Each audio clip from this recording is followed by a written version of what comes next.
For the fourth time in history, Cardines Field plays host to the NECBL's Midsummer Classic. With that, we welcome you to our pregame coverage here at Cardines Field in Newport, Rhode Island. I'm Zach Letson, the broadcaster for the Newport Gulls and the Southern Division representative. Pleased to be joined alongside the representative for the Northern Division, Quitin Pelzel of the Vermont Mountaineers. And Quitin, what a day this is for these teams and these organizations here at Cardines. Oh my God, it's great for these players to really just broadcast or to showcase their talents in this game. And, you know, what a place to have it in Newport. You guys have done a great job with the hospitality. We had a little pregame lunch beforehand, and, you know, we're ready to go. It looks like the weather's going to hold off. I think we're going to get this game in today. And, man, it's just a great stage for these players, especially in front of all these scouts, too. As somewhere we were talking about before, there's an element of uniqueness here today at Cardines Field. First game, of course, first time the game has been in Newport in 5 years, but these two divisions have not seen each other, so it'll be new for these teams and the players.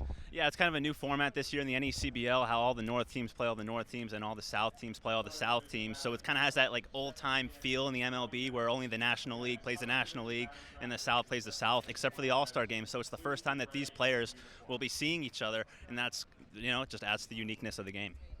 All right, well, stay tuned here on our pregame show. We've got a packed day. Home Run Derby at 2:30 with the game at 5:30. We'll have pregame interviews as well on the way. So don't go away here on the NECBL Broadcast Network. Newport, Rhode Island. Historically compelling, yet always evolving.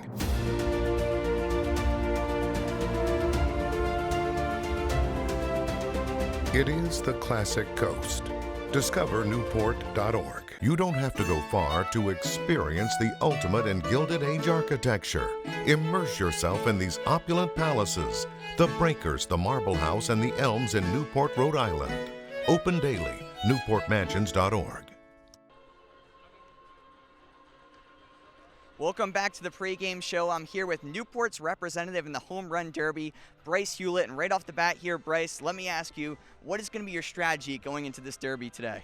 Well, you got the short porch and right. That's pretty much what I'm going to do is try to pull the ball, just get good pitches inside. Ted's going to throw to me, so it's going to be good. How much do you think that familiarity with Ted is going to help you out in this derby? I think it's going to help a lot. He throws BP to me every day, so I've been taking it for about 2 months from him, so it's been good. So I think it will go good. Yeah, and in a recent interview, you mentioned the importance. You've been working with Ted on keeping your head through the ball. I know you've been pulling out a little bit in some recent games.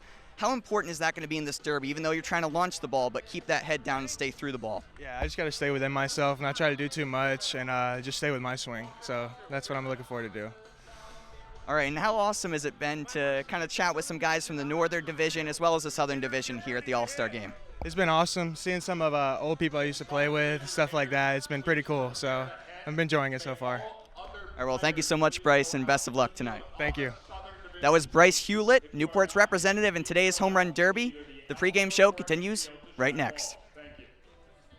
Take control of your financial future. Build a secure retirement, a college fund, maybe that perfect home. First Command has been coaching people since 1958. An advisor is ready to work with you on your journey today. Call Juan Garcia, a First Command advisor, at 401-846-9842 today if you're ready to get started with a complimentary financial plan.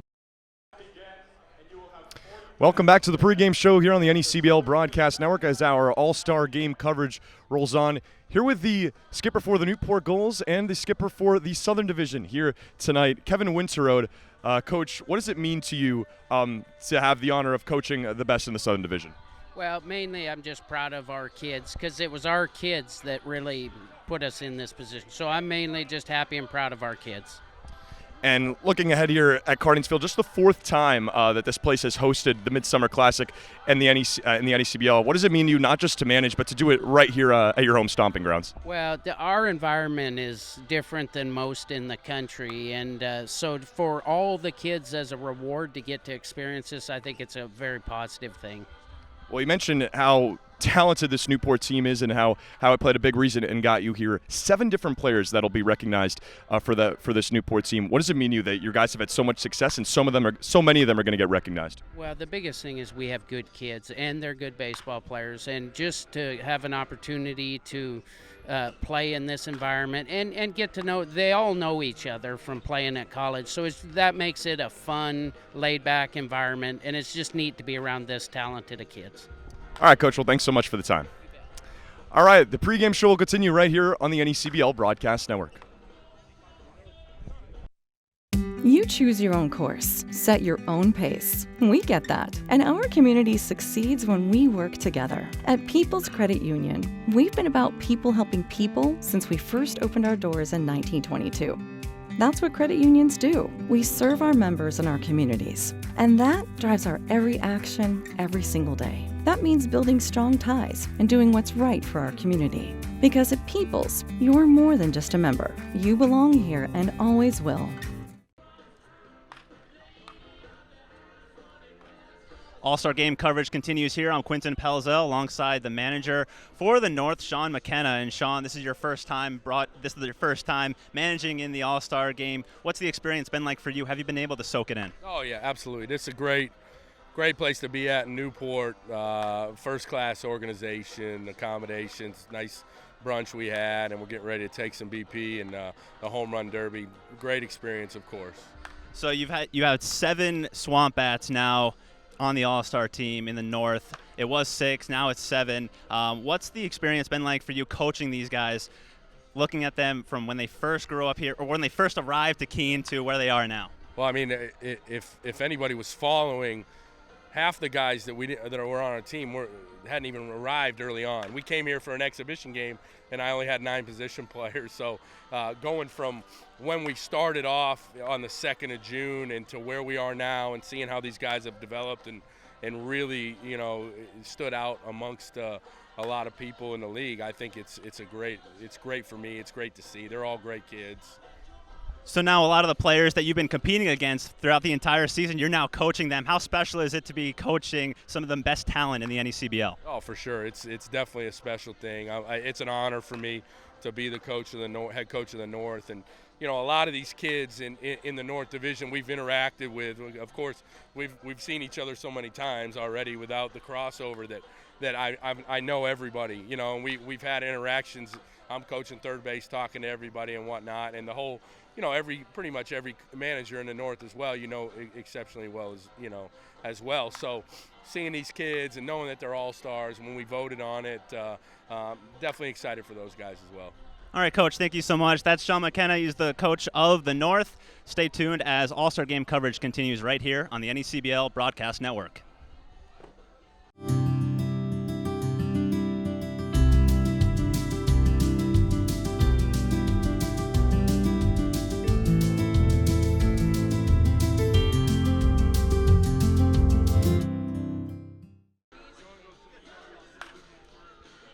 All right, we're back here on the All-Star Game pregame show. I'm Quitin Pelzel alongside Matt Oldham, who is a member of the Vermont Mountaineers. He's an All-Star this year for the North and will also be participating in the Home Run Derby. Matt, just want to start with, what was your reaction like when you first found out that you were going to be an All-Star? Oh, it was surreal. My parents were there at the game, and I found out before the game, and I called them down from the stands and just, hugged them and said I was going to be an All-Star, and, They were really excited for me, and I was really excited for myself. It's going to be an experience I won't forget. And this is the first time you're playing in the NECBL. Was this a goal for you going in, or were you just focusing on personal goals? Yeah, absolutely. I mean, you always want to play well and get recognition for it. So this is definitely a goal of mine to be in the All-Star Game. So I mentioned you are participating in the Home Run Derby. Have you ever participated in any sort of Home Run Derby at all? Yeah. So back in, I think, 2019, I was playing for the Martha's Vineyard Sharks when they were in the Futures League at the time, and I was an All-Star there, and was also in the Home Run Derby there. And it was a good experience and something I'll never forget as well. How many home runs were you thinking tonight? I don't know. We'll see how batting practice goes, and hopefully get the ball in the air and over the fence. All right, that's Matt Oldham. He's an All-Star. He's also participating in the Home Run Derby. Stay tuned for more All-Star Game coverage right here on the NECBL Broadcast Network.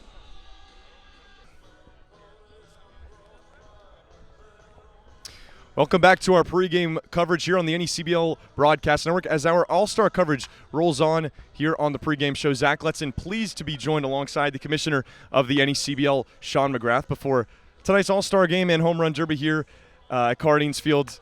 Sean, what does it mean we were sitting inside, we didn't have a season last year. How sweet is it to just be back here for one of the biggest days of the season? It's it means so much. I mean, what we've all been through, what these players have been through, all of our communities, the world, this country's been through. It's really great to be able to come back to the ballpark and play the game that we love, bring the communities together around New England. And there's no better place than Cardines Field in Newport, Rhode Island for an all-star game and to show off the best of the best. Well, it goes into a little bit of what I was going to ask you, actually. It's the fourth time that this place has hosted an all-star game, 2005, 2010, and the first time since 2016. How special is it and how cool is it to have the league host the game in this place? Nobody ever complains about coming to Newport, Rhode Island or Cardines Field, so it's a wonderful showcase. It's a beautiful community. A lot of people actually will make plans, come down spend the weekend here in Newport, and it's a treat for our players to come down here. The Gulls are such an outstanding organization, one of the best in the entire country in the industry, and they do everything first class, and our players are well taken care of, and this will be a day that they'll remember and cherish in their baseball careers. Well, we're going to have a packed crowd here at Cardines to showcase the league's best. I'm curious, what are you looking forward to most here today in this really special day here in Newport, Rhode Island? So as a commissioner, quite frankly, I want to see every scout, and I'm looking at about 30 in the stands already. I want to see every single scout, eyes popping out, writing down notes, enjoying, evaluating the best of the best in the NECBL. To me, in my role as commissioner, that's what I want, to give these players the atmosphere and the venue to showcase themselves, to give an opportunity for them to fulfill their lifelong dreams, playing at the next level. And it's again just looking up in the crowd at the scouts right now. That's music. It's a great sight. It's a great sight. All right. Well, Commissioner, thanks so much for the time. Great. Thank you very much, and enjoy the game.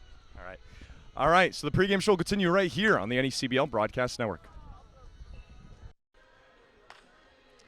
Welcome back to the pregame show here on the NECBL Broadcast Network. I'm Ryan Medeiros here alongside Ocean State Waves player Travis Honeyman, tonight's starting left fielder batting second in the lineup. And Travis, let me ask you, what is it like to be selected for an all-star game of this level? You know, it's a big honor. Everybody in this league is very talented, and I'm very fortunate to have been selected to play in the game. Yeah, that's awesome. And after a small sample size this spring, only 14 at-bats at Boston College, now you're finally getting some consistent playing time with the Ocean State Waves. How much has that helped your performance this season, just that consistency in the lineup? You know, speaking about the 14 at-bats at Boston College, I was a role player. Obviously, coming in as a freshman, I accepted my role. But it's so nice to come out here and get my feet wet and finally get to play some consistent baseball. Just loving every day and can't get enough of it. Yeah, and we can't get enough of your performance on the field. You're hitting .463 with a 1,300 OPS, just absolutely dominant numbers. I want to ask you now, that success is great thus far, but how have you been working to continue that success and get even further success down the road? You know, usually when I'm hitting and everything's going well, I'm just not thinking about anything. Sometimes I catch myself thinking a little bit, but when I'm in the box, I don't think about anything. So that's literally what I think. Nothing. Absolutely nothing. And that's been working for you thus far, Travis. Now, your brother played for the Ocean State Waves and is currently playing in the minors for the Seattle Mariners. How gratifying has it been to kind of follow in his footsteps in the NECBL? You know, having a guy, like having my brother play in the minor leagues, especially my brother in particular, he's the best role model a kid could possibly ask for. He does everything right, plays the game hard, very respectful, and his mental aspect towards baseball is unmatched, like nobody else in the country. So if I could just have a piece of that, then it'd be a lot better. So looking up to him and everything. Also, he played for the Waves, so just following his footsteps because I want to be just like him.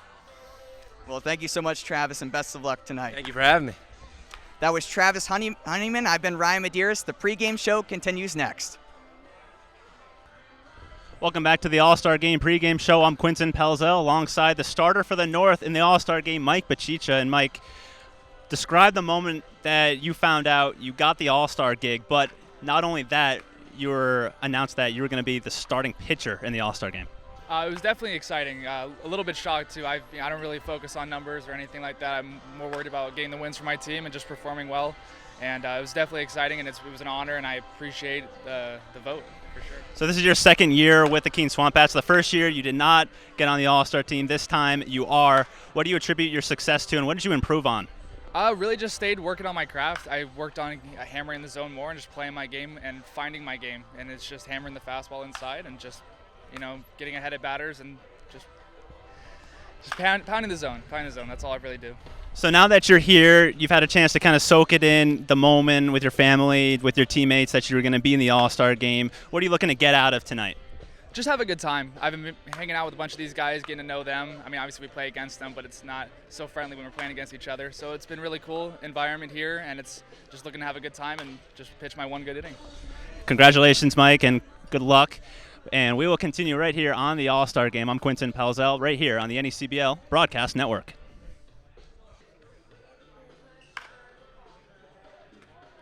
Welcome back to the pregame show. I'm Ryan Medeiros here alongside Quitin Pelzel. He's going to be the Northern Division representative in the booth for today's All-Star game. And let me ask you about that, Quitin. How did it feel to be selected by your peers to such a big game? I mean, it is a tremendous honor, Ryan. And I got to tell you, I was kind of surprised because Sunday night we got an email saying that, we're going to know by Sunday night. But then Sunday night came, Monday night came, and then finally Tuesday I was at home, came back from work, and then I found out I got the email, and I was just so relieved. And it's just a tremendous honor to get the respect from the tremendous broadcasters of the North. And there's so much talent in the North. I'm just so excited to see where we go, like 10 or 15 years down the road, like where we are in our broadcasting career, because there's just amazing talent. Yeah, and one Ithaca Bomber to another here. How much do you credit your success and experience at Ithaca College to where you are today? Oh, Ithaca's great because, you're a freshman. Not many colleges you can go in and, get on-air experience on the radio, on TV, be in the newspaper. So I really do credit a lot to Ithaca College for giving me the opportunity to be on air, hone my craft, and for me to get on these broadcast gigs, doing the Bomber athletics. And, I really learned a lot. The people there are fantastic. They really want to help you learn, and I attribute a lot to it. Well, thank you so much, Quitin, and best of luck the rest of the way. All right, thank you. My pleasure. That was Quitin Pelzel, tonight's broadcaster. The pregame show continues next. Welcome back to our pregame show here on the NECBL Broadcast Network as we get ready for today's All-Star Game festivities. Zach Letson, pleased to be joined alongside the starting designated hitter for the Southern Division and the Home Run Derby participant for the Mystic Scooters, Addison Kopak. And Addison, how did it feel? You're starting fifth for the Southern Division. Certainly, someone that this coaching staff trusts, and you're named the starting DH. What does getting an honor like that mean to you? Really means a lot. Really means a lot for kind of what the people in the league think about me. Really means a lot for how much I've worked and kind of see what I've accomplished so far. So I'm definitely excited to get the nod at DH. Well, you're the Home Run Derby participant for the Mystic Schooners. And you're very familiar here with Cardines Field. Played here last year in the Newport Collegiate Baseball League and had the longest home run, 436 feet. What do you like about playing at this place? Honestly, I like playing at this place because, honestly, I feel like every single part of the park I can hit it out. So I really feel comfortable just hitting the ball where it is and having a chance to get out. So can really get comfortable playing here. We've had a successful year with the Mystic Schooners. It's brought you here to the All-Star Game. What have you enjoyed about playing in Mystic this summer? Honestly, mostly enjoy the teammates, kind of the atmosphere we built. We like to have fun. We like to play loose. But getting to know all these guys, getting to play with the team, it's really, honestly, built some connections that I'll have for a lifetime. All right, Addison. Well, thanks so much and good luck tonight. Thank you. Appreciate it. All right, so that'll do it for our on-field pregame coverage. We'll see you up in the booth as we get ready for the Home Run Derby today at 2:30 on the NECBL Broadcast Network.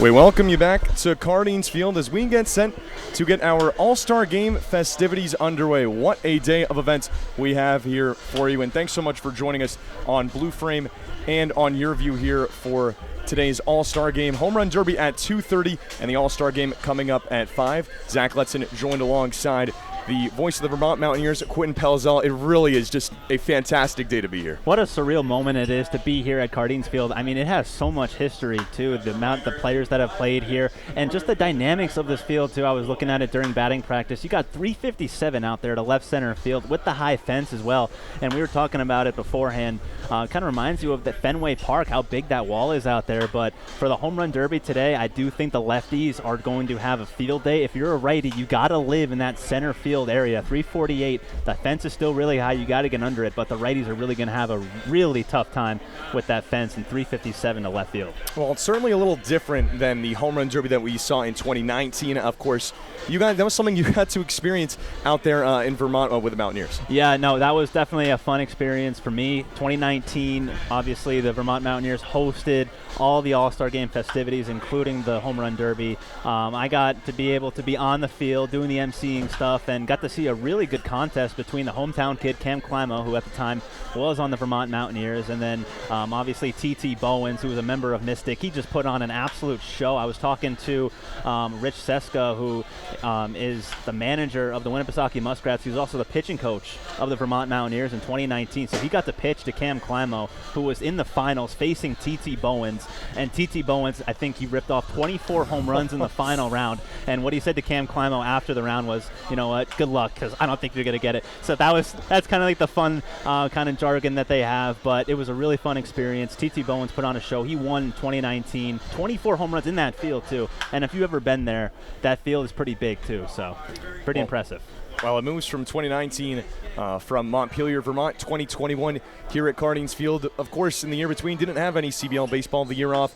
It's got to feel so sweet, of course, for us, but especially for the players on the field, just to be back there and just to have this incredible opportunity here at Cardines. Yeah, just think like a year ago, we were all at home. I know you were talking about Newport putting together like a Newport Collegiate Baseball League, and some of the players who are in that league are playing in today's game, so that's got to be pretty special for you to see that. But yeah, I mean, it was a down year all around, and it's just good to see baseball back. We're all back. The world is slowly trying to get out of this pandemic, and it's just a great day here in Newport, and I just really couldn't be happier. Well, the day kicks off with the home run derby coming up in just 12 minutes at 2:30. There will be a representative from each one of these teams, and it's going to be a sight to see. Of course, in 2016, that was the last time the Newport Gulls hosted the All-Star Game festivities, and Newport's own Gabe Snyder, with 20 home runs in the championship round, came out victorious. But I think we're going to see a very different looking home run derby, certainly at least than the one we saw in 2019. Yeah, no, I definitely think so, because, I mean, this field just has so many different dimensions to it. I mean, you got down the line left field, 330. I mean, but the wall is just so tall all the way around. I don't even know how tall. Do you know how tall the wall is around? I believe it is 28 feet. Is it 28 feet? Yes. Yeah, 28 feet as we have the notes in front of us here. And dimensions-wise, you won't find a more funky park than the one we have here. To straightaway left field down the line, it is 315. To left center field, there is a sign that has 357. If you keep going, gets a little bit deeper there at 365. Dead center field is 395 with the center field indent. As we get a look here on your screen, center field indent at 315. The right center field corner, 340 feet. But where it really gets interesting is down the right field line, just 285 feet. And if you're a lefty here today, Quitin certainly could have a heyday. And I'm just looking at the North roster right now, who is going to be participating. So Keene, Noah Martinez, he is a lefty, big, tall lefty, power hitter for the Keene Swampats out of Central Connecticut State University. So he's going to be the representative for Keene. And then Vermont as well, they've got Matt Oldham. He's the lefty who's going to be going to NC State. He formerly went to Elon University, just announced a couple days ago, actually, that he's going to be transferring over to NC State. And then obviously you've got William Sullivan, the lefty from Upper Valley, and then Freddie Rojas, who is my pick. We'll talk about that a little later, but he's from Sanford. So you got some lefties. Teams obviously know the dimensions of this ballpark when they're selecting their candidates. And yeah, I mean, as you mentioned, Zach, I mean, the lefties are really just they're gonna like take off, and the righties, they're really gonna be at a disadvantage. I really feel bad for them, because I mean, you look at it, 357, like major leaguers would have a tough time hitting the ball out in 357 out there and left, but now we're talking about college kids. Well, let's go over the rules a little bit about it. It's a home run derby that has changed a little bit in terms of how things will work, at least from past years.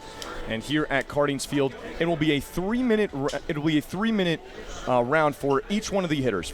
There is a representative from each one of these teams. Each one will get 3 minutes with no breaks and outs not playing a part. As many swings as you can get, as many as you can hit out in 3 minutes.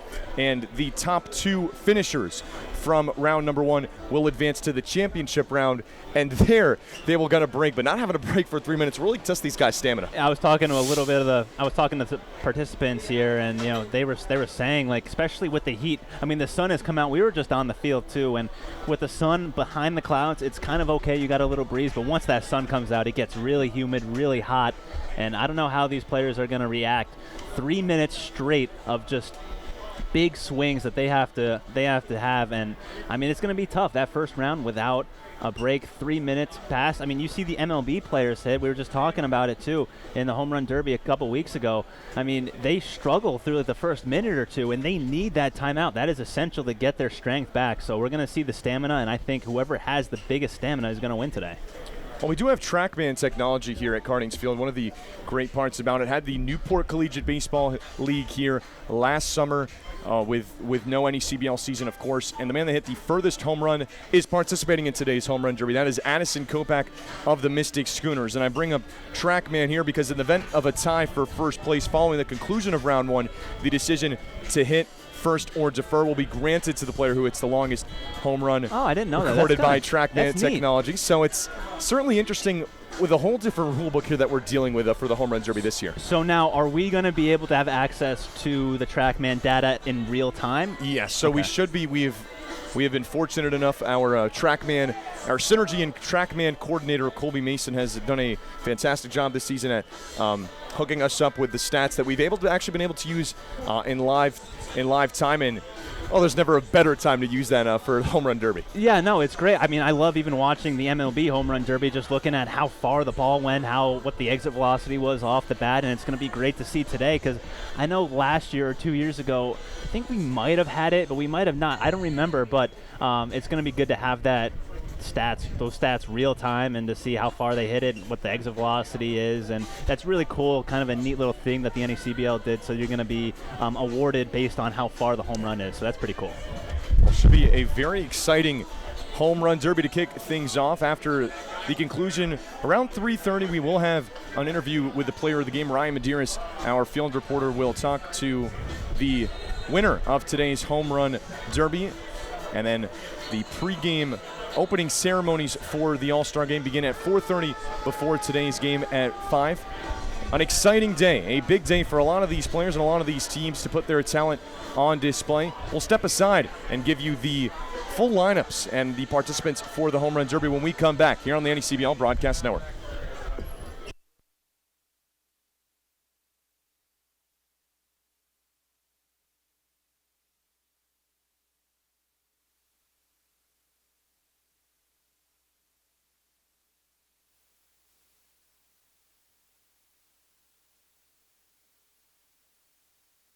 Newport Gulls broadcast network features 7 high-definition cameras, graphics, instant replay, and extended pregame and postgame coverage. Watch the Gulls all season long every Friday night on Your View New England. Be sure to follow the Gulls all season long on our social media accounts at Newport Gulls on Twitter and Instagram, and Facebook.com/Newport Gulls, and subscribe on YouTube.com/Newport Gulls for the latest video highlights and exclusive interviews. The New England League is the most competitive brand of amateur wooden bat summer baseball in the country. With 14 teams located in all 6 New England states and over 150 Major League Baseball alumni, the league entertains our region for 2 months every summer. Student athletes from all over the country descend. Back here getting set for the home run derby, just about getting things underway.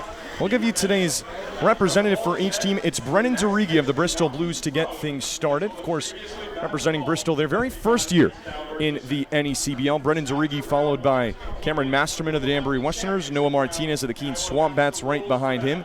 Hayden McGeary from Martha's Vineyard, certainly an eye to keep out on. 40 home runs for him across his college career. Addison Kopak, who we just touched on before the break, hits for Mystic, hits 5th in the home run derby order. Bryce Hewlett, the Newport Gulls representative, who has 2 home runs on the year, one over the net, over the right field fence, hit 6th. Brennan Hilton of North Adams hit 7th. Ryan Mara Jr. from the North Shore Navigators hits 8th. Slade Wilkes, the Ocean State representative, hits 9th. Freddie Rojas will hit 10th, representing the Sanford Mainers. William Sullivan from the Upper Valley Nighthawks follows Rojas. Luke Franzoni from the Valley Blue Sox out of Xavier after that. Matt Oldham from your Vermont Mountaineers before Josh Rodriguez of the Winnipesaukee Muskrats to round things out. And it'll be a very entertaining home run derby. As we said, that doesn't get much of a funkier feel, and you don't really have a home run derby at quite a unique place as these players will be playing at today. Yeah, no, it definitely is. Got to be great for the players. I mean, the field, just the setup.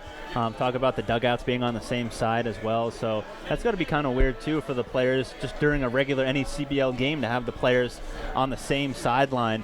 I got to ask you, has there ever been a situation where, things get heated on the field and then the players get into a little heated debate along the dugout? I'm sure it's happened. Well, we've been fortunate enough to not have too much of a hostile environment, at least here this year. We did actually see, though, when Martha's Vineyard came here for a doubleheader on Monday, we did see a manager get tossed, and Jay Mendez, who was arguing a call, and he threw a baseball in the direction of the dugout and was soon after that tossed. But a lot of good spirits here today at Cardines Field, and it'll be Nate Vigent, a member of the NECBL and the Bristol Blues, to pitch to Brennan Durigi to get things started here in the Home Run Derby as we're underway with today's events. Here's a hot shot from Durigi into center field. This one's out of here. First home run of the Derby off the bat of Brennan Durigi. On the first swing he takes, not missing his swing, and shoots this one out as well. Yeah, he's off to a good start. We said the lefties are going to do pretty well. This one just falls short. 2 gone off the bat of Durigi so far. And remember, a good thing to remember here with the Home Run Derby, outs do not count against you here today. It's a 3-minute clock as Durigi shoots this one in a deep left field. You certainly got to hit it high, though, with this high fence. You really got to get under it, and Durigi has 3 home runs on the season, so certainly has some pop. He leads the Bristol Blues with that number, the Wofford Terrier, same amount that he had with Wofford this past year. Shooting a couple near the warehouse at Cardines Field. And we talked about lefties having an advantage. A lot of pull power by Durigi. Well, he gets a hold of this one. It's a deep right and finds the gap. I like how the kids are out there, kind of like what we see in the MLB Home Run Derby. Well, he's got 2 that have left the yard so far. Ropes this one. Well, he has given that Cardines Field scoreboard a beating so far. A brand new scoreboard for the Gulls. Puts a charge into that one, but it's just above the 318 sign. This one is given a ride. It'll find its way off the Newport BMW sign. Oh, he didn't miss this one. Hit a mile into the air into right. That's adios. That's way out of here. Number 3 for Durigi.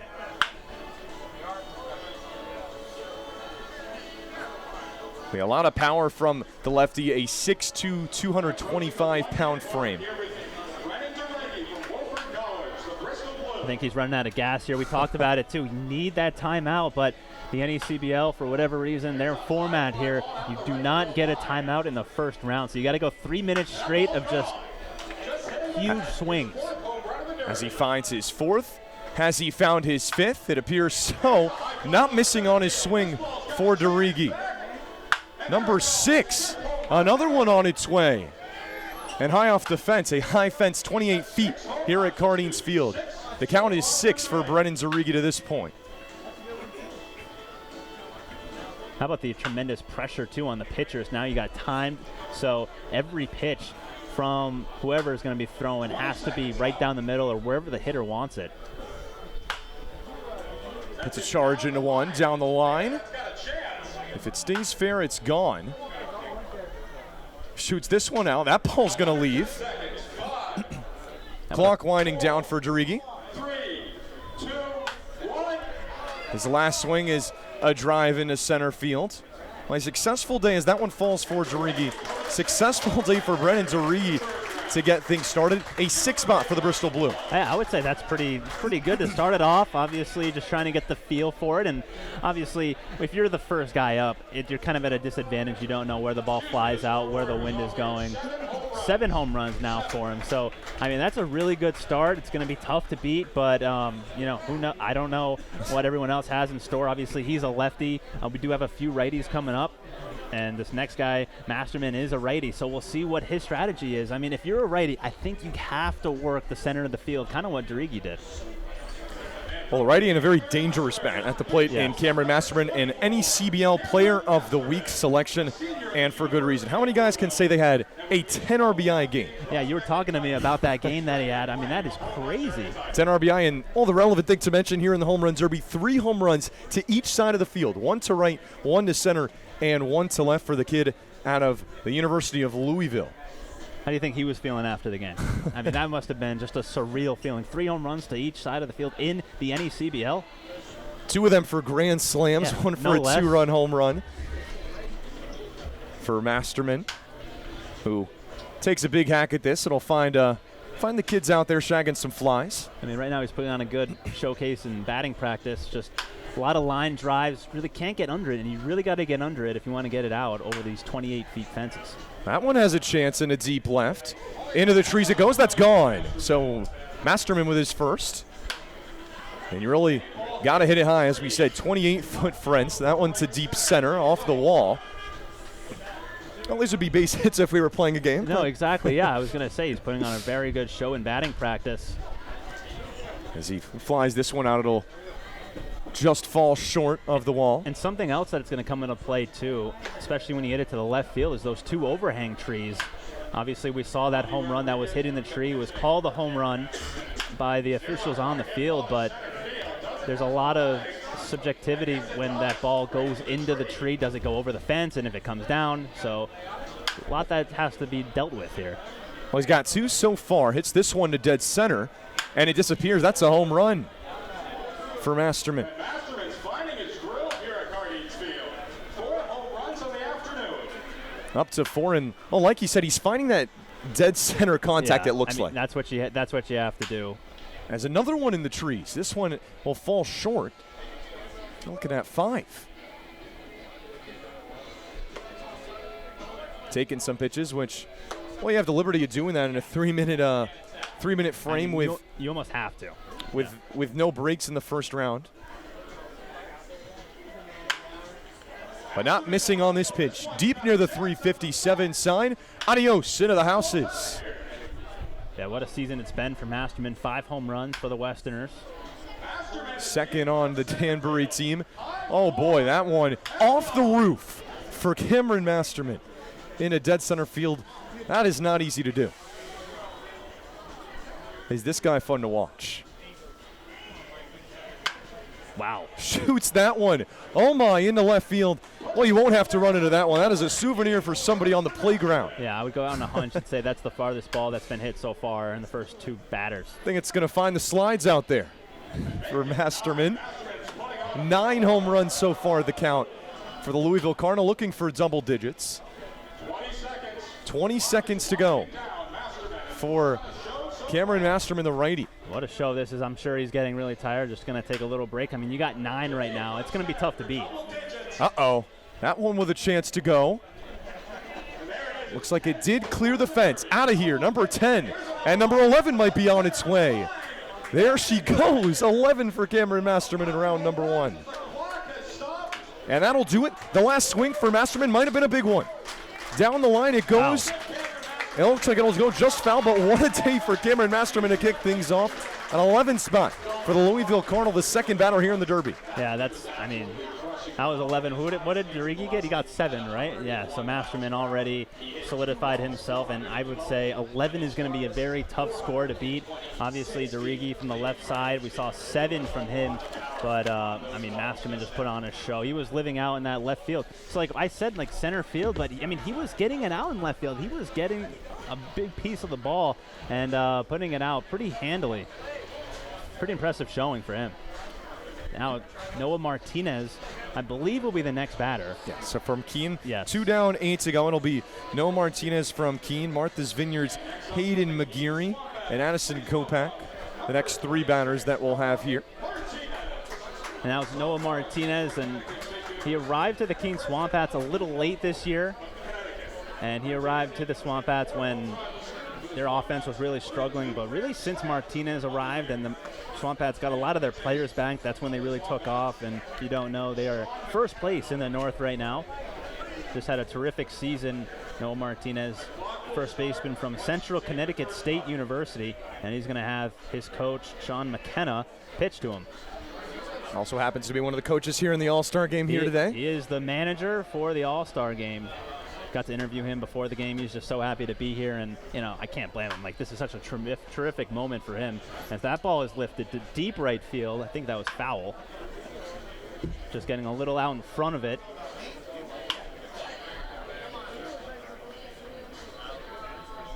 Now that one's into center field, but that one is tanked into right field, and that's got to be way out of here. I got to imagine if you're a resident around the field here, you cannot like today. They two words, home run. Home run derby is not what you want to hear, especially if you have a house right next door. Oh my! It's you have the net installed, but these guys say, "Oh, we don't care." Well, how about we clear it? Right. I mean, I know you got the fences, the nets that are out in right field to kind of guard against any ball that's hit, but Noah Martinez is just launching it over those nets. 3 home runs now for Martinez. That one looked like it might have still been rising on its way out. I think that still might be going right now. On its way back to New Hampshire, possibly? Yeah. I think it might have just landed, that one. But 3 home runs for Martinez. Don't know how much time he has left. I would imagine just under 2 minutes to go. And it's over the net. I mean, he's like, there's a net that's another 15 feet above the fence, and he is clearing that. 4 home runs for him, and this could be 5. Don't know if it's going to have enough juice, and it's just off the fence. Yeah, it's kind of weird out there in center field. It kind of zigzags back deeper into center field. It's almost like a little bit at the park in San Francisco where you have a little bit of a triples alley. He has 5 home runs. This could be 6. That's gone. And it is 6. 6 home runs for Martinez. Well, we talked about it. This is where lefties feast, Quitin, and we're seeing it so far with Martinez. I think that's the scouting report as that one is lifted deep to center field, and that's way out of here. Man, disappears into the trees. Now the question is, how many of these are going to stay fair? Because he's certainly in the distance. I don't know how you can tell if it's fair or not. As far as Martinez is hitting, it's like flip a coin. 7 home runs for him. He's got under a minute left. I mean, he's put on a show. The number to beat is 11. You got to be the top 2 to advance to the final round.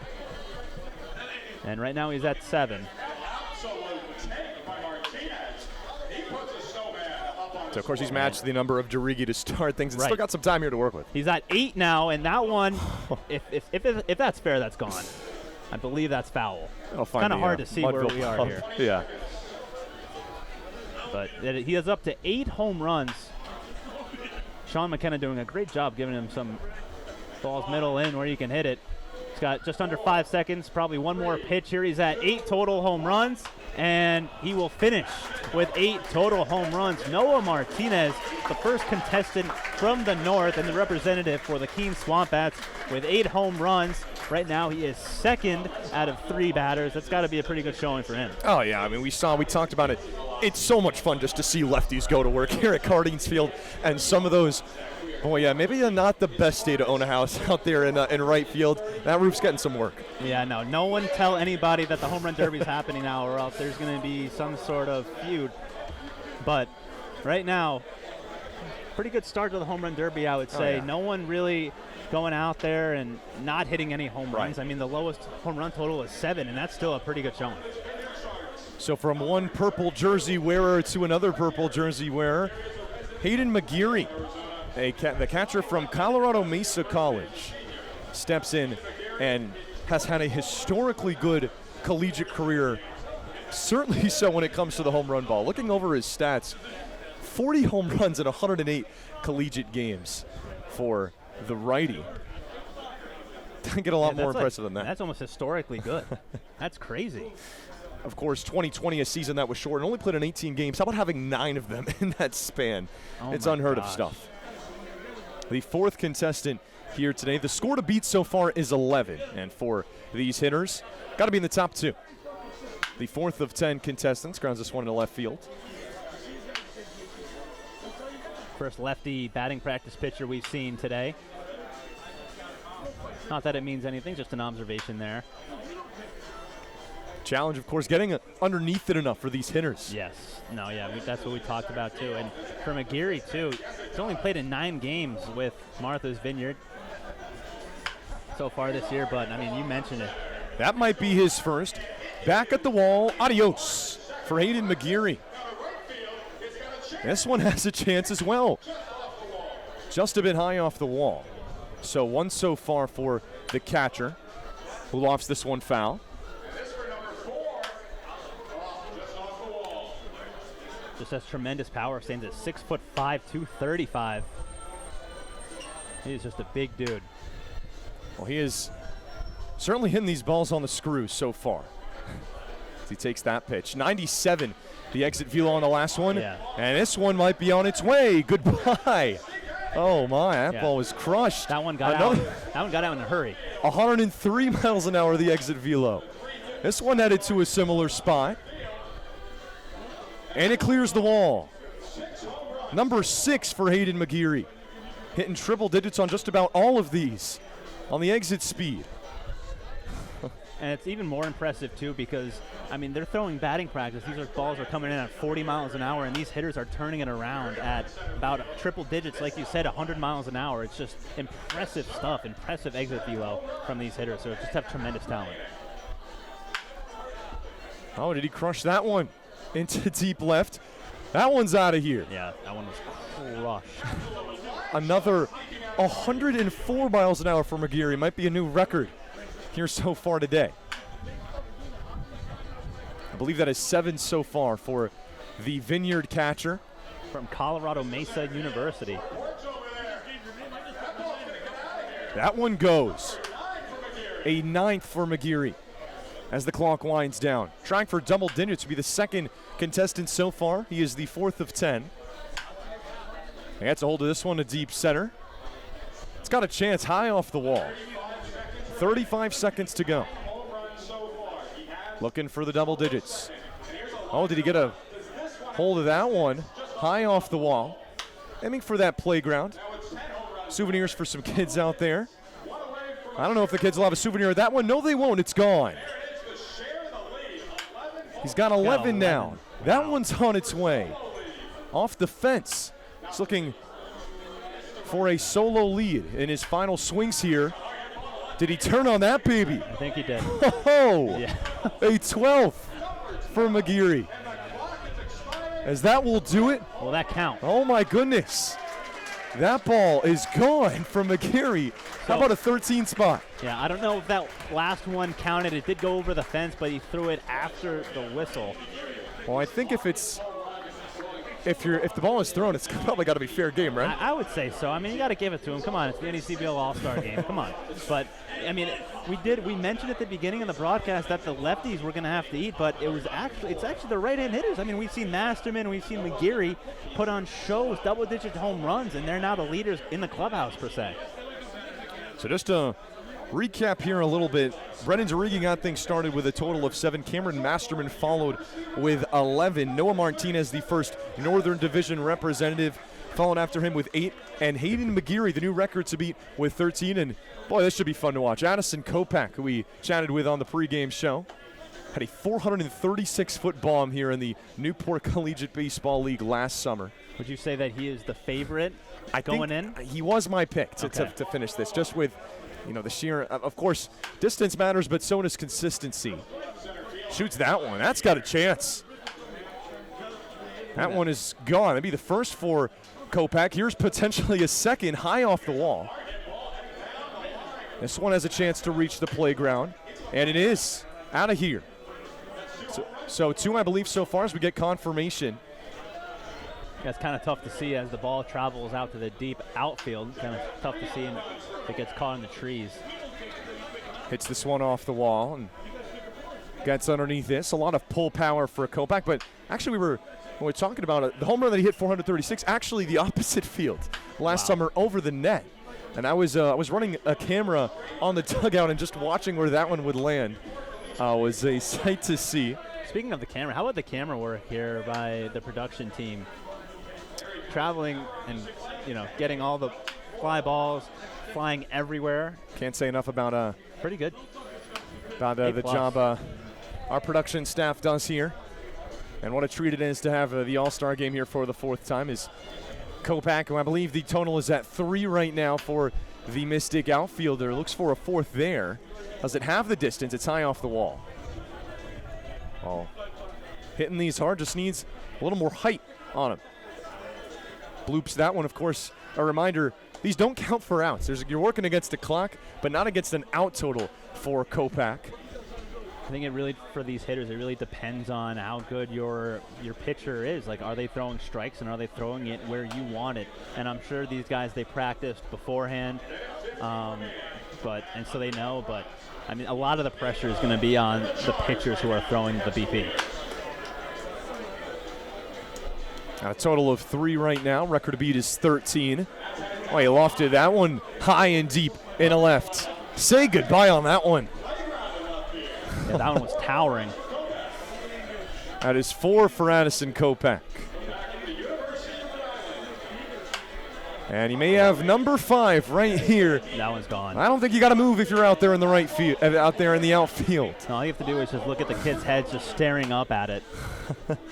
That tells the entire story.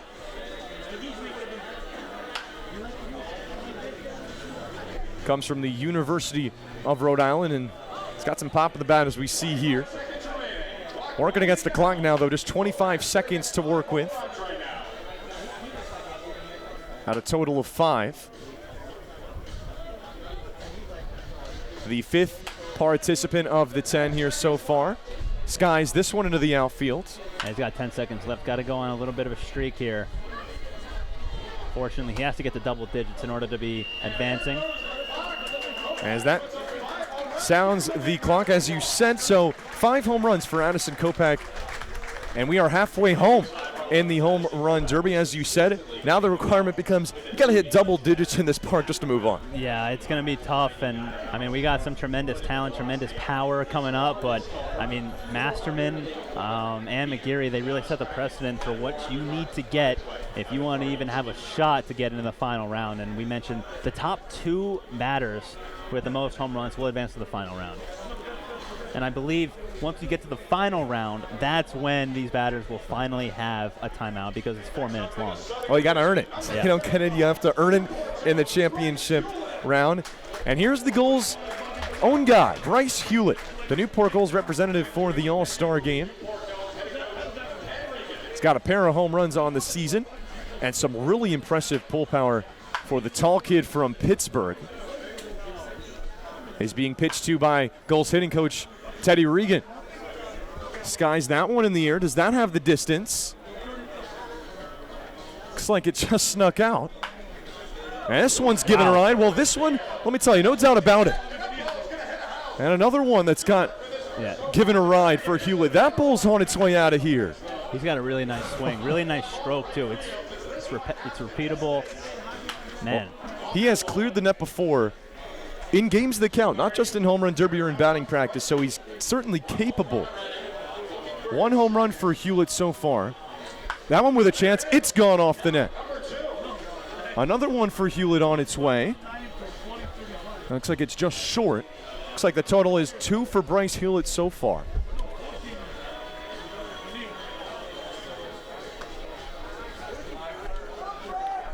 Of course, it was Newport's own Gabe Snyder that won the home run derby the last time it was held here in Newport. He had 20 home runs in the championship round of those festivities. Hits this deep to center. That's gone. Another one for Hewlett on its way. Yeah, all I saw was it just bouncing off of a rooftop out there in the residential area.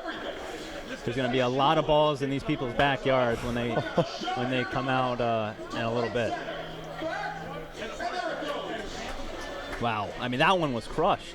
He is on a roll right now. This one has a chance to go as well. Yep. Is it gone? Yes, it is. Onto the house. He's at a total of 6 so far. He's already passed Kopak. That's 6. I would say he's got 110 left. Well, this one into deep center. That's gone. Way out here. Oh, watch it go for Hewlett. Off the roof again. Oh, my goodness. What a shot off the bat of Hewlett. Is he fun to watch? Yeah, he's got to go on some sort of a run here because you got to get at least 11. This one's got a chance. Wow. Kiss it goodbye, Bryce Hewlett. It continues. After trying to find his swing, he has certainly found it here. Oh my, off the net, double digits from Bryce Hewlett. 3 more for a share of the lead. Ropes this foul. He needs 1 more to at least tie Masterman. 1 more to at least have a shot at the championship round. Gonna take a little break here. He is exhaling largely. 15 seconds. I think he realizes that he only needs 1 more. Just took a little bit of a break there. Gives this one a ride, but it falls short. This one's got a shot. It'll fall short. 1 last chance for Hewlett. Out deep into right field. And this one falls just short. But what a performance for Bryce Hewlett. He reaches double digits, a 10 spot for the Newport Gulls first baseman. Impressive showing here in this first round. He was on a tear. I mean, there was that stretch run with about 1:30 left where he just parked every ball out into right field, and then with about 20 seconds left, he took a break, looked back at the teammates behind him, and all he needed was 1 more to at least tie Masterman, but he just could not get one to go. I think that's definitely a fatigue definitely played a factor into that, but really impressive showing for him. He gets 10, and now Brandon Hilton. Yeah, I'll roll over the standings maybe a little bit here so far. Between what has been 6 participants of the 10 to this point that have come to the plate, and looking at the leaderboard here, Hayden McGeary currently the lead with 13, Masterman with 11, and then of course Hewlett right behind him with 10, and like you said, now it's Brendan Hilton from the North Adams Steeplecats. Yeah, Brendan Hilton, and he's got tremendous power from the left side for the Steeplecats. Another left-handed hitter, and said that they're going to be playing a huge factor in today's game, and they certainly are. From Stetson University, that high leg kick. He's played in 13 games for the Steeplecats, has 1 home run, and that one is a shot into right field and way out of here. So that's got to feel good for Hilton, just getting off to a good start, getting that 1 under your belt. You can settle down a little bit. Got to imagine that. Wow. Oh my goodness. Yeah, that's the. I mean, is that the farthest we've seen? That's got to be the farthest. It looks like it. We're looking for a number. We don't have one at the moment, but oh my. Did that break track, man? I guess it did, right? Oh my goodness. Wow. The velocity at which the ball is coming off the bat. Oh my gosh. I mean, we are not the only ones with the oohs and ahs here, put it that way. Oh my gosh, this is crazy. Well, for a guy that is 6'7", 230, you're seeing that pay off right now with the pull side out to right field. Yeah, not only is he getting under the ball and just hitting it as far as anyone we've ever seen, but he's hitting it harder than we've ever seen. He's got 2 minutes left. I believe he is at 4. Running into a little bit of a cold streak here. Takes his time as he gets out of the box. Sean McKenna, I want to mention that he is going to be the pitcher for Hilton here. Uh-oh. And that one's way out of here, too. I believe he's at 6 now. Needs to get to at least 11 to... I would think that would trigger a swing off, right? If both of them are tied. Correct. Okay. So the rules become a little different if it's a tie for second and not for first. So if it's a tie for second, then they will obviously be in a swing off. 2 guys advance to the final round. The 2 highest home run totals will advance. Right now, Hilton at 6. He needs 5 more to at least tie Cam Masterman. And correction, the number to beat is actually 12 from McGeary. 12 and 11 to keep playing here. Right, correct. And that one is crushed into center, and gotta think that's out of here. That's out. Heads up. So the thing is, you got all the players here behind the plate. Oh my. That's number 9, way out into right center field. And that one's crushed too. Off the net for 10. 102 miles an hour. And he's got 30 seconds to go. There's 11. Wow. And 12. He's on a streak right now with just under 30 seconds to go. He's at 12, and this is for the lead. That is a towering fly ball right center field. Not going to get the job done. That one is liner, and that one's off the wall. So he's tied for first right now, and he'll make a bid for first. No. He's got about 5 seconds to go. Got to think one more swing of the bat. The crowd here willing him on. And there it is. The lead. 13 big flies for Brandon Hilton of the North Adams Steeplecats. He is the leader. Well, the big man putting on a show here so far, as impressive as we've seen from anyone. And just watching some of those over the net and where they would land at the houses. I mean, you just talk about the entertainment factor. That was a lot of fun to watch. So that will knock Cameron Masterman out of contention. So right now, as it stands, if we were to head to the championship round right now, it would be Brandon Hilton with 13 home runs. He would be the number 1 seed. And then you'd also have McGeary, who has 12. But that was just an impressive show. Definitely the best performance that we've seen to this point. Oh, absolutely. And it's just, we talked about the key to this is you got a 285-foot fence out there in right field. Lefties are going to feast. And I'll tell you what, it could have been 320 or 330. Most of those are getting out of there regardless with how he's swinging the bat. But, yeah, just, I mean, what a fun guy to watch for a guy we haven't seen here at Cardines this year with North Adams and the Northern Division not making the trip down. It was a lot of fun to watch for the first time. So now here's Ryan Mara, lefty from North Shore. And he'll dig in. And he's still trying to get his timing down. I believe that is the manager of the Sanford Mainers, Nick Lops, pitching to Ryan Mara. Yeah, they got some sweet baby blue jerseys going on for the Navigators. I was going to say, yeah, those are nice. Still has not gotten a hold of one to his liking yet. Still trying to get started. Gotta love that hard hit of the ball, the ball on the wood bat. Just love that sound. It's the sound of summer. Right. Sound that we really didn't witness last year in the NECBL, but it's so good to be back.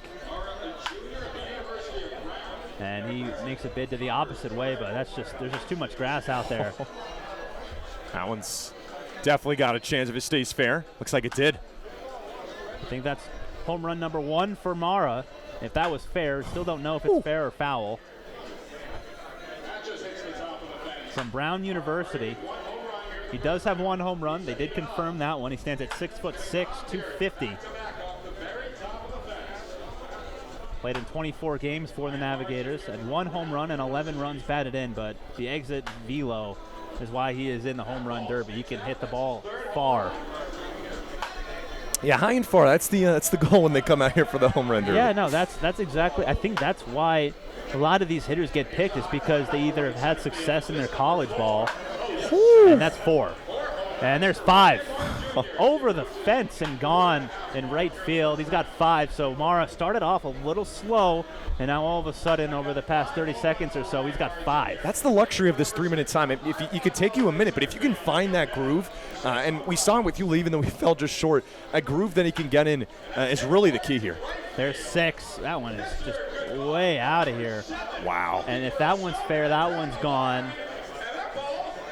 And that's gone. 7 home runs. Oh, he's got 10. Yes.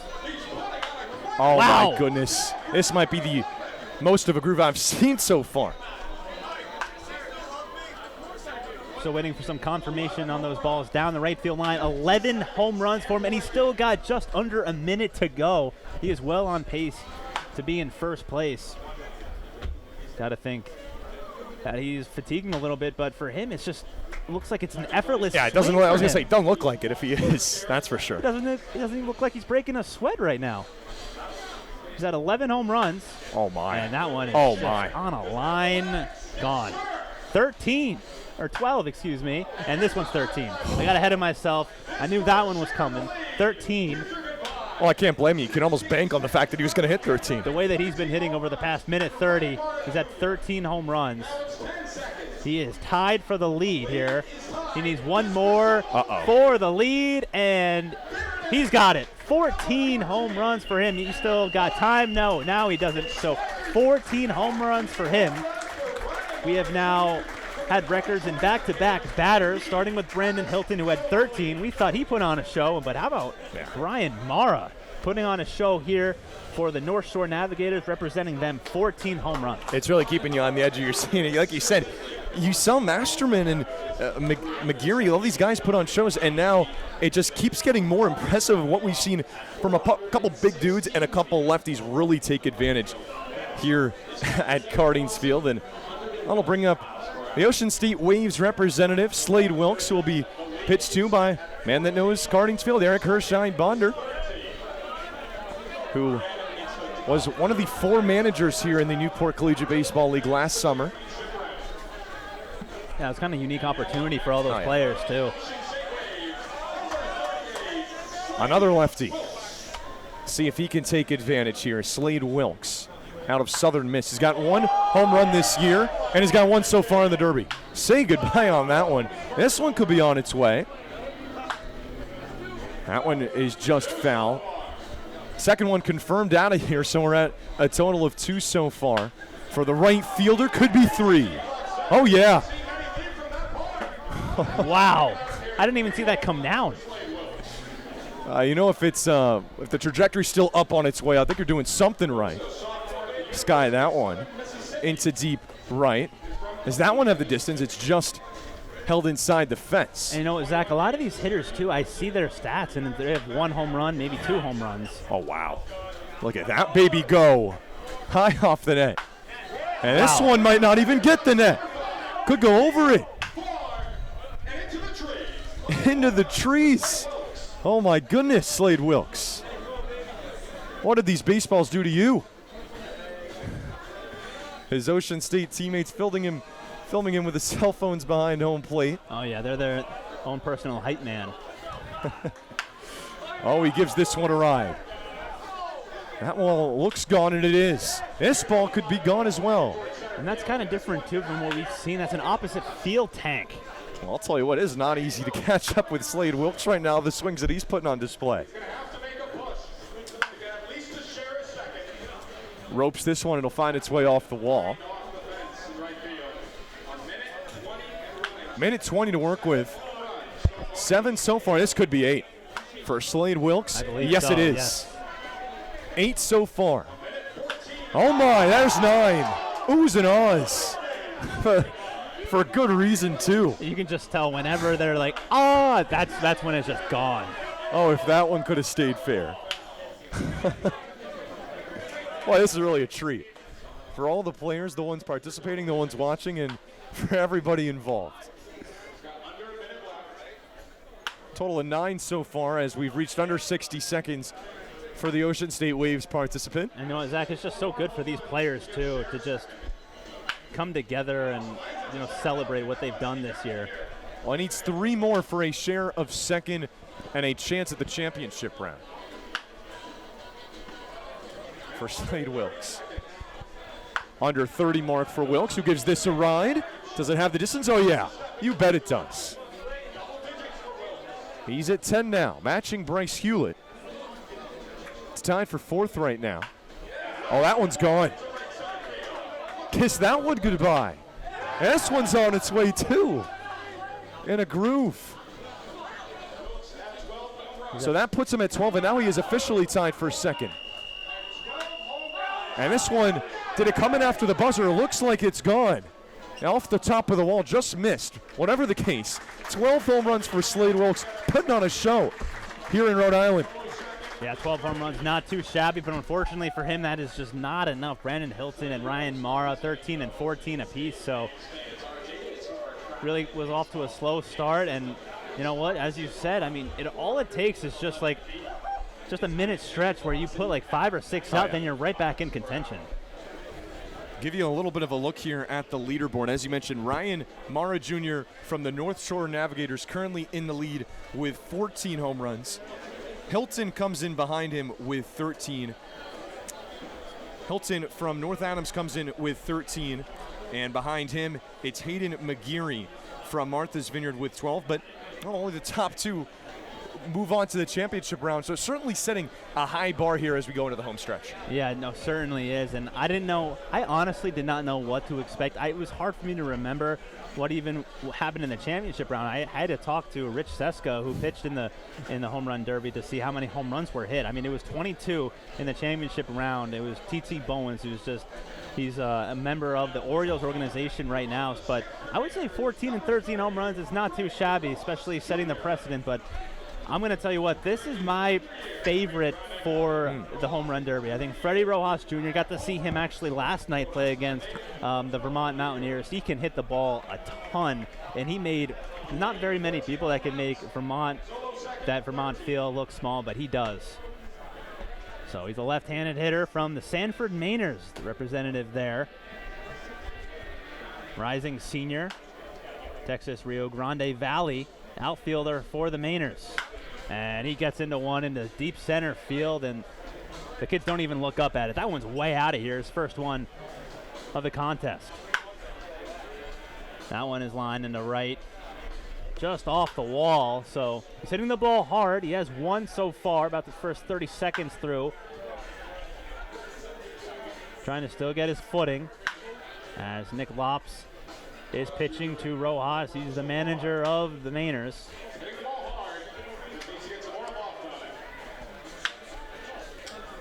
Putting on a good show in BP. Nice line drive hitting. Just has to get under it just a little bit. And this one has a shot, but it's off the middle of the fence. So only one home run so far. I would say we're a little over a minute. And that one's gone. So that one's gone. He's up to 2 home runs. Bit of a slow start for Rojas. And that's a towering shot into right center field. And that one's gone. So that one's gone. 3 home runs for Rojas as he just tries to get a groove here. This is about the time where he really needs to kick it into gear, as probably just under a minute to go here in this one. And that one is deep to center and gone. That one's gone, and let's see if this one, and that was over the fence as well. So back-to-back swings, back-to-back home runs for Rojas. I believe he's up to 5. And that one, he's making a bid in the opposite way. And yeah, that's gone. Oh. So 6 home runs. That hit off the light tower out there. I saw the carom. That is impressive. Yeah, Rojas Jr. really starting to get into the groove here. He's up to 7 now. He's got a minute left to go. 7 home runs for him. The number to beat as it stands is 14. That one is Ryan Mara. He needs to get to 13 to at least force a swing off. That one's hit to deep right field. That's gone. 8 home runs for him, and there's 9. Here we go. Let's see if Rojas can get into it. 9 home runs for him. Back-to-back home runs. And that one's hit to center. Yeah, that one way out of here. 10 home runs for him.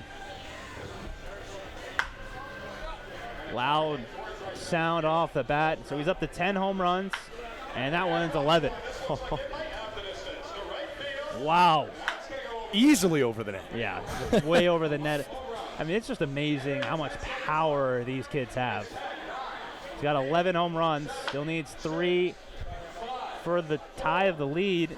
Needs 2 for second, and unfortunately, he will not get it. 11 home runs for Freddie Rojas Jr.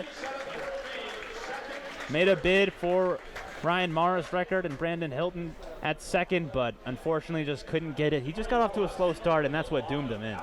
Yeah, but I'll tell you what, you look at how this field has played out here in this recent stretch.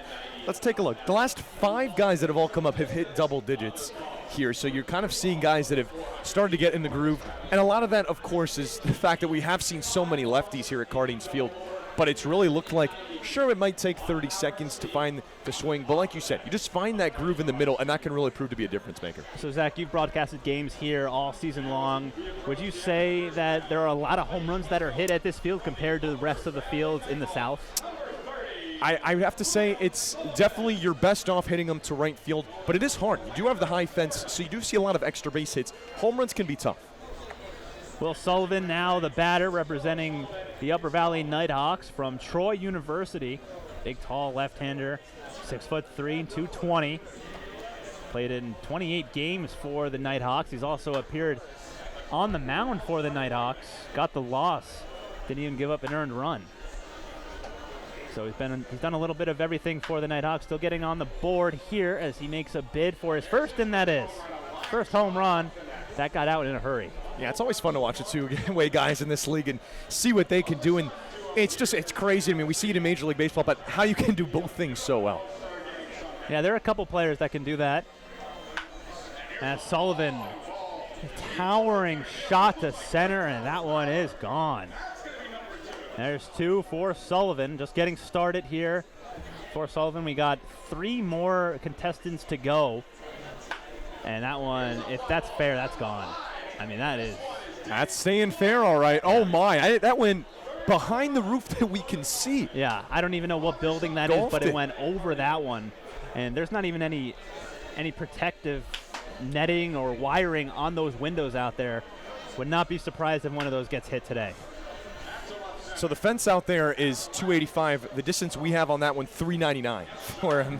Wow. So, yeah, it cleared at least one house out there, that's for sure. Wow. And that clears the net almost again. In the same spot. 5 home runs for Sullivan now, and he swings and whiffs on one. He just tried to send that one to the moon. But I'm just shocked at how, like, with ease, these hitters can just hit it over that netting. I mean, this wall is 28 feet high, and then the netting it's about, I would say it's about 14, 15 feet higher too. So they got to clear the fence by like 35, 40 feet. That one's way out. That's the entertaining factor here, is you don't get any cheap ones or any liners. You got to really get a hold of them. No, there's no Yankee Stadium specials here. No short porch. That one's way out of here in right center. I think is he at 7 now? 7 home runs for him. 8 home runs for him. Lost track of one. He's been on a tear over the past minute to go. He's got under a minute here in this one. Oh, yeah. He tries to make a bid for number 13. That's the big number. So he's at 9. 9 home runs. Got to make a little bit of a push here. I haven't seen someone golf them the way he's just like shooting them a mile in the air, and they look like fly balls. They just keep going. Yeah, with ease, he is hitting it out. So he's up at 10. Now it's 11. 11 home runs for him, and he's got just about 30 seconds to go. So 11 home runs, needs 2 to tie the second place, which is held by Brandon Hilton. And that one's hit into deep center field, so now he needs 1. He's at 12. That one's hit the deep right center field. That one is number 13. 13. Wow. And that one is just off the fence. He needed that one. He missed it by a few feet. He needed that one to solidify himself in the final round, but right now he is tied with Brandon Hilton for second with 13. Brian Morrow right now the clubhouse leader with 14. And the next batter will be Luke Frenzoni. Yeah, and I'll tell you what, looking back on Sullivan, that might be my favorite swing so far. Very violent-looking swing, one that I would compare it to at the Major League level. You look at a guy like Bryce Harper and the way that he really drives baseballs and how the way that Sullivan was golfing them with that violent swing of his, it was working in a groove, and, well, for the minute, it's got him a spot, at least tied in the championship round. And you mentioned that too, like if you golf it out, you have a better chance of getting it out because the field, if you hit it in the right spot, it's not that deep and you need to get it over that fence. Not playing for extra bases here today, playing for homers. Playing for doubles, I should say. Here's Luke Franzoni, the final contestant for the Southern Division here in the first round. A Xavier Musketeer turned Valley Blue Sock. Now another right-handed hitter with a ton of pop. The number 2 reach is 13 for second, 14 for first. That is Ryan Mara Jr. of the North Shore Navigators that currently holds the lead. And getting some good swing, but hitting some liners so far. Gives this a ride. It's out of the distance. I think that's the first one. Oh, yeah, you bet. This one's got a chance as well. Well, now he's starting to hit some. Oh, can we keep up, Luke Franzoni? That is high off the wall. Does this one have the distance? 3 home runs. The now. count is the count's at 3 so far for Franzoni, who's getting under a couple now. You know, we mentioned at the beginning that these hitters won't have any timeouts in 3 minutes, and honestly, like, I haven't even noticed it. I think these hitters are doing a fantastic job of really pacing themselves. Pure adrenaline. Oh boy, that one is gone. So that's number 7. Shoots this one out to dead center. It'll fall short. Wow. I don't think that one's falling short. Oh my. Luke Franzoni, that is 8. I can't even imagine the amount of baseballs that the NECBL and Newport is going through right now. We had a couple of pretty big buckets today, I would imagine. Killing these baseballs right now. I mean, at the rate that they're hitting it out, you can give one to every resident in Newport. Shoots this one out high and deep, and this one as well. Well, no doubt about this. Kids are racing back on the playground for that, and they may have another one to chase after. Boy, is he fun to watch. 11 for Franzoni to this point. That could be 12. Oh, yeah, you bet. Onto the playground. This one's a towering shot off the fence. Golfing him. Just like the man right before him. Sullivan from Upper Valley. This one to deep right center into the alleyway. Yeah, that's Triples Alley out there in right center. Not where you want to hit it if you want to win the home run derby. Really is. How did he get that one? Deep to left. That's gone, as is this one. I believe that for 13 for Franzoni, who is in a groove here.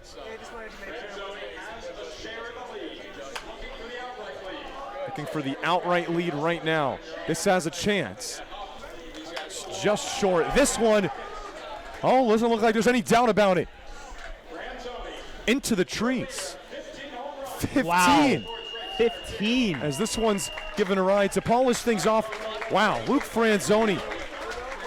How impressive was that to watch? 15 and the leader so far here in the home run derby. And how foolish were we to just think that the lefties were going to do so well today because of that short porch out in right field. I say the short porch. It's really not a short porch. It's the shortest part of the field in right field. But, I mean, these guys are making this field look so small out in left center. It is 357 out there with the 28-foot fence. It is just crazy the amount of power that these guys have. And Franzoni, I mean, put on a show. 15 home runs. That's one more than the previous leader. So right now it's Franzoni and Ryan Mara.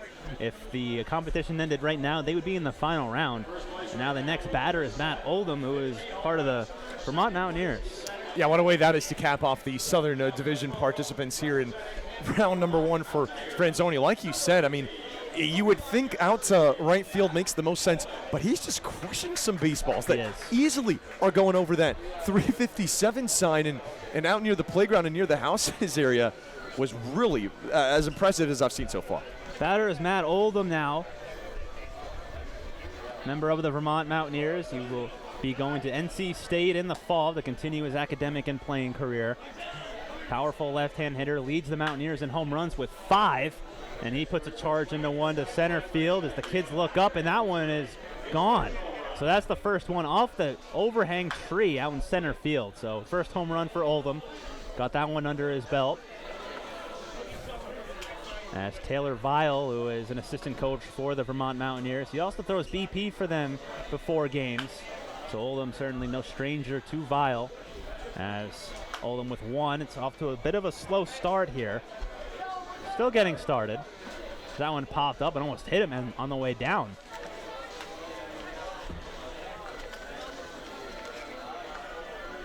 And Oldham just taking a couple pitches here. Tries to dial it in, and he lifts one in the air to center field. I think he might have got under it just a little bit, and he did. And I got to say, there's been a lot of pressure on these batting practice pitchers to throw a lot of strikes, and for the most part, I mean, they've really come through for these hitters. And there's Oldham. There's a hard hit ball to right, and that's off the fence. Not a home run. This one might get there. No, so we're still at 1. Oh, I think that one will, though. There you go. There's 2, there's 3. So back-to-back pitches, back-to-back home runs for Oldham. And that's 3 straight home runs for Oldham. So at Oldham, all of a sudden 4 home runs. About halfway through his round as he lifts one in the air to deep right. Did that get out? The kid's looking up, and that one's off the wall. That one is popped up. So Oldham, this is about the time now where he needs to start making a push. He's got 4. The score to beat right now as it stands is 15. Needs to get to 14 to at least force a swing off. That was held by Ryan Mara from North Shore as that one's lifted to right, and that one hits the net. That is gone. So if it hits the net over the fence, it's a home run. He's at 5 home runs now for the catcher slash first baseman slash third baseman slash second base. He does literally everything for the Vermont Mountaineers. Been a staple in that middle part of the lineup as he's up to 5 home runs for him. As he's just under 30 seconds to go now here in his round, as he really is starting to get into crunch time. Really needs to get it going, and he lifts one in the air to deep right center. And that one is gone. That's one way to start. There you go. There's 6 home runs for him. And that's a nice line drive to left center, but not going to get the job done. 10 seconds to go. Let's see if he can end on a good note. 6 home runs on the ledger. And this is the last pitch here for him, and he ends on a good note as that one is just off the bottom of the fence. So 6 home runs for Matt Oldham out of NC State, representing the Vermont Mountaineers in the north. Not going to get the job done tonight, but did put on a show. Line drives everywhere. It's just a pretty big field, and we've been fortunate to see a lot of the hitters before Oldham really make this field look like a Little League park. Yeah, worth reiterating, 28 feet across this entire outfield, the fence here at Cardines Field. So not only do you have to muscle him, but you really got to get under him to hit him out here, and it's not something you're accustomed to. You're used to seeing at most other ballparks. Sure, you'll have a high fence in one part, but at least in some part you'll have an area where you can hit a line around. That's just not the case here.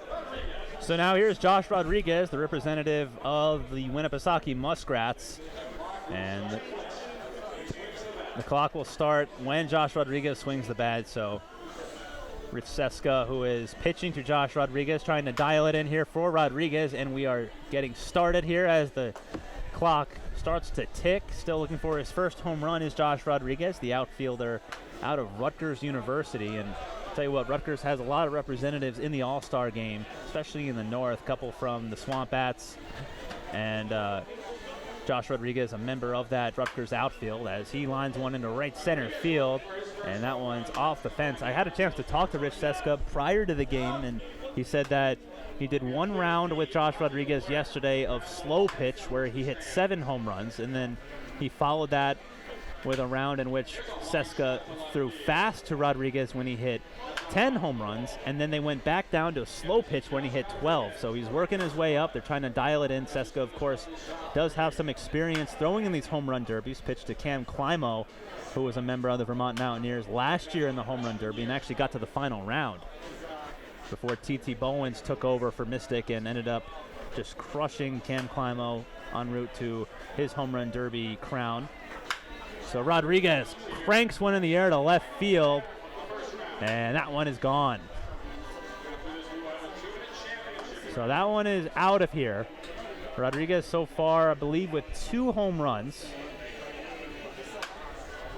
as he's just hitting it into the deep part of the ballpark, just getting under it. There's kids out there having a blast trying to catch these high fly balls from these power hitters in the NECBL. As that one will be out of here. So there's 3. And really starting to connect in that part in the left center.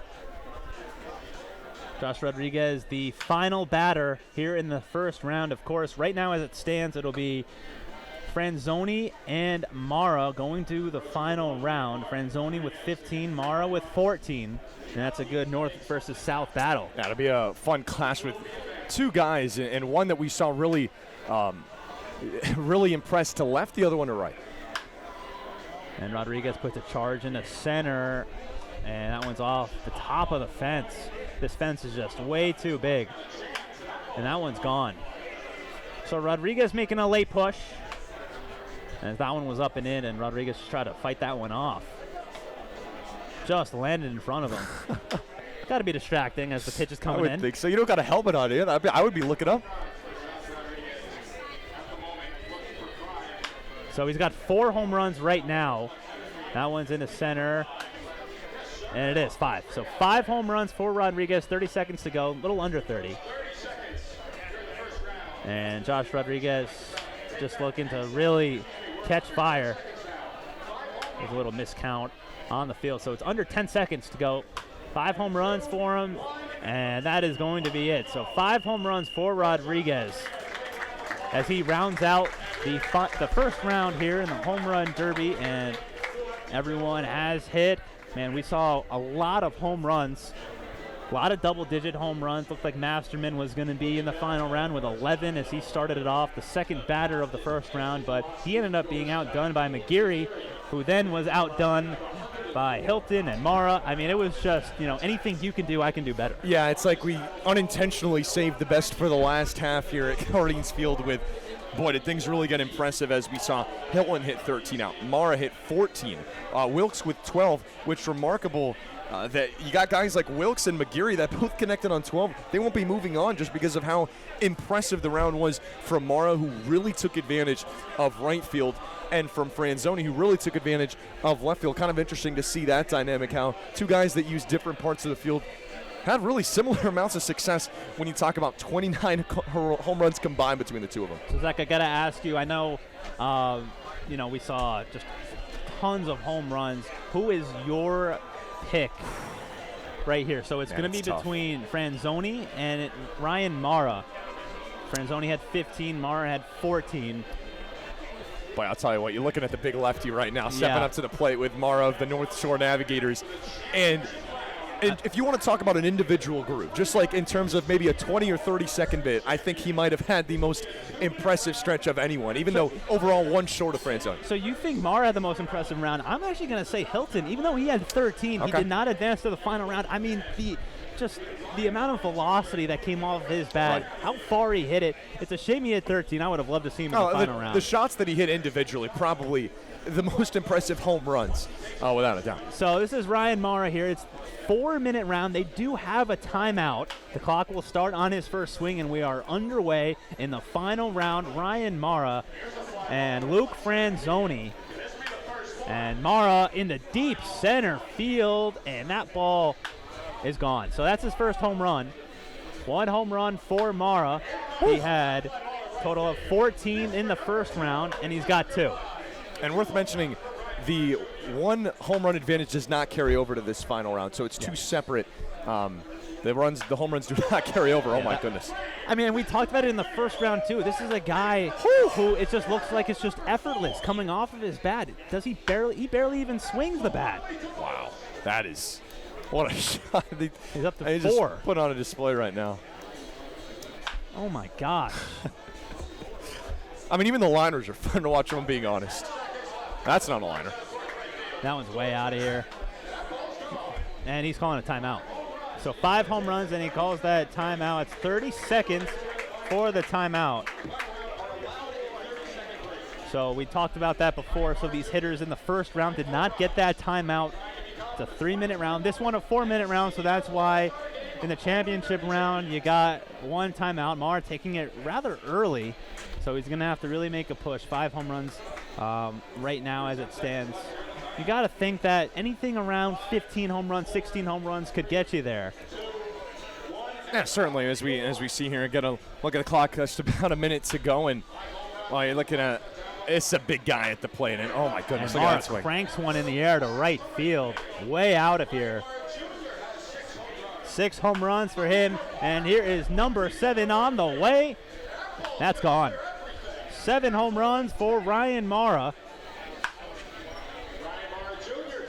Pop up in the center field. Don't think it's going to get out, and actually that will. That one disappears into the trees over the fence. Wow. Look at that one go. And here is 8, and he's got it. Clears the fence by a considerable amount. 8 home runs for Mara. Deep in the right. He has 20 seconds to go.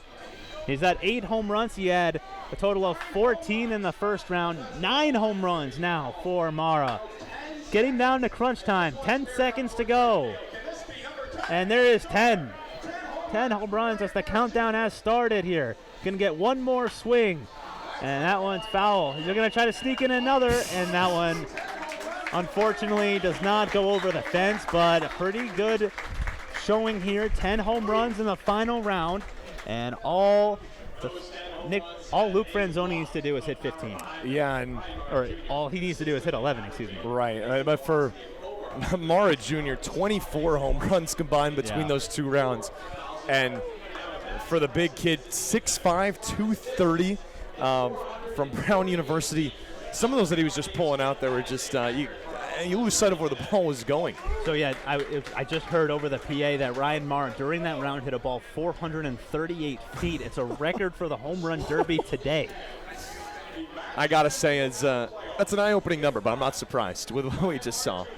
438 is just a crazy distance, especially for these college hitters who aren't really accustomed to hitting with that wood bat, too. So, very impressive for Mara, but now Franzoni needs 11. 11 for the win for Franzoni. His first swing. Oh, it's a good one. That's gone. There's another. How about back-to-back jacks for Franzoni? This is what he does out to left field. Incredibly impressive pull power. Yeah, no, he certainly does. Oh, my. Yeah, you can just hear the crowd every single time he gets into it. The players, too, cheering him on. He is the favorite here.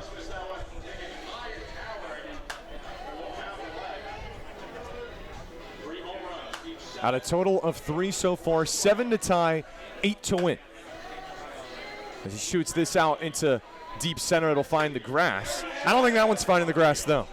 On its way and out of here. Did that hit the chimney out there? I think yes, so. I think it did. Oh, my goodness. And I was going to say, it doesn't look like he needs to use the timeout. He does not look tired at all, but he does use the timeout here. It's a 30-second timeout. Wow. Just the amount of sheer power that these guys have. I mean, jeez. Well, if you're muscling them out to the chimney out there, I could understand why he'd be a little tired. And for those of you watching at home, we've got 7 cameras trying to follow this. They've been doing a fantastic job trying to keep up with all the home runs going out of the ballpark. It's been a lot. Franzoni ready to go. Doesn't even need the full 30-second break. Yeah. As our on-field MC was counting down with the John Parent with the time, but Franzoni gets a hold of this. Say goodbye. That one's got a shot. High off the wall. This one is going to go, as will this.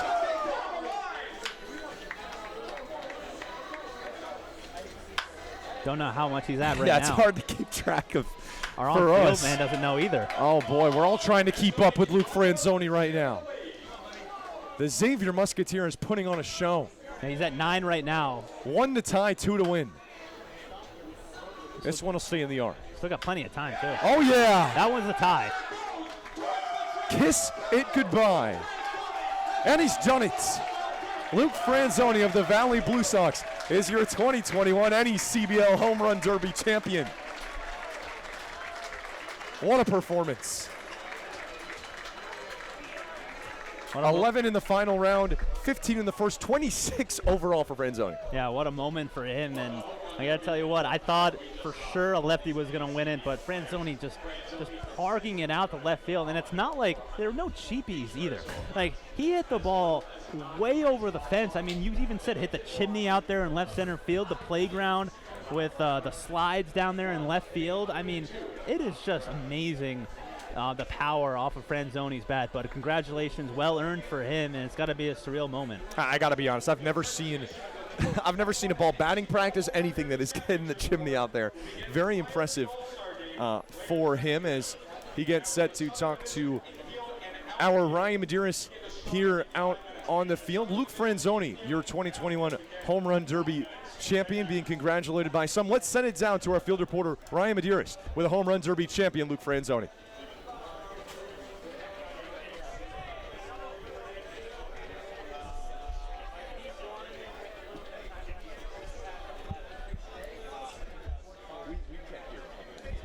All right, there we go, everyone. I'm here with the 2021 Home Run Derby champion, Luke Franzoni of the Valley Blue Sox. First off, Luke, how are you feeling after that Home Run Derby winning performance?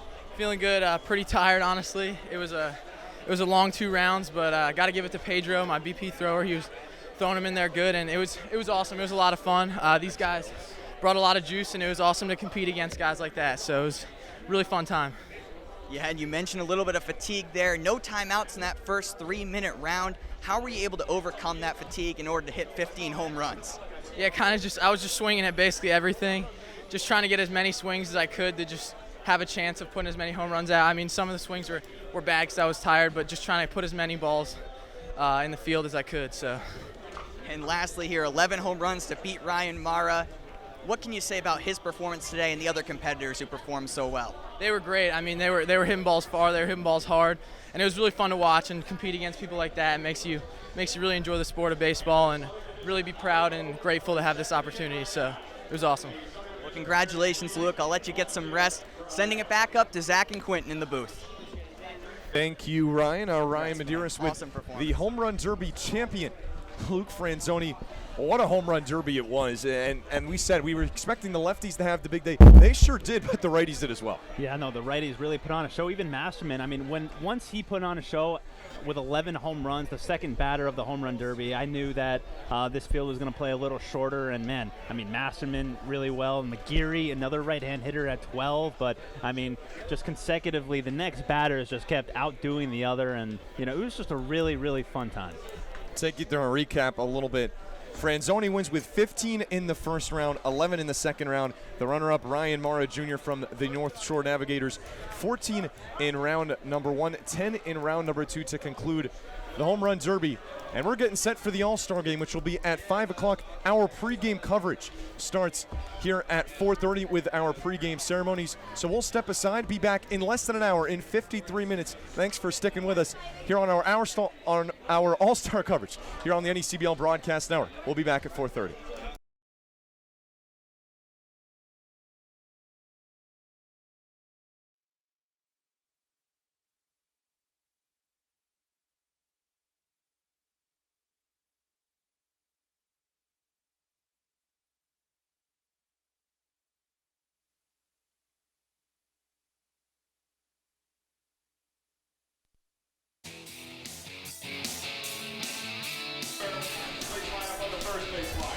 It is almost time for the main event here at Cardines Field, getting ready for this season's NECBL All-Star Game hosted by the Newport Gulls at Cardines Field for a 4th time in history. With that, we welcome you up to our booth here on a beautiful day for baseball. Zach Letson joined alongside Quitin Pelzel, getting you ready for what should be a really exciting night. Yeah, I know the Home Run Derby really got us going. It was a terrific contest, and now we get to celebrate at the All-Star Game. A lot of the players, I mean, as you said, this is the main event, so a lot of the players looking forward to this when they were first announced, and now this is it. They're about to get set to announce the starting lineups, and then we'll be underway finally in the 2021 NECBL All-Star Game. I'll hand things down momentarily to public address announcer here for the Newport Gulls, Don O'Hanley, but first, while we have a minute, I'll recap it for you a little bit. Home Run Derby got things started here at 2:30. And it was a sight to see Quitin, especially in that final between Ryan Mara Jr., who started strong, 14 in the first, 10 in the second round, but was ultimately just outdone by Luke Franzoni. Yeah, Luke Franzoni really put on a show in the first round. I mean, he led everyone with home runs in 15, and he was a right-hand hitter, too. So he had to get it over that 357 sign out there in left center, but he did that. He made this ballpark look very small, and Ryan Mara, in his own right, he looked like he wasn't even fatiguing at the plate, but he only hit 10 home runs in the second round, and you know, all Franzoni needed to do was hit 11, and he did that with plenty of time to spare too. So he did a fantastic job, and really they just honored him. They gave him a badge. Sean McGrath, the commissioner of the NECBL, awarded him the badge. It's got to be a great moment for him, and you might see him tonight in the NECBL All-Star Game. 26 home runs, the tally for Luke Franzoni, the Xavier Musketeer, and Valley Blue Sox coming out on top in the first big event. Now getting ready for the main event, as we said, between these two teams, the North All-Stars versus the South All-Stars. Is going to look at the replay here and some of the impressive shots from Franzoni. See him celebrating with his teammates. Got to be a cool moment for the Xavier Musketeer.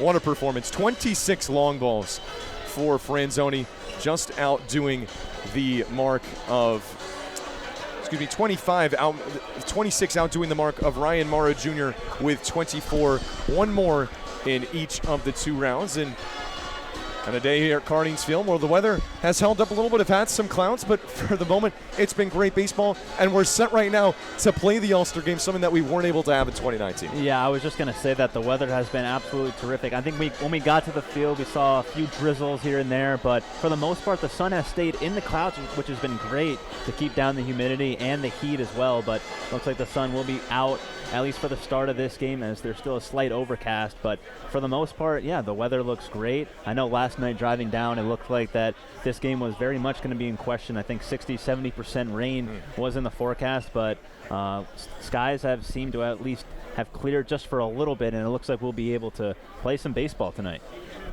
Getting closer and closer. These players have stepped down the third base and first base lines. Looks like we're just about ready to hand things over to the public address announcer for the Newport Gulls, Don Haley, as the music has stopped. So let's step aside and hand things down to the field here on the NECBL Broadcast Network.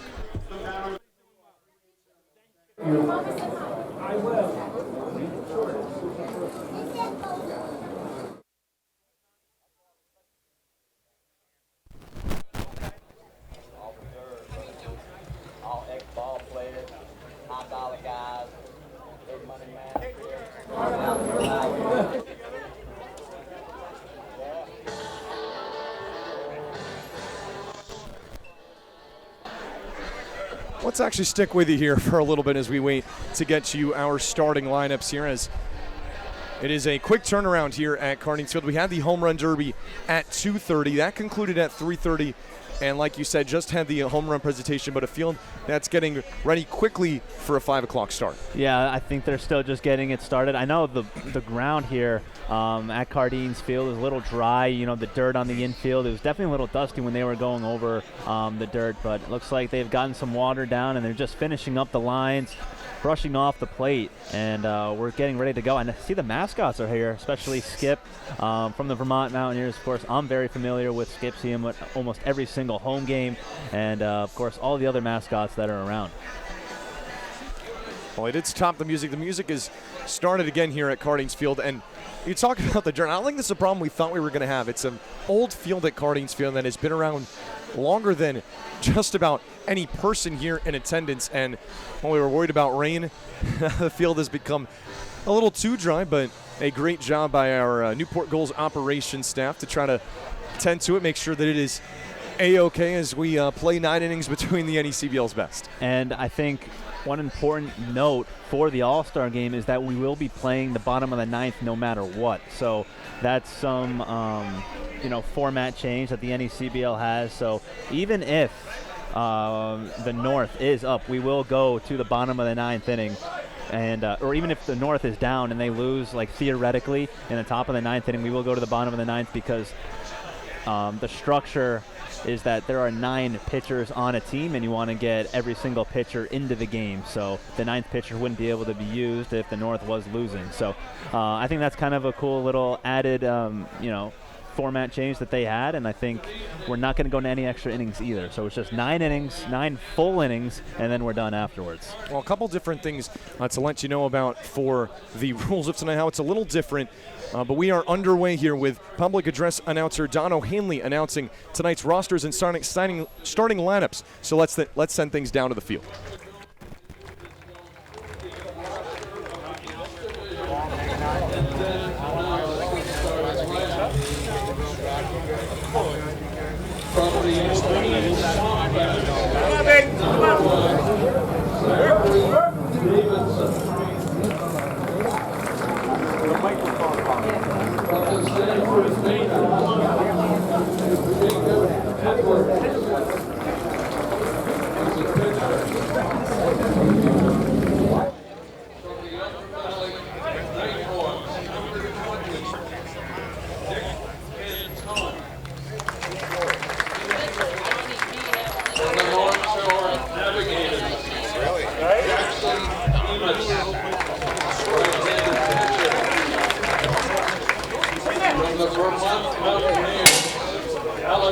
Right-handed pitcher.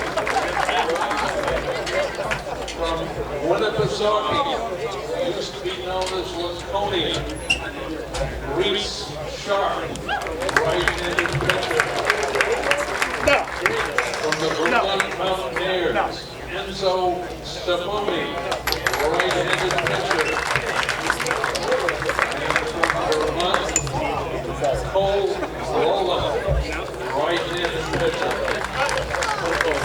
The catcher from Vermont, Matt Oldham. From North Adams, number 28, Jeremy Lee. Infielders from Vermont. Crazy rotate. Keegan Valero. He's a shortstop. From the Keene Swamp Bats, number 4, Zach Bushling. From the Sanford Maynards, Martin Higgins, the third baseman. From the North Shore Navigators, Logan Bravo, a utility infielder. And from the Upper Valley Nighthawks, William Sullivan, first baseman. The outfielders from the Upper Valley Nighthawks, Andrew Walker. From the Winnipesaukee Muskrats, Jake LaPrairie. From Winnipesaukee, Cole Johnson. From the North Shore Navigators, Joe LaMusico, or LaMucio. From the Keene Swamp Bats, Mike Naister. And from the Keene Swamp Bats, number 31, Troy Schreffler. Here are the starting lineups. Leading off for the North Division, a left fielder, Calvin Hewitt. He's from the Sanford Maynards. Batting second baseman, Max Vieira, from the Upper Valley Nighthawks. Batting third, designated hitter, Thomas Joseph, from the Keene Swamp Bats. Batting fourth, third baseman, Garrett England, of the Upper Valley Nighthawks. Batting fifth, the center fielder, Troy Schreffler, from the Keene Swamp Bats. Batting sixth, the right fielder, Alan Roden, from the Upper Valley Nighthawks. Batting seventh, the shortstop, Danny DiGregorio, from the Keene Swamp Bats. Batting eighth, catcher, Parker Haskin, Upper Valley Nighthawks. Batting ninth, the first baseman, John Marty, from the North Adams Steeplecats. On the mound tonight for the North Division, Mike Bazika from the Keene Swamp Bats.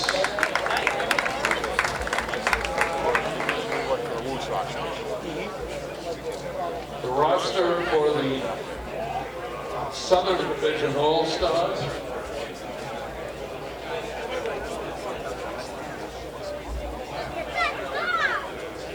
From Martha's Vineyard Sharks, Jackson Naza. From the Ocean State Waves, Sean Gamelin, right-handed pitcher. From the Martha's Vineyard Sharks, Adam Boucher, right-handed pitcher.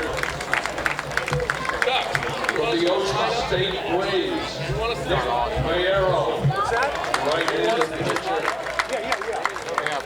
From the Newport Gulls, Brent Umberger, left-handed pitcher.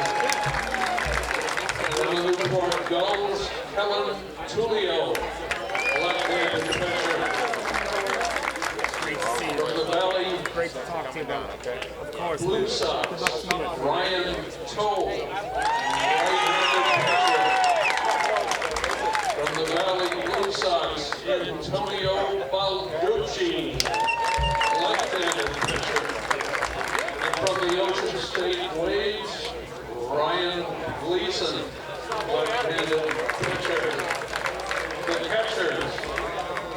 From the Valley Blue Sox, Cole Andrews.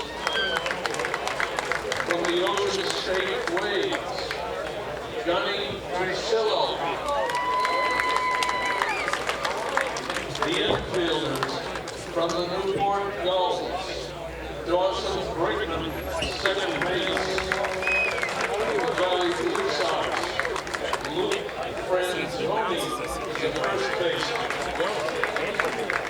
From the Martha's Vineyard Sharks, Jake Berger, shortstop.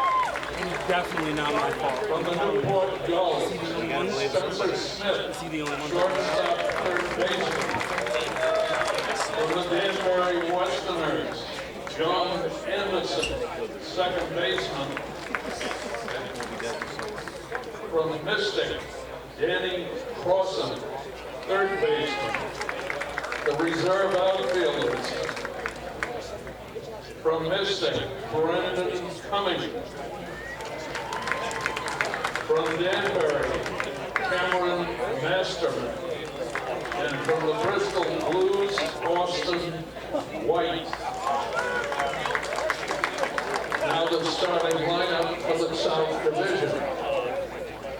Leading off, the right fielder, Sam Cochran from the Newport Gulls.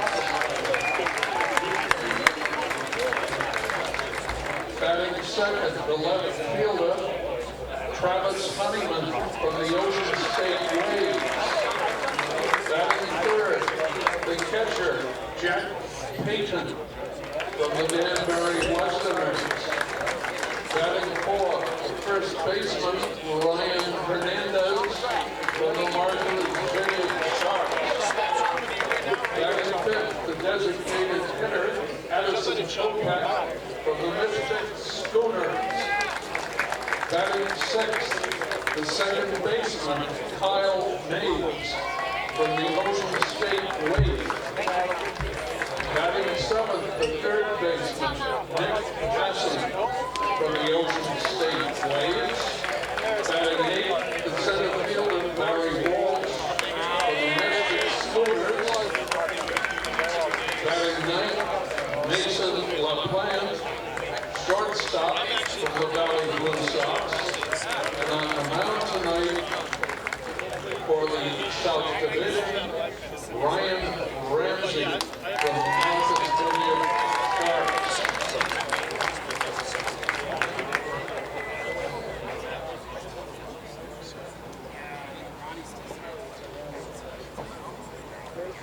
Okay, we already have a replacement, Mitchell Morales from the Sanford Mainers in the infield. Now the coaches from the Newport Gulls. It's more papers here than they're going to do an IBM office. Kevin Winterrow, the manager for the Newport Gulls. Comes from a distance, Yukon, Oklahoma. And the manager for the North Division club, Sean McKenna of the Keene Swamp Bats. Now the various coaching staffs for Newport, Greg Zackerson and Teddy Regan. Other South Division coaches, Eric Hirschbein-Bodner from the Ocean State Waves. Ian Raxford from the Danbury Westerners. Bobby Rodriguez from the Danbury Westerners. Jim Buckwick from the Martha's Vineyard Sharks. Matt Curran from the Martha's Vineyard Sharks. It's too bad we don't have some Sharks music here in this influence. On the North Division, Rich Sesta from the Winnipesaukee Muskrats. Tim Lombardi from the Keene Swamp Bats. And Eric Zaga from the Keene Swamp Bats.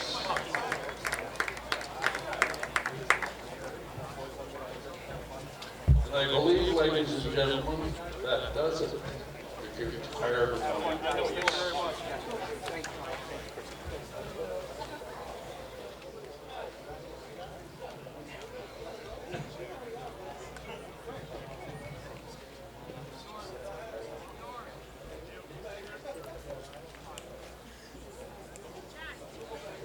One last footnote, we have the umpires who just arrived.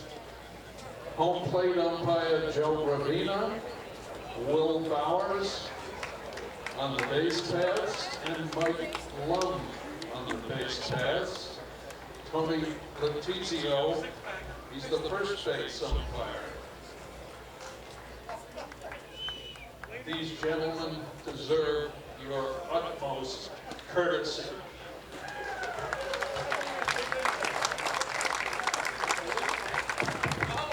Ladies and gentlemen, welcome to Cardines Field in the 2021 NECBL All-Star Game.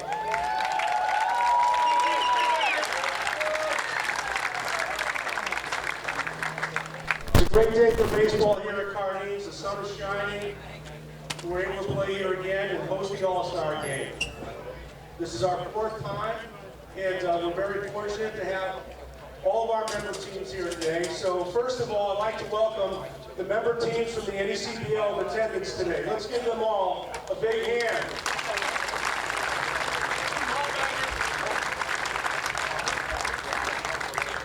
I'd like to recognize our NECBL Commissioner, Sean McGrath.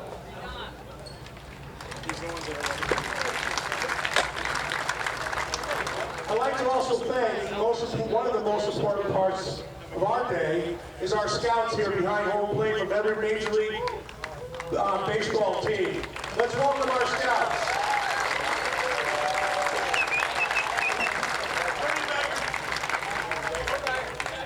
I'd like to acknowledge the NECBL Board of Directors that are in attendance, represented by Mr. Sean McGrath once again. I'd like to welcome the Newport Gulls Board of Directors, Ron Westmoreland, Greg Bader, Chris Patos, and Mark Ward. Let's give them all a big hand. I'd also like to acknowledge our baseball director of baseball operations, Mike Falcone.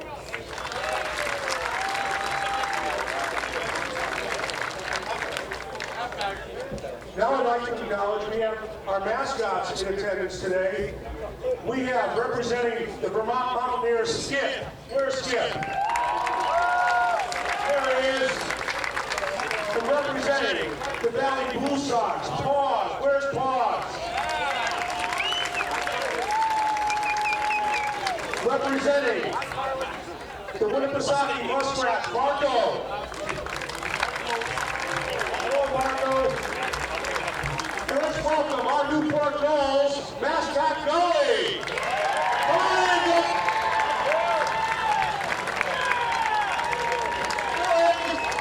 And his manager, Eric Patzos. Go get it, Dick.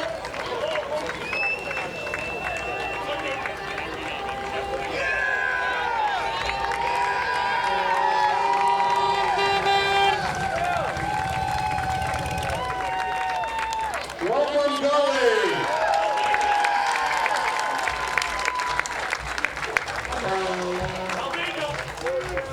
We'd like to acknowledge today's game day sponsors, which includes the People's Credit Union. Let's give them a hand. Coast to Coast Promotions.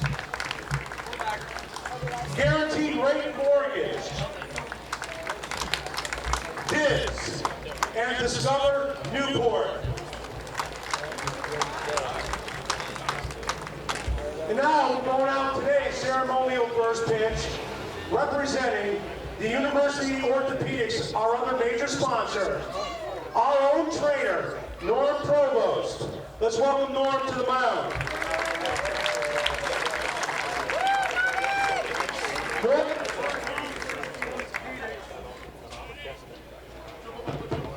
For 26 years. He's been the Gulls trainer for 18. Let's welcome Norm back to Cardines Field. Your home, Norm. Show him where to go. All right.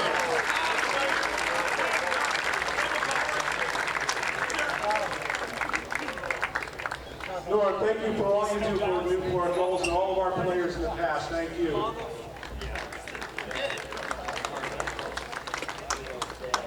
We'd like to ask you all to stand now as our colors are presented by the Middletown Fire Department.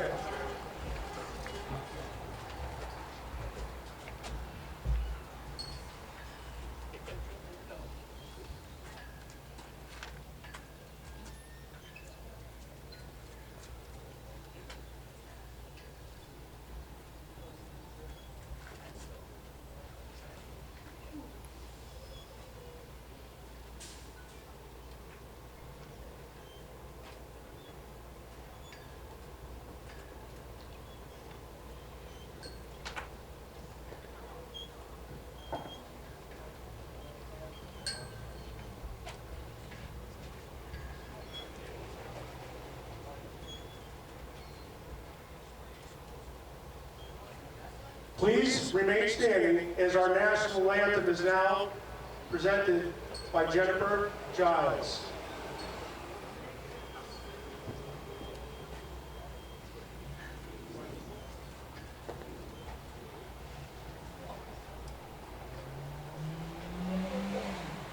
Oh, say, can you see by the dawn's early light what so proudly we hailed at the twilight's last gleaming, whose broad stripes and bright stars through the perilous fight all the ramparts we watched were so gallantly streaming, and the rocket's red glare, the birds bursting in air, gave proof through the night that our flag was still there. Oh, say does that star-spangled banner yet wave o'er the land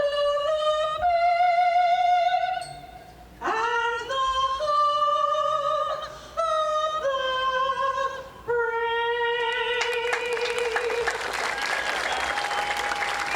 and the home of the Stars against the South All-Stars as we have concluded our pregame ceremonies and time for baseball. Thanks so much for joining us here on the NECBL Broadcast Network and on your view as we welcome you into the booth here at historic Cardines Field. Zach Letson, the broadcaster for the Newport Gulls and the Southern Division representative, joined alongside Quitin Pelzel, the broadcaster for the Vermont Mountaineers and the Northern Division representative. A lot of anticipation, Quitin. It's finally here. I know, seriously, it feels like we've been waiting all day, but here we are finally here. The pregame ceremony was fantastic. We've got the color guard out there, the great national anthem. All the GMs are here, the mascots are here. We got 4 umpires. How about that? Don't really have that very often for an NECBL game, but it's an all-star game. It's the big time, and we got 4 umpires right at home plate as the managers get ready to exchange the lineup cards. But yeah, I mean, it's a fantastic day for the players. The scouts are here. A lot of anticipation, as you said, and got to think a lot of nerves for the players as well, playing in front of these scouts and playing against such a packed crowd here at Cardines. Well, we have the lineups as they were announced by Newport Gulls public address announcer Don O'Hanley. We also know who will be replacing who. That is a new layer to this that we have not received in the past, but both managers getting ahead of the curve a little bit, of course, in a game where everyone, of course, wants and needs to play. Yeah, we already mentioned that we are going to play a full 9-inning game, so whether or not whoever team is winning at the end of, the top half 9th inning, we will go to the bottom half of the 9th inning. But yeah, I mean, on the lineup cards, it shows us when these substitutions are coming in. These managers really aren't really managing. They're just there just to oversee, just to have a good time, because they're the ones that script it out. And well, the starters, I think, are going to play the first 2/3 of the game, and then we'll have the substitutions for the last 3 innings. I think that's the way it's going to go, and that's the way the managers want it to go. As the Southern Division All-Stars have gathered in a bunch, set to take the field here for the first time I'm curious, is there one player that you're looking out for here? Of course, we will have an MVP at the end of tonight's festivities, but one player, north or south, that kind of sticks out to you? For me, it would have to be Max Vieira, who is a member of Northeastern and the Upper Valley Nighthawks. He's on the north. He is the CAA all-first team. He was a freshman All-American as well, all-rookie team. He led Northeastern with a .348 batting average. He is the top 3 in the NECBL in batting average right now. So he's one of the best hitters in the NECBL. He's a young player too, a rising sophomore at Northeastern. So I think I would look for him on the big stage to do something big tonight. Getting closer to this game, of course, there was no All-Star game in 2019 up in Vermont, a place that Quitin comes from and is very familiar with. It was rained out. We did have a home run derby that year that was won by T.T. Bowens. The home run derby today, which was at 2:30, was won by of the Valley Blue Sox Luke Franzoni. 15 home runs in round 1, 11 in round 2, 26 in total. Something we touched on, but just a really impressive sight to see, especially for righty. Yeah, it was great to see. It was just an awesome, performance of power that we saw. I mean, and none of the hitters that we saw really hit under 5 home runs. Like, everyone out there was out there, and they put a charge into some baseballs, and they really made it a close competition. So I was really impressed. I didn't know what to expect personally, because I remember back 2 years ago with the Vermont Mountaineers, and once they hosted the All-Star game, there were some players that didn't even hit 2 or 3. So it's good to see the overall competition, and it was really a great event. Well, the Southern Division All-Stars have taken the field here for the very first time at Cardines Field. Let's get you to defensive alignment for the team that will be calling themselves the home team here at Cardines Field, the South All-Stars. Left to right across the outfield. Boy, a very talented outfield. The NECBL leader in batting average, Travis Honeyman, plays left field. Barry Walsh of the Mystic Schooners in center field. And Newport's own Sam Cochran plays right field. Left to right across the infield. The man that was playing catcher against the Newport Gulls just last night in what was a 5.5 inning affair, Nick Hassan from Kennesaw State. At third base, Mason LaPlante, who shined. NECBL Player of the Week, including a 4-for-5 performance right here at Cardines Field. From the Valley Blue Sox plays shortstop. Kyle Maves plays at second base from Ocean State, a replacement of Justin Guerrera, the Newport Gull, who of course was drafted, but Maves, a sensational summer himself, comes from Quinnipiac, plays second base. Ryan Hernandez is the first baseman from Martha's Vineyard and the University of Houston. Doing the catching for Newport from Louisville, and the Danbury Westerners, Jack Payton, and he is the battery mate for the pitcher on the mound, Ryan Ramsey, who will pitch the first inning of this ball game, comes from Martha's Vineyard and the University of Maryland, and has had a very impressive summer to this point with the Vineyard so far. ERA that sits under 2. 1-0 with a 2.07 ERA. He has pitched 4 games this summer. And this is his third start. If you look into his stats, 13 innings pitched with 22 strikeouts to 5 walks, and this is his first time pitching here at Cardines Field this summer. Yeah, his last appearance came on July 13th against Bristol. He went 3 innings, gave up 2 runs, 1 hit, 2 walks, and 5 strikeouts out of the University of Maryland. He's a left-hand pitcher that stands at 6 foot 185. He's had a great season for the Martha's Vineyard Sharks, and what a moment for him as he gets to start this All-Star game. Well, the first batter he faces from the Sanford Mainers, Cal Hewitt, the left fielder, who has had a great season this summer, as have, everyone that's here in the All-Star game. First pitch comes in for a strike for Ramsey, and we are underway at 5:07 p.m. at historic Cardines Field. 78 degrees and mostly cloudy in the city by the sea. Hewitt swings and misses at the 0-1, comes in off speed, now 0-2. It's interesting because Cal Hewitt was playing the Vermont Mountaineers last night, and he was not in the lineup in either game, so there was some question whether he was going to play in this game, but here he is. 0-2. The touch upstairs from Ramsey, now 1-2. A second team All-Big Ten selection after very impressive numbers, helped lead the Terrapins to the NCAA tournament for Ramsey. Here's a strikeout. 1 batter and 1 strikeout on 4 pitches to Hewitt to get things started in the All-Star game. Hewitt's really had a fantastic season, and it's not very often that he does strike out. He came into this game with a .323 batting average, 2 home runs, 8 runs batted in, and he just gets blown away with a fastball from the lefty, Ramsey. 4-pitch strikeout. Now he faces another very dangerous bat, Max Vieira. Second baseman for the Upper Valley Nighthawks comes from the Northeastern Huskies. At ball number 1. Yeah, he pretty much got every single accolade that you could get at Northeastern in his freshman season. Led the team in batting average as well. Swings and misses at the 1-0. Well, pretty high up on the batting average ranks for the Nighthawks as well. 353 hitter in 23 games. 2 homers and 11 RBIs scattered across that as well. And he bloops this one. This will fall for a base hit into center field. First hit of the NECBL All-Star game belongs to Max Vieira. Looks like he got a little jammed on that fastball in. He was able to muscle it into center field, and that's exactly what you want. If you're the North, just get on base against a very tough pitcher. Now you get to see Ramsey out of the stretch here. So Vieira with a 1-out single brings up Tommy Joseph. Be the designated hitter here in the early going for the North All-Stars. From the Keene Swamp Bats, who are the only Northern Division team that has played at Cardines Field this season. It was an exhibition game back early in June between Newport and Keene. Two teams that have a good relationship with each other, and this, of course, a different year with the North and South not playing each other in regular season action. As Joseph hits this one on the ground, that's a base hit on the left side. Back-to-back singles for the North All-Stars here with 1 out in the first. Yeah, nice hit there, hitting it past Hassan over there at third base.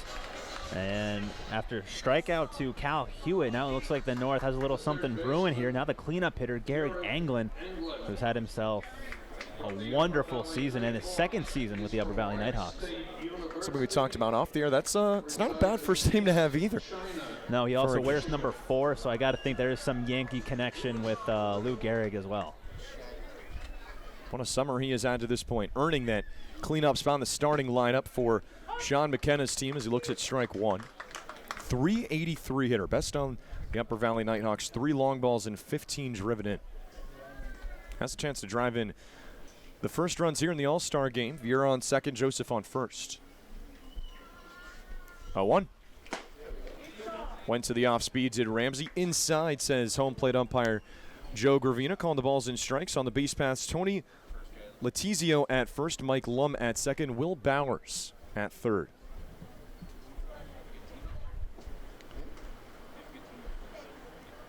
One.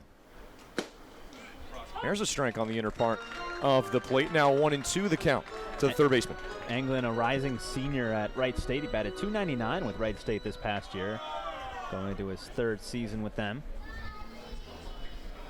Team that played into the NCAA tournament, into the Knoxville Regional. 1 ball and 2 strikes with 2 on. Here's the pitch. Just a bit inside, says Joe Gravina. And now the count even at 2-2. Yeah, very good speed on the base paths for the North as well. I wouldn't be surprised if maybe they're in motion. 2-2 pitch. Swing and a miss for strike 3. 2 outs in the top of the first and 2 strikeouts for Ryan Ramsey, 2 away. Well, that's Ramsey's MO. He strikes out a lot of batters, and so far in this game, he struck out 2 of the NECBL's best hitters with that fastball up in the strike zone. And he's just going with that pitch, and it's working for him.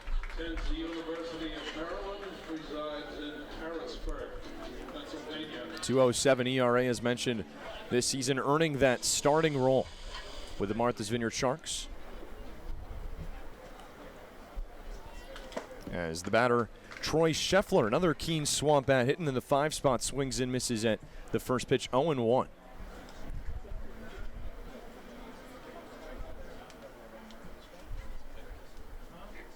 Two on now with 2 outs for the center fielder. 1-0 comes inside to Scheffler, hitting .337 this year with Keene. It's helped lead them to a pretty successful season at this point. It's kind of a unique matchup, too. You got Troy Scheffler from the University of Maryland and Ryan Ramsey, a pitcher from the University of Maryland, facing off in the All-Star game, 2 college teammates. A couple of Terrapins going at it, off and running to third is Vieira. He's in there without a throw. Nearly took out Nick Hassan in the process. But the first stolen base here in the All-Star game belongs to Vieira. Yeah, I kind of suspected they were going to be off. At least one of them was. And Vieira got a huge jump at second base. He was also extending his lead with every pitch that Ramsey threw. So Vieira stole that base rather easily. 32 hits this season for Troy Scheffler in just 22 games. But he missed. Cuts on and misses at the 2-2. Now Deuces Wild. 2 balls, 2 strikes, 2 outs.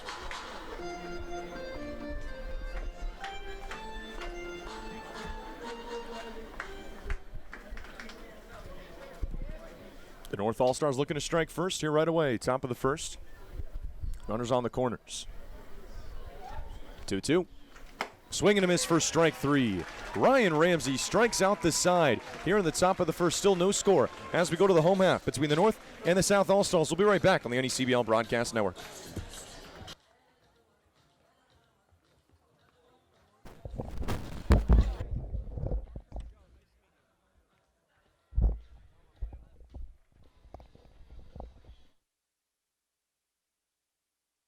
Newport, Rhode Island. Historically compelling, yet always evolving.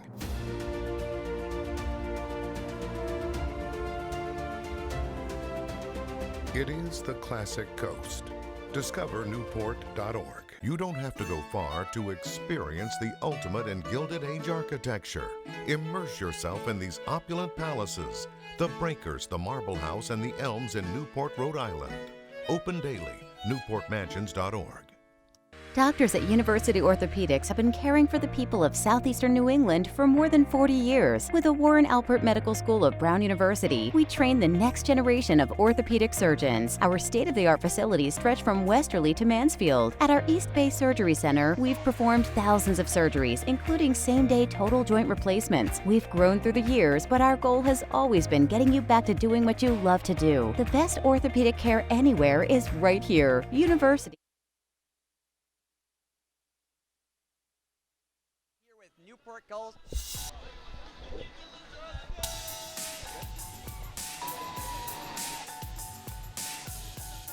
Welcome back, everyone. I'm here with Newport Gulls All-Star representative Dawson Brigman. Dawson, I want to ask you about that. How does it feel to be a representative for your home team in Newport?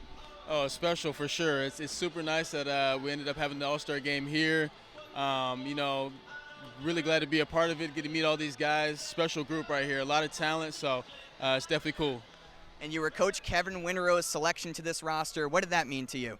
It means a lot. You know, it shows that he has a lot of confidence in me and my game, so, you know, that was definitely special to get that from him. It was definitely cool, you know, and, yeah, man, that's pretty much it. Yeah, sorry to cut you off. The inning's starting. Back to you guys in the booth. Thank you, Ryan. Newport Gulls' own Dawson Brigman getting interviewed. And a Newport Gulls outfielder set to lead things off. Sam Cochran be the first batter for the South All-Stars, facing Mike Bachicha on the mound. In the field for the North Division, Hewitt, Schreffler, and Roden from left to right across the outfield. First pitch skips in the dirt to Cochran, left to right across the infield. Anglin at third, DiGiorgio at shortstop, Max Vieira at second, Marzi at first, with Haskin doing the catching for Bachicha on the bump, who throws the ball outside now 2-0 to the Newport Gulls hit leader, Sam Cochran. Bachicha stands at 6'4", 205 from the University of Maine, he's made 6 starts this year with a 4.3 ERA. Cochran lines this one. This gets down for a base hit. The Newport Gull off and running. Big turnaround first. He'll stay there. A base hit for Sam Cochran. And in the blink of an eye, the South have a hit right back to start things at the bottom of the first. Yeah, both of these teams not too shy about getting on base and getting those base hits. It's already the third hit of the game combined, and Sam Cochran lining that base hit into right field. If I remember correctly, Cochran was actually a member of the Winnipesaukee Muskrats a couple years ago and was an All-Star. So very talented player, and he's doing that here in the All-Star game this year. Brings up the average leader in the entire New England Collegiate Baseball League, Travis Honeyman from Boston College.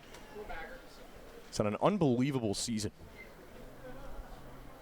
The first pitch to Honeyman is Cochran takes a big lead, caught on a miss for strike one. 463, in case you're wondering, for the Ocean State Wave. 31 hits across just 21 games. A couple hits scattered in there that aren't in the system because he's played in a couple games that have been suspended, as we've come to find out.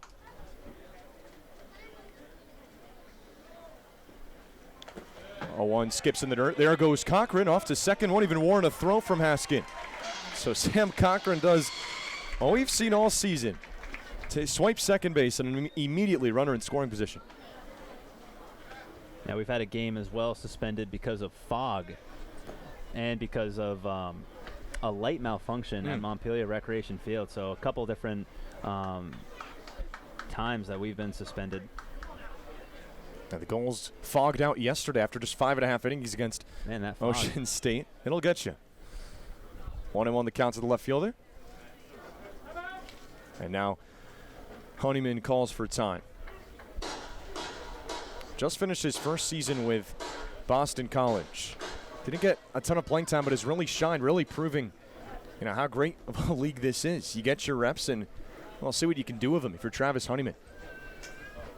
The Week 1 NECBL Player of the Week. Drives this back to the screen. Now 1-2.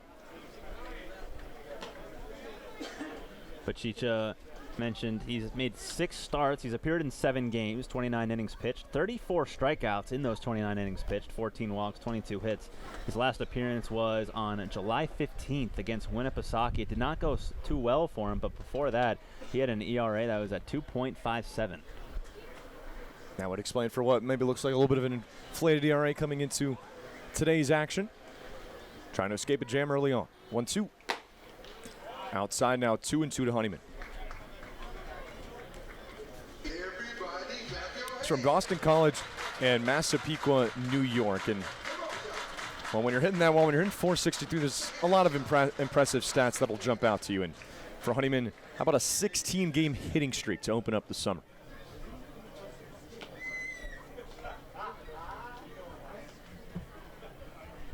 Two. Upstairs, and we've gone full. 2 hits in the top of the first for the North from Max Vieira and Tommy Joseph in back-to-back at-bats, but Ryan Ramsey able to strike out the side and get out of trouble, and now the South threatening in their half of the first. Payoff pitch. Tried holding up his swing. He went around, says home plate umpire Joe Gravina. So a strikeout to get things started for Bachicha on the bump. 1 down. Yeah, I think we're going to see a lot of those tonight. We got a lot of high-powered arms on the mound, and we saw 3 in the top of the first inning, and now chalk that up as 1 for Bachicha there, getting a very good hitter in Honeyman, who's batting .463 coming into this game. That is more than 80 points ahead of the second highest batting average in the NECBL. He gets a huge strikeout there. Brings up a guy that was playing here at Cardines Field, well, not too long ago, 2 days ago, in Jack Payton, the catcher for the Danbury Westerners from Louisville.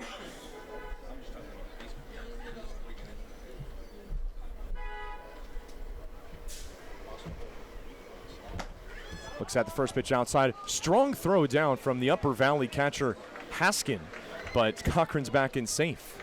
Yeah, you got Haskin behind the plate and Vieira at second, so there must have been a sign there between the Upper Valley connection about throwing behind the runner at second. A lot of Nighthawks representation in this starting lineup behind the plate, at third, at second, and in right field.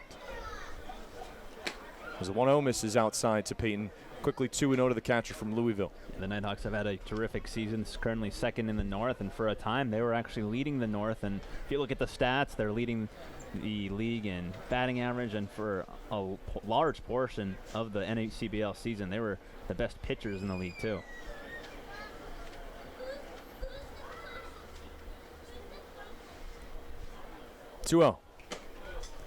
Fastball that dots the upper part of the plate for strike number 1 for Payton. This summer with the Danbury Westerners, 17 games, a .261 hitter, 1 home run, and 12 RBIs.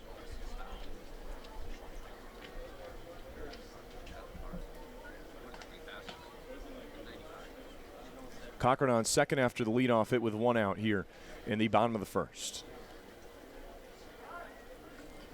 And now he catches the eye of Bachicha on the bump, will force him to step off. Wasted no time swiping second base on a ball in the dirt. after the single. As the 2-1 comes in inside to Peyton, now 3-1 to the catcher. Yeah, Bachicha really taking his time with that runner at second base. Cochran, who began this inning with a single, he's now down at second base after that wild pitch, and Cochran really trying to get the attention of Bachicha. 3-1. Grounded, goes just foul down the third base line. Well, again, back to the point of Cochran, I can understand a little bit of the concern. Second in the entire NECBL in stolen bases with 18 of them. And only trails the man starting in the 6th spot for the North All-Stars, Alan Roden from the Upper Valley Nighthawks, who has 22.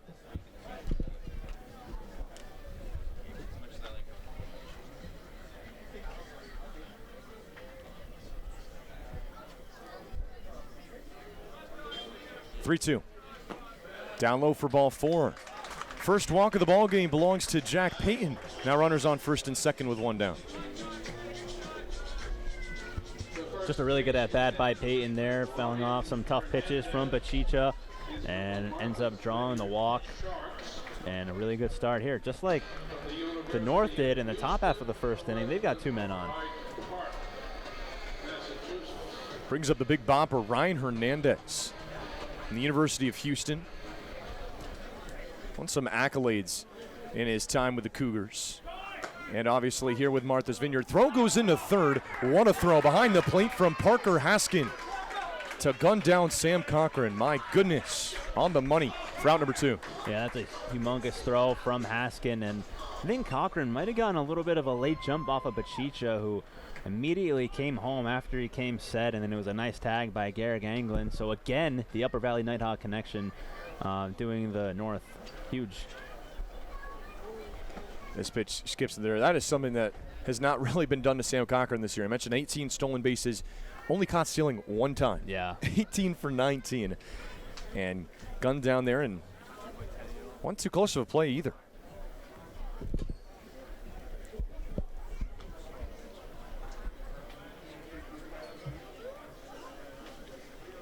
(1-1) to Hernandez. Comes in outside, now 2-1. That's the first non-strikeout out as well. That out at third base. Still have not had a put out in the field. 3 balls that have been put into field, all base hits. Vieira, Joseph, and Sam Cochran. 2-1. Hits off the mask of Joe Gravina, now 2-2 for Hernandez. The team leader in batting average for the Martha's Vineyard Sharks at .310. And not the only thing he leads in.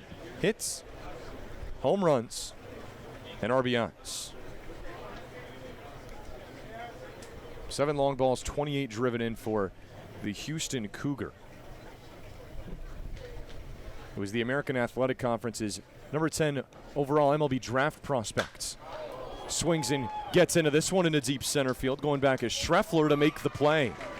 So the South get 2 men on 1 hit, but Strand 1 on the base paths. No scores. We go to the top of the second here in the NECBL NECBL All-Star Game here on the NECBL Broadcast Network.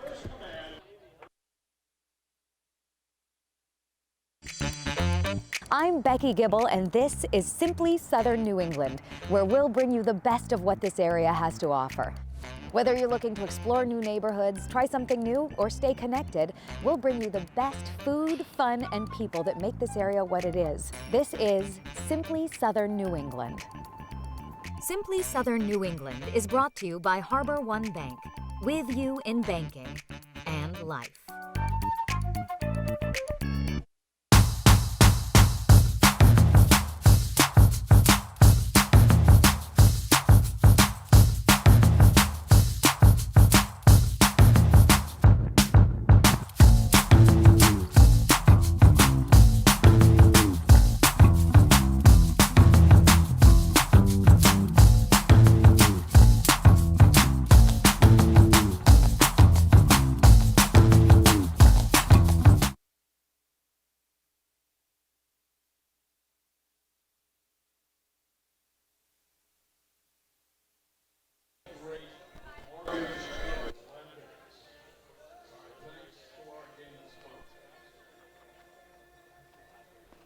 back to the All-Star Game coverage, everyone. I'm here alongside Cole Johnson, All-Star outfielder for the Winnipesaukee Muskrats.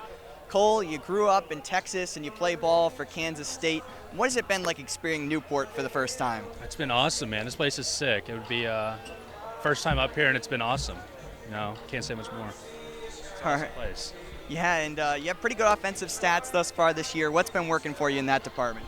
I'm just looking for a good pitch to hit every time I'm up and take advantage of it. All right, well, best of luck the rest of the way, Cole. Thank you for your time. Thank you. Appreciate it. Back to you up in the booth, guys. All right, thanks to Ryan Medeiros, our field reporter here this evening, field reporter for the Newport Gulls, who will be coming at us all night with interviews from across both rosters from the North and South Division. Inning in the books and no score. And a new man on the mound for the South All-Stars, Ryan Gleason from the Ocean State Waves, who is transferring from Virginia Tech University to Charleston Southern and has been fantastic for Eric Hershine Bonder's squad so far this summer. 3-0 with a 1.96 ERA. 9 games, one of them a start. 18 1/3 innings and 21 strikeouts to go with just 8 walks to show for. Yeah, he's been great so far. His last appearance was against Vineyard 2 days ago, and he went an inning. Most of his appearances, he only goes 1 inning. Well, he faces 6, 7, and 8 from the North All-Stars. First pitch, a ball to Alan Roden. Someone we touched on last half inning as the stolen base leader across the entire New England Collegiate Baseball League. Looks at ball number 2 from Gleason. One of 4 Nighthawks in the starting lineup.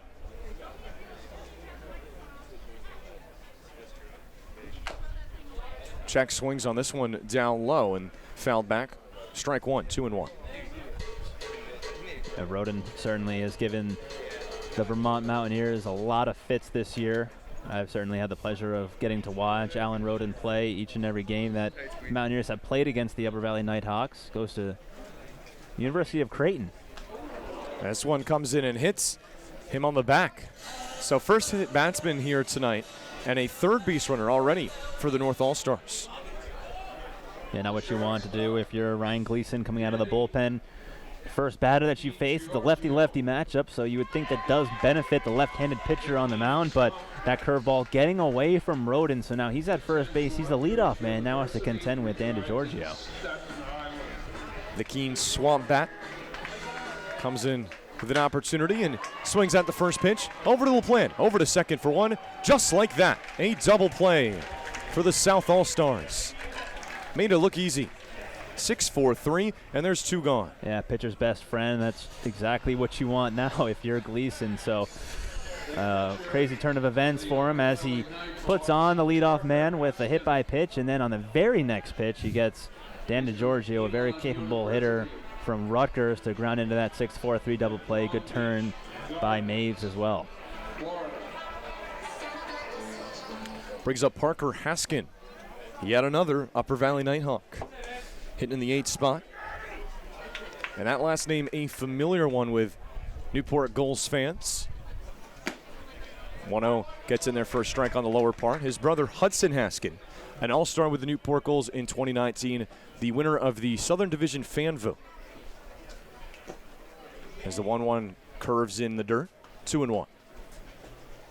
Has definitely earned his right to be here. 373 hitter is Parker Haskin in 22 games. Chops this one. Another play for LaPlante, able to pick it. Throws over to first. Wild throw, gets away from Hernandez. And there goes the catcher on his way to second.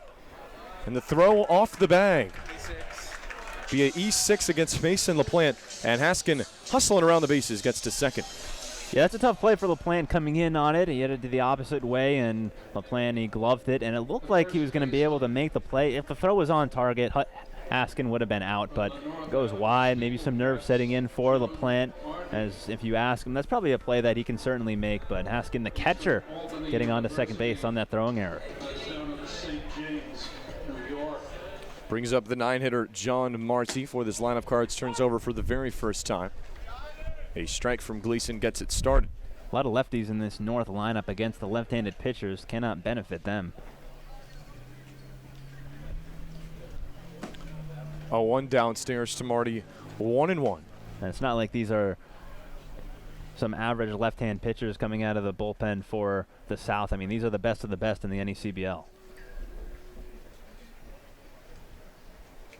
1-1, cut on and missed. Went fastball there to Gleason, 91 on the gun. And Marty couldn't catch up to it. 2 down here in the first. Runner in scoring position for the North All-Stars, looking to strike first. As this skips in the dirt, and a good stop by Peyton.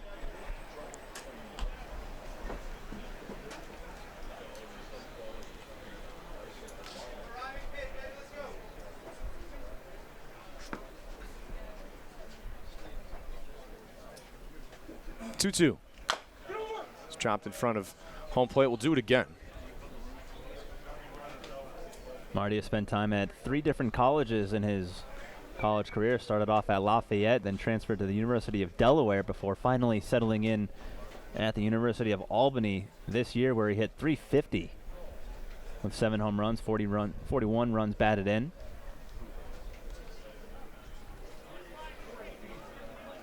.268 hitter this summer with the Steeple Cats. Played a lot, 27 games. He chops the 2-2. Over to Hernandez. Close race to the bag. Gleason runs over, and he's safe. Marty beats it out. Be a base hit. Infield single for Marty as Haskin advances to third, and the inning stays alive. Tough for the left-handed pitcher Gleason, who with his delivery falls off towards the right side of the mound. It was late for him to get over there, and Marty, who is pretty fleet of foot for a first baseman, gets down the line. I think he surprised Gleason with the speed. So that is an infield hit, and nice job by Marty to get on base, and now the lineup will flip over for the Vandy kid, Cal Hewitt. Began this game with a swinging strikeout to the Southern Division starter here tonight, Ryan Ramsey.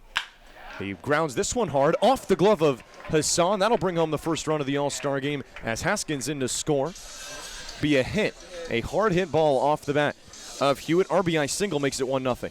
Yeah, that is just as hard as they come off the bat. I would love to see what the exit speed on that one was, because that one was a tough play for Hassan. Yeah, 95 is what we have here on the track, man. A hot shot off the bat. That keeps this inning going.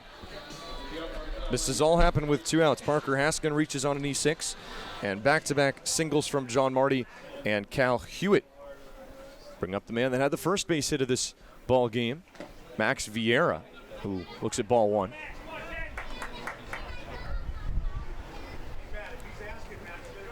He singled but was stranded at second base.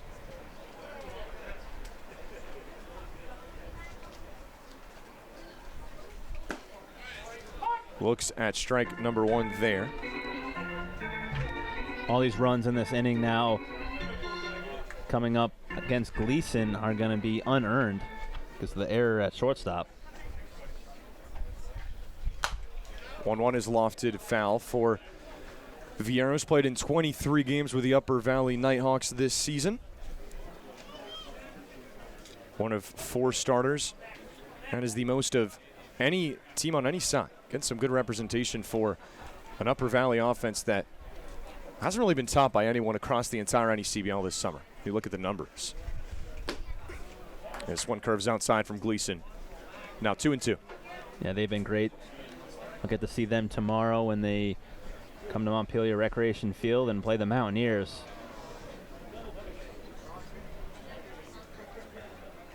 2-2 from Gleason. It's driven, but it'll go foul. Find its way onto West Marlboro Street. Cardines Field right in the middle of the city here in Newport, Rhode Island. Yeah, it really is. The road is literally right to our backs. I'd imagine a lot of foul balls in that road and a lot of broken windshields. A lot of houses that were taking some damage earlier today in the home run derby as well. A lot going on here in the city by the seas. The 2-2 is a touch outside of Vieira, and we've gone full with 2 outs. And he, one of the best hitters on an Upper Valley team we mentioned, had success. A .287 team batting average. Easily the best across the league. Very impressive number. Because he'll stay alive and as he grounds the payoff pitch. We'll do it again. Yeah, he's only a rising sophomore too, so the sky's the limit for this guy. Tons of potential. Nighthawks certainly have fantastic talent on their team, and someone who's led that offense. The best offense in the NECBL has been led by this guy. Comes from Northeastern University and had the biggest hit for the Huskies all season. 2-run walk-off home run in the CAA championship game. And he fouls another one off. Better call. Newport flies.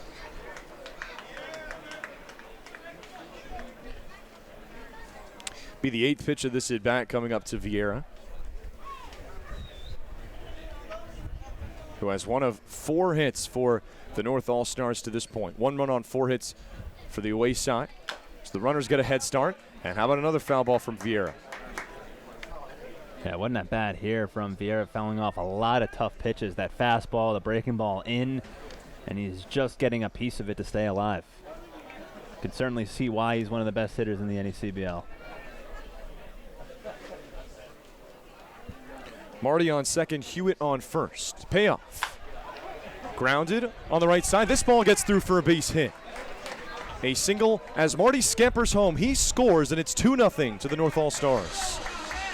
Have a day, Max Vieira, 2 hits, 2 for 2, gets another RBI there. And scores Marty, and North is in business here, and this all coming with 2 outs, all coming off of that throwing error by LaPlante. That's now 4 straight for the Northern Division that have reached all with 2 outs. Marty, first Haskin on an error, and then Marty, Hewitt, and Vieira, all thanks to singles. Brings up the 3-hitter, Tommy Joseph. From the Keene Swamp Bats, hitting in the DH spot. Another man with a 1-for-1 day to this point as Vieira takes off, and this one's hit up the middle for a base hit. 4 straight hits for the North All-Stars. Throw goes into second. Another run scores as Vieira goes to third. 3-0. Yeah, that was a hit-and-run play as Vieira was off, and Joseph took advantage of the hole on the right side as the second baseman Maves was covering the bag, and the hole was wide open on the right side. Easy base hit for Tommy Joseph, who is also 2 for 2, the top of the lineup for the North. 5 for 6 combined against the South pitching, and they're leading now 3-0. Got 6 hits already for the Northern Division. We've played just an inning and 2/3. As Peyton will go on and give a chat to Gleason, who's got this second inning for the South. And as designed by the skipper for the South All-Stars and the Newport Gulls skipper, Kevin Winterode, he has designed it to know who is coming out of the bullpen next. 1 pitcher per inning. Yeah, because of that format, even though a pitcher does struggle in an inning, it's going to be their inning. They're going to be out there unless they really implode. Well, there's the 25th pitch of the inning from Gleason, a swinging strike. You also want to protect the arms of these young lefties and righties, so I wouldn't imagine anything over 40 pitches, but they'll certainly let them ride and try to persevere through the inning. Well, it's Gehring Englund who hits this one to the left side, fielded by LaPlante. Easy play to second, ends the frame. But a big inning for the North All-Stars. They start the scoring 3-0 North over the South in the NECBL All-Star Game here on the NECBL Broadcast Network. Island, historically compelling, yet always evolving.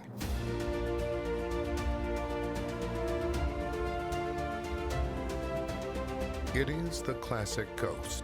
Discover Newport.org. You don't have to go far to experience the ultimate in Gilded Age architecture. Immerse yourself in these opulent palaces, the Breakers, the Marble House, and the Elms in Newport, Rhode Island. Open daily, newportmansions.org.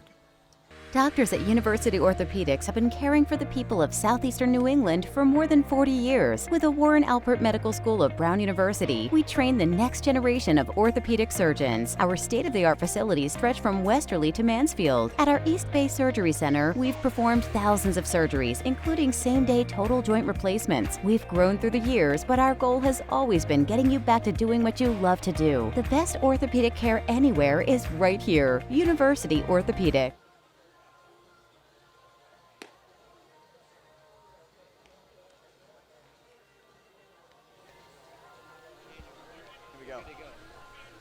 Welcome back to our All-Star coverage. I'm here with John Anderson, designated hitter for the Danbury Westerners. And John, I want to start off by asking you, you've been absolutely raking at the plate this year with an average well over 300 and the slugging above 800. What have you been trying to focus on at the plate this summer, specifically in terms of power? You know, I think the right center approach for me is I have a lot of power over there, and the more I focus over there, when I get my pitch inside, or whether it's 2 inside or 2 away, I feel like that approach really keeps me inside the ball, and a lot of great things can happen once I stay with that approach. All right, well, thank you very much, John. Tuning it back up in the booth to Zach and Quitin.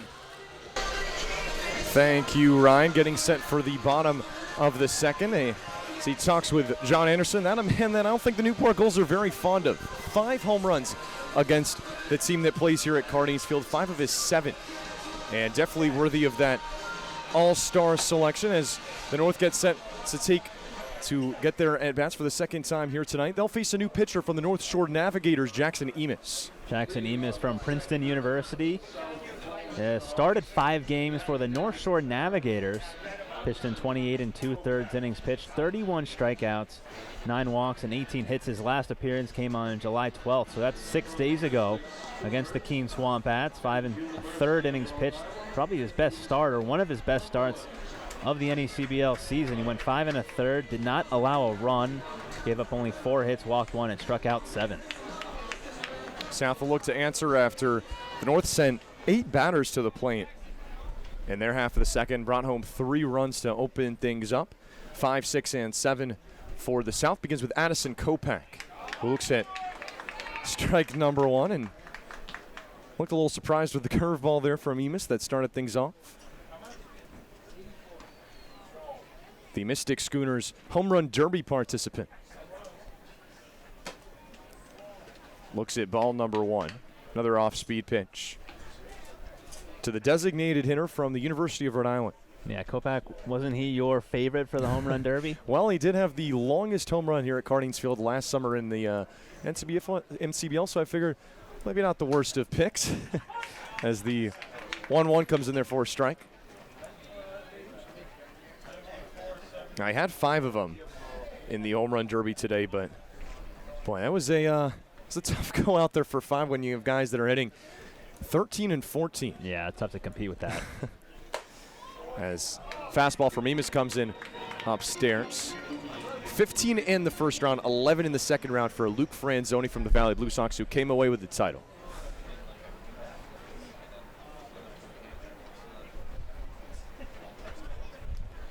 Two to Kopak. Slider curves away. Gone full. Yeah, good at bat here by Kopak. He was down in the count early.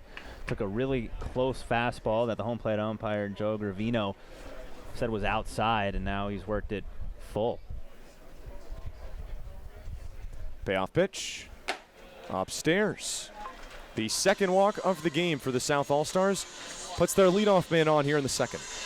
Yeah, good start for the South. If they want to try to come back in this game, they're down 3-0 and a really good start as Kopak is on. Now Maves will try to move the runner over. Well, it's the third Southern All-Star to reach here. There's 5 batters through and brings up Kyle Maves, the Quinnipiac Bobcat, who plays right down the road in Wakefield for the Ocean State Waifs. It's not a terrible drive here from Cardines Field, looking at about 25 minutes. Certainly the shortest distance for the Newport Gulls when they travel. Has served primarily as the leadoff guy for Eric Hirschbonder's team. Checking on Kopak, who's back in time. It's actually a close play over there at first base. Nice move from Jackson Emis trying to keep Kopak honest.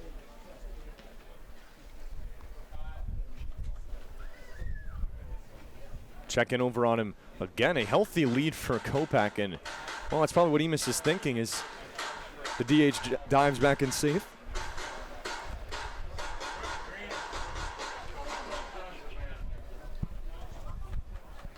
Maves from Burlington, Ontario, and Quinnipiac University. He actually played for the Bristol Blues back when they were in the Futures League. Now here in the NECBL with the Ocean State Waves. Looks at ball 2 down low.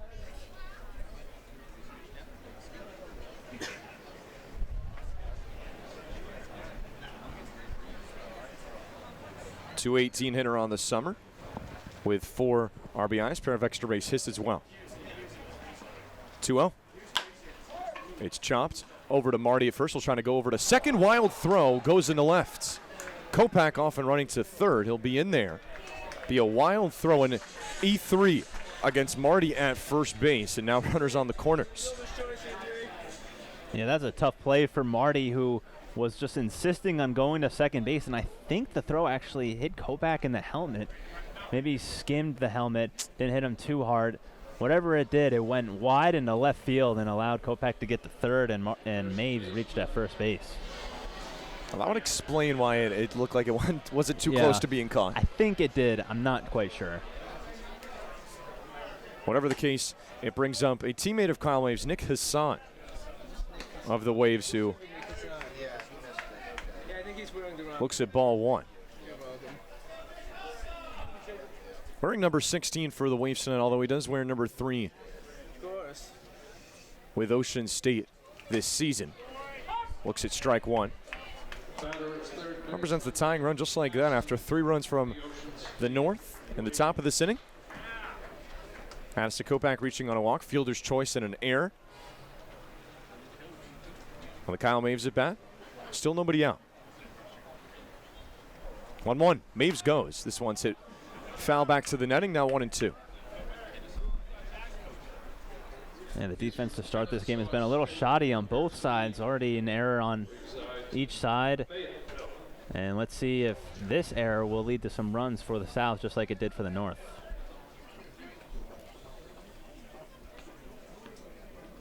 South looking for a breakthrough. They have had 2 runners on in each of the first 2 innings, despite just 1 hit.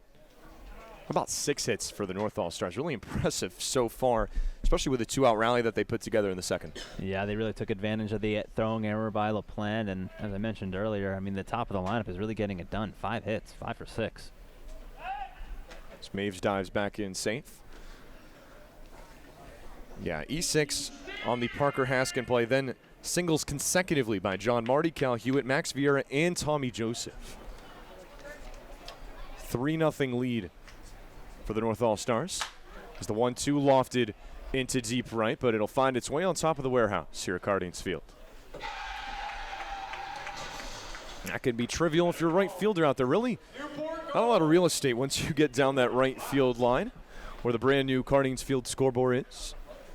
No, we certainly got a chance to see that during the home run derby. Got to see all the crevices out there, and definitely kind of a weird in play. You have that wall out in right field that, you know, I guess conceivably the ball could slice onto that wall on the left side. It's kind of tough to explain, but it is in play, and it would be fair if it bounced off that wall, correct? Yes. Maves is going. This one is hit hard. Backhand over to second, not in time, over to first. In time to get Hassan. What a wild play by Danny DiGiorgio over at shortstop just to get a clean throw to second, and the North do get 1 out of it. So that is a 6-4-3 just put away. Usually a 6-4-3 double play, but yeah. Because Maves was going on the pitch, he stayed out of the double play. It's an RBI for Hassan, so the South is finally on the board. Now the ground out scores the first run. Kopak comes in. 3-1 ball game for Barry Walsh, one of 2 Mystic Schooners in this lineup, wearing the BC helmet. Has really impressed with BC this summer. 31 hits, a 3.01 average. Runner on second is Maves, 1 out here in the bottom of the second. Went with the curveball in. Kind of buckled the knees of Walsh a little bit there, 1-1. Yeah, he's got a good breaking ball. Throws that fastball. He can get up there into the high 80s, low 90s, and then just throw the curveball up there. And, yeah, I don't even think Walsh was looking for that. He was looking for something out over the plate. 72 on the gun from Jackson Emis. 1-1. Another curveball, and Walsh hacks right through it. Yeah, I'm interested to see what Emis does here. He's on now 2 straight of those curveballs for strikes. I'd imagine he'd go back to that pitch here. Well, it's made it a 1-2 count here with 1 out. In the bottom of the second, 3-1 the North on top of the South. 1-2 as Maves goes. Swing and a miss for strike 3. Good throw down to third. Oh, he got him again. A second fantastic throw for behind the dish for Parker Haskin. Strike him out, throw him out. Ends things here in the bottom of the second as the Southern Division gets 1 run, makes it a 3-1 ball game as we go to the third and the NECBL on the NECBL Broadcast Network. Island, historically compelling, yet always evolving.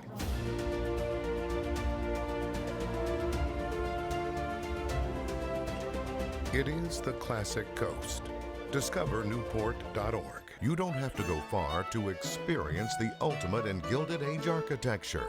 Immerse yourself in these opulent palaces, the Breakers, the Marble House, and the Elms in Newport, Rhode Island. Open daily. NewportMansions.org. Doctors at University Orthopedics have been caring for the people of southeastern New England for more than 40 years. With the Warren Alpert Medical School of Brown University, we train the next generation of orthopedic surgeons. Our state-of-the-art facilities stretch from Westerly to Mansfield. At our East Bay Surgery Center, we've performed thousands of surgeries, including same-day total joint replacements. We've grown through the years, but our goal has always been you back to doing what you love to do. The best orthopedic care anywhere is right here. University Orthopedics.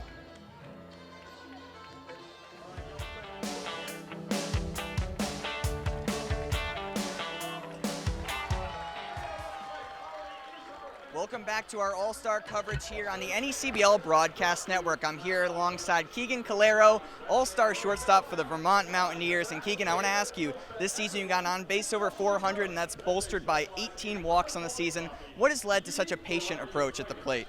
Man, just picking and choosing what pitch I want to hit. Like you said, be patient, man. Don't try not to chase the wild pitches and limit the strikeouts. Just put the ball in play and use my legs and run, man. All right, well, thank you very much, Keegan, and best of luck the rest of the way. Up to you, Zach and Quentin. Thank you, Ryan. Head to the top of the third. So I'll hand it over to Quentin Pelzel, voice of the Vermont Mountaineers, to take us through innings 3 and 4. Quentin? Thank you, Zach. I appreciate that. Very nice to be here. And the weather has cleared up here. Still a little bit of an overcast and some breeze here, which is very refreshing because it was kind of hot earlier on today. But there is a new pitcher on the mound for the South. It'll be Kellen Tullio. He's another lefty. He'll deal to Troy Schreffler, and he fouls it away 0-1. Yeah, playing here at home, representing the Newport Gulls, and he has been the best pitcher on the Newport Gulls this season. 6 games, 4 starts, 23 innings pitched, 29 strikeouts for Tullio, an NECBL Pitcher of the Week. Schreffler struck out in his first at-bat as he takes a fastball outside, and the count's now 1-1. Yeah, one more thing on Tullio. He 10 strikeouts in a start, became the first Gulls pitcher since 2017 to do that. Had 9 in the next one. There's the pitch out of the windup, and it's in there for a called strike. Count now 1-2 to Troy Schreffler from the University of Maryland. A rising junior over there. And the fastball is high and outside, 2-2. It looked like Tullio might have lost his footing on the mound, a mound that he's certainly familiar with, pitching here at Cardines Field with the Newport Gulls. Schreffler batted .275 with 1 home run, 7 runs batted in with Maryland as he strikes out there. So mark that down as a strikeout for Tullio, the first batter he faces, and Schreffler gone for the second time tonight. Yeah, 29 strikeouts for Tullio, 1 right away there. I've been really impressed by it. It took him a little bit to get his footing here in Newport with the Gulls, but has been money for this team and has really become the ace of the staff, and a nice job there to strike out the first batter. pitching to a 1.56 earned run average this year for the Gulls as Alan Roden swings to the first pitch and fouls it down the left field line out of play as Honeyman was over for a look. So that's well out of play, 0-1. Tulio stands at 6'3", 210 from the University of Louisville. He's made 4 starts this year and 6 overall appearances.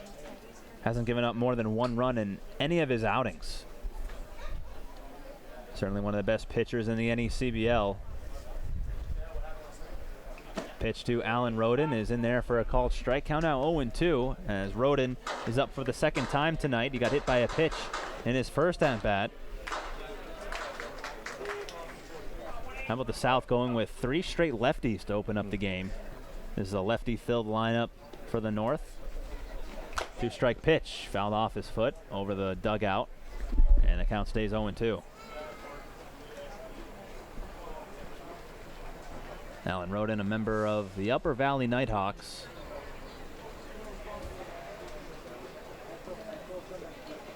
Used his redshirt option during the 2019 season as a member of the Creighton Blue Jays. Curveball, and that hits Alan Roden again.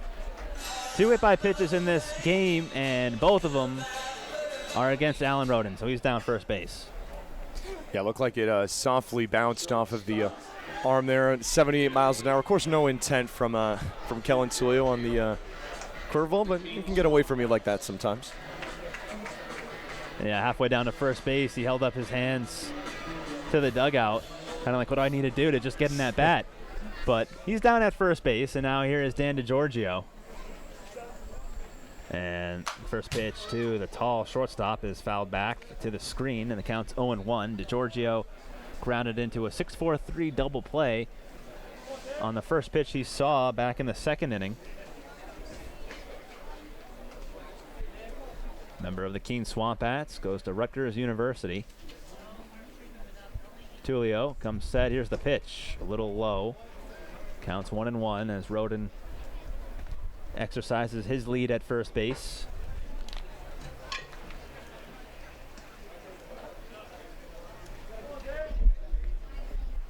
Roden a decent-sized lead, and the pitch is in there for a called strike. Count is now 1-2 to Dan DiGiorgio.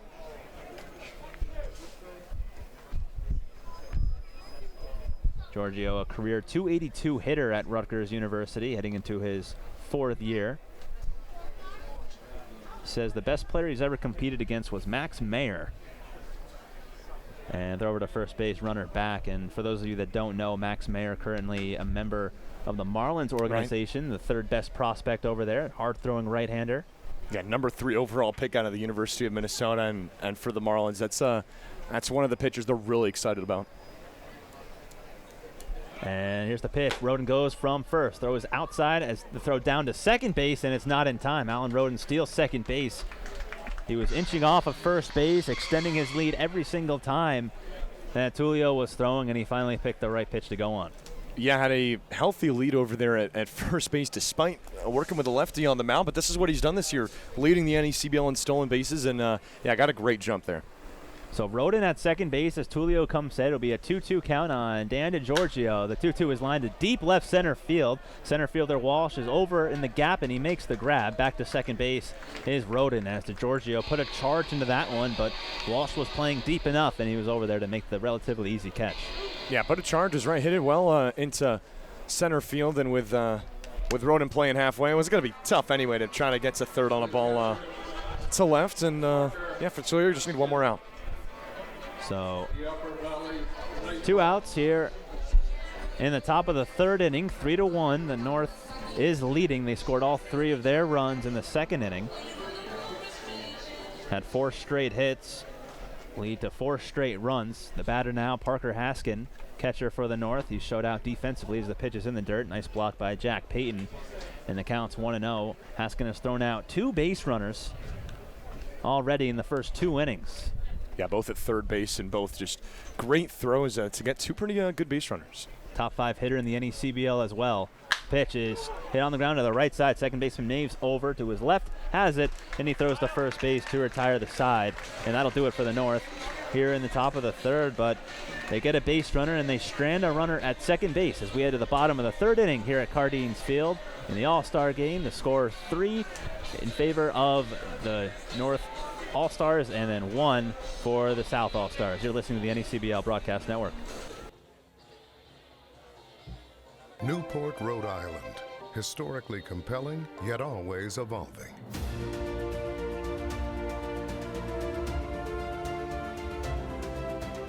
It is the classic coast. Discover Newport.org. You don't have to go far to experience the ultimate in Gilded Age architecture. Immerse yourself in these opulent palaces, the breakers, the marble house, and the elms in Newport, Rhode Island. Open daily. NewportMansions.org. Doctors at University Orthopedics have been caring for the people of southeastern New England for more than 40 years. With the Warren Alpert Medical School of Brown University, we train the next generation of orthopedic surgeons. Our state-of-the-art facilities stretch from Westerly to Mansfield. At our East Bay Surgery Center, we've performed thousands of surgeries, including same-day total joint replacements. We've grown through the years, but our goal has always been getting you back to doing what you love to do. The best orthopedic care anywhere is right here. University Orthopedic.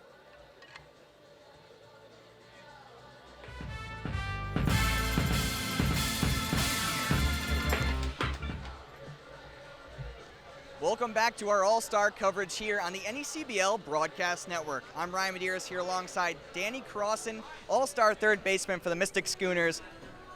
Whoops. Oh, sorry, someone was calling my name. All right.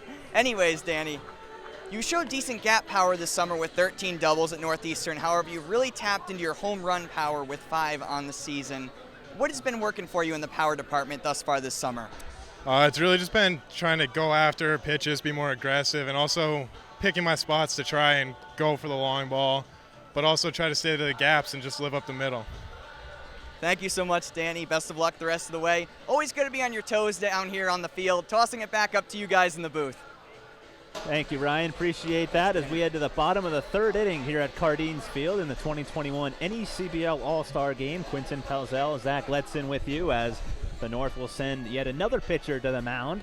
Third one in 3 innings. It'll be Zachary Davidson, a left-hander from Lincoln Trail College. He has made 7 starts on the season for the Swamp Bats and a very big number in the strikeout department. 39 for him in only 27 innings pitched, 19 walks and 18 hits given up. Another lefty that we've seen in this game. Last appearance came 3 days ago against the Winnipesaukee Muskrats. Went 2 in a third innings pitched, 4 runs given up, 4 hits, 2 walks, and 3 strikeouts. And he will deal to the number 9 hitter in the lineup, Mason LaPlante. Then we're back to the top of the order with Sam Cochran and Travis Honeyman. Yeah, both of these teams going to big strikeout guys here in inning number 3 with the Newport Gulls, Kellen Silio, and the Keene Swamp Bats, Zachary Davidson. And this is what we get a new treat every inning with a new pitcher in every frame. The Yale infielder as the pitch is up high and the count's 1-0 to LaPlante. Baseball freshman All-American back in school. And the pitch is in there for a strike. The count is 1-1. LaPlante, a line drive, base hit hitter. Also garnered NECBL Player of the Week honors. And rode the Valley Blue Sox. As Davidson is out of the windup and the pitch is outside and the count's 2-1. Yeah, one of the games, maybe the biggest game that garnered him that NECBL Player of the Week honors. Coming here at Cardines Field, it was a 12-10 win for the Gulls, but LaPlante shined 4 for 5 day with a home run over that fence in dead center. Swung on and missed a fastball and the count's 2-2. With Davidson, he does not throw anything too overpowering. Has a fastball that is in the mid-80s, but somehow, some way, he does end up throwing it by you. That's why those strikeout numbers are up. Also has a great off-speed pitch in that breaking ball. See the fastball here, it's popped up on the right side of the infield. Vieira calling for it. Now he gives way to Marty, who's now drifting into the second base territory and makes the grab for the first out here in the bottom of the third. I was getting his steps in right there. Had to cover ground, kind of like you said, kind of where Vieira usually would be. But kudos on them for communicating, because that easily could have gone wrong, and they end up making the play. There's a little wind here at Cardines Field. There's always some wind in a draft here, especially behind us with the tarps up covering the windows. But you can see the trees out in left center field. They are moving for sure. So there's a little gust. I wonder if had any influence on that ball there, as Sam Cochran is the batter, and the first pitch is outside. Counts 1-0. Cochran began the bottom of the first inning with a single. He then reached second on a wild pitch and then was caught stealing on a nice throw by Parker Haskin, the catcher from the Upper Valley Nighthawks. Count is quickly 2-0 on Sam Cochran. Yeah, right off the bat, first at bat for Cochran, and looking for their first hit since the South All-Stars. They've had a couple base runners since then as well, just no hits, as it's a lefty-lefty matchup. Hit high in the air to deep right field, sending the right fielder Roden back at the track. Leaps in, it's off the top of the wall.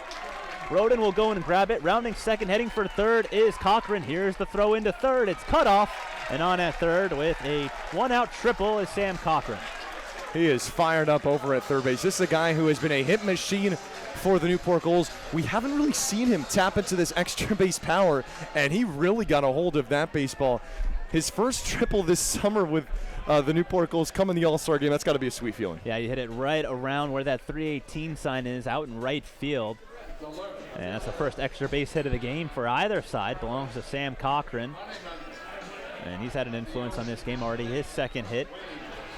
South only has 2 hits on the game, both of them belonging to Sam Cochran. So now the batter is Travis Honeyman, who has all the talent in the world, leading the NECBL in batting average with that runner at third base. Less than 2 away. The first pitch is low, blocked by Haskin, and the count's 1-0. Honeyman struck out in his first at-bat, facing Mike Bachicha, who went 1 inning and gave up 1 hit, 1 walk, and 1 strikeout. No runs given up. Here's the pitch. Ryan's a little high. Counts 2-0 on that breaking ball from Davidson. Jackson Emis was the second pitcher used by the North. He went an inning, gave up 1 run. It was unearned. 1 walk and 1 strikeout, and now here's Zach Davidson in the third inning. Comes set with Cochran at third base. Honeyman the batter. The pitch swung on and missed. The fastball. Got a pitch to hit there. Just came up empty. 2-1. 88 miles an hour on that fastball from Davidson. That's about where he's going to top out at. Comes into this game with 39 strikeouts on the season. The most strikeouts in a game came on June 24th when he had 9 5 2/3 innings pitched against the Upper Valley Nighthawks. Davidson comes set, the 2-1, and that is just below the knees as Haskin waited a couple extra seconds to frame that pitch for Joe Gravino, the home plate umpire, but he wasn't having any of it. It's 3-1. Yeah, and he's facing a guy at the plate who doesn't strike out a lot. Part of the reason why he's had such an impressive summer, Travis Honeyman with the Ocean State Waves, just 10 of them in 67 at-bats. Score is 3-1 with a runner at third base. South trying to chip away at the North lead. Here's the 3-1, and that is going to be in there for a strike. 3-2. A nice fastball on the outer part of the plate.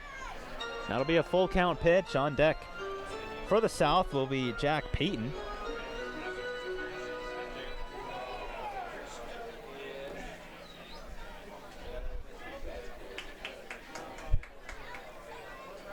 We're in the bottom of the third inning here in the 2021 NECBL All-Star game. The North leading this one 3-1, but they're threatening to get on the board again. The pitch fouled away off to the right side. That'll go out of play under the road that is behind us. Count stays 3-2.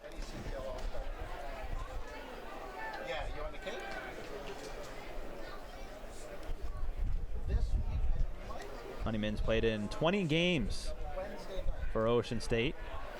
Won the Week 1 NECBL Player of the Week. Here's the pitch. Swung on and missed, strike 3. How about that? The best hitter in the NECBL in terms of average has struck out now twice. This time coming with a runner at third base and less than 2 away. And now here is Jack Payton. Yeah, and how about Davidson really slowing things down there? Went 77 up top, and Honeyman just couldn't weigh back on it.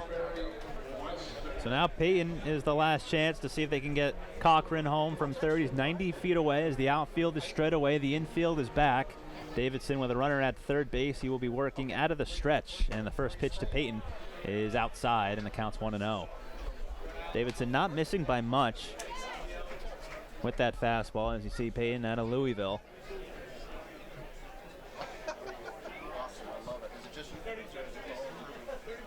Right-hand hitter, native of Illinois. Pitch, and that is just off the plate, and the count's 2-0. That's back-to-back pitches that are just missing the corner.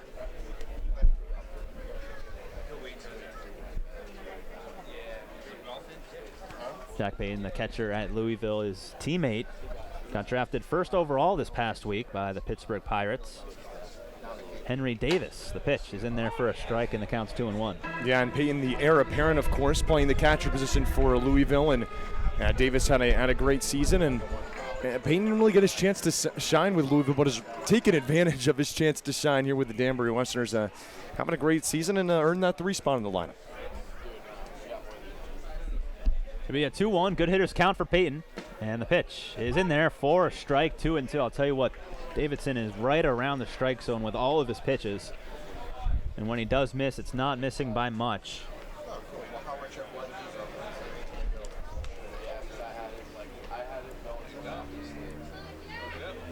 So Sam Cochran is at third base. He reached there on a triple. The 2-2 is in the dirt, blocked by Haskin. They'll appeal down to first. They say no swing. And the count is now 3-2 with 2 outs. On deck, Ryan Hernandez, the first baseman for the South. Yeah, one thing that's cracking me up as we get a look at Cochran, someone who swiped second on a wild pitch, tried stealing third, and ran all the way to third on a triple. Not the cleanest of jerseys over there at third base. No, we're not even 3 innings into this game. Pitch is high and outside, ball 4. Great at bat by Jack Payton as he prolongs the inning. So he's down to first base. Cochran's still at third, and now here comes the cleanup hitter and Ryan Hernandez. Yeah, it's a great at bat by great plate appearance rather by Jack Payton to earn a walk. That's what he's done tonight. Pair of walks from the catcher for the South, and you make way for a guy who's got a lot of pop, and earlier this week had a grand slam. A lot of pop. Hernandez from the University of Houston leads the Martha's Vineyard Sharks in batting average. Batting .310 with 7 home runs. Also leads them in that department and leads them in the RBI department with 28. Certainly carrying that offense as he swings to the first pitch and grounds it to the third baseman, Garrick Anglin. He fields it and throws on to first base to retire Hernandez. So the South, they threaten as they get 1 hit. They strand 2 base runners. Well into the top of the 4th inning here at Cardines Field. It is 3-1 in favor of the North. You're listening to the NECBL Broadcast Network.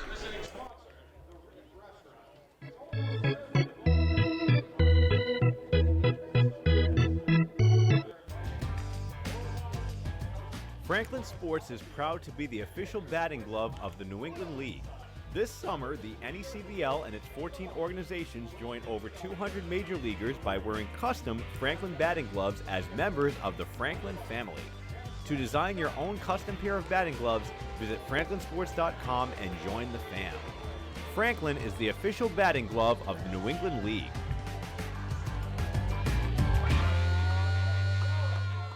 Zephyr is the official on-field cap of the NECBL.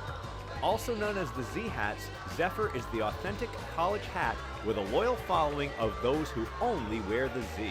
Zephyr makes hats for over 800 colleges and channels that same energy and creativity into building custom hats of all types for pro sports teams, clothing brands, and companies everywhere. Make sure you pick up your Newport Gulls official on-field cap today.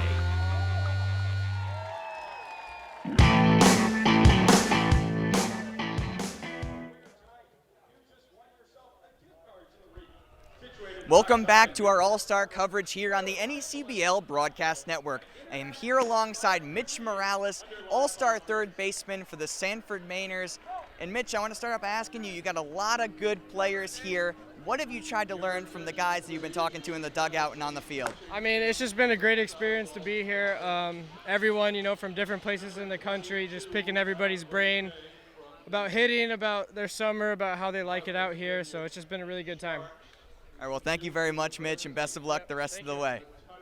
Sending it back up to the guys in the booth. Thank you, Ryan, as Quinton Pelzel, Zach Letson with you as we head to the top of the 4th inning as the North come to bat. New pitcher on the mound for the South All-Stars as John Marty fouls it away, and the count's 0-1. Adam Boucher on the mound, native of New Jersey, stands at 6'5", 230 from Duke University. The Martha's Vineyard Shark right-hander has made 7 appearances for them, struck out 22 in 12 innings pitched as John Marty takes a fastball outside, and the count's 1-0. Looks like Boucher can really bring it. Yeah, it's been good and has definitely earned his spot here this summer, like you said, for Martha's Vineyard. And his teammate comes in to play a defense right behind him, and Jake Berger at shortstop. Jake Berger at short as Marty hits one in the air to deep right center field, and the right fielder Rodin is there. Excuse me, that is Cochran there, and he makes the catch for the first out. Yeah, put a charge into that one, did Marty, who already has a base hit here tonight that came in the 2nd inning, but Cochran doing a nice job ranging back. A lot of real estate out there in right field to deal with, but to range over and make the play. Boucher's last appearance came 8 days ago against Bristol, when an inning, got the loss, gave up 1 earned run, 2 runs in total, 2 hits, 2 walks, and 3 strikeouts. The batter now is Andrew Walker as he pinch hits for Cal Hewitt. Walker from the Upper Valley Nighthawks, yet another Nighthawk to make his appearance in this game. And he pinch hits for Cal Hewitt, and I would imagine that it's a straight-up substitution. So Andrew Walker will slide into that left field spot as Cal Hewitt's day is over. Had an RBI single in the 2nd inning, and he struck out in the 1st. Yeah, looks like home plate umpire Joe Gravina a little banged up on that last pitch, so I hope he's all right. And for Boucher here, you can look at, like you said, very impressive. Just 2 earned runs given up across 7 appearances, 22 strikeouts to show with that. I mean, it's an embarrassment of riches when you talk about the South Division pitching staff. Walker, a .267 hitter with the Upper Valley Nighthawks as he takes a ball outside, and the count's now 2-0.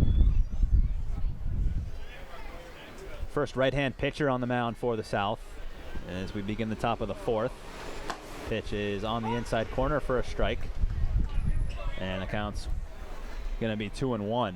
Ryan Ramsey started the game for the South, went an inning, gave up 2 hits, no runs, no walks, and 3 strikeouts. Pitch is an awkward swing from Walker as he goes up and out of the strike zone to chase it 2-2. Yeah, it looked like a rising fastball that he saw it keep going up and tried holding it back, but when you got 95 coming at you, that's not easy to do. No, 95 is certainly tough. I can't attest to it, but I can only imagine. The 2-2, another fastball up and outside, 3-2. Ryan Gleason was the 2nd pitcher used by the South. He went an inning, gave up 4 hits, 3 runs, but none of them were earned. They all came with 2 outs after a throwing error by the South. And the 3-2 is fouled away off to the left side. Kellen Tullio was the 3rd pitcher. He went an inning and did not allow a base runner. Struck out 1. He actually hit a batter, so he did allow a base runner, but was able to get out of it by not allowing a run. And now here is Adam Boucher, hard-throwing right-hander from the Sharks. Duke University right-hander deals. Fastball that's fouled back. Still 3-2. Max Vieira on deck, another Upper Valley Nighthawk. Doesn't look like he'll be coming out of the game anytime soon.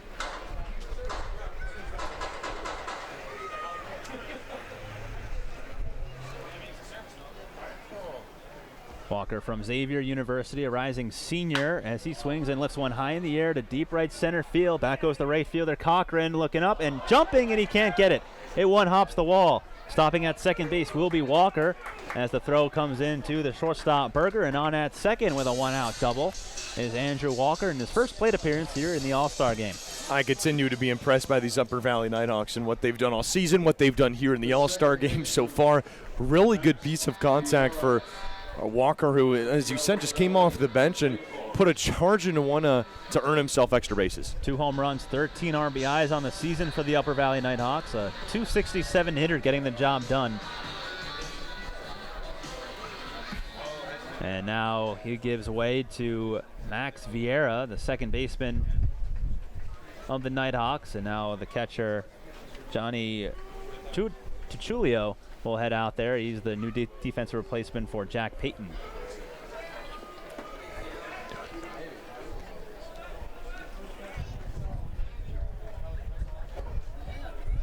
So Boucher will look in for the sign with a runner at second base as the North looks to extend their lead here in the top of the 4th inning. The pitch going outside, blocked by Tuchulio, and heading to third base will be Andrew Walker. That'll be wild pitch pass ball charge. Yeah, it goes as a pass ball against Tuchel. Looked like initially he made the initial block on the skip, but it did take a weird hop after. It looked like he had corralled it, and yeah, Walker wasted no time there. So Walker will head to third base as Vieira will take a pitch low, blocked, 2-0. Infield is back for the South, conceding a run, already down by 2 runs. 7 hits already for the North. Well, in the top of the 4th inning, compared to 2 hits for the South. Here's the pitch, and it's going to be on the outside corner for a strike. Counts 2-1.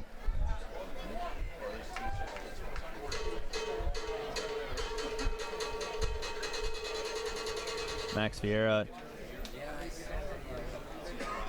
had a very good season for Northeastern. The pitch is hit in the air. Foul off to the right side. It'll go out of play, and it counts 2-2.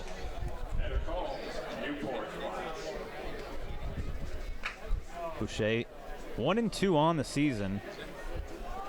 The right-hander for the Sharks, pitching to a 1.5 earned run average.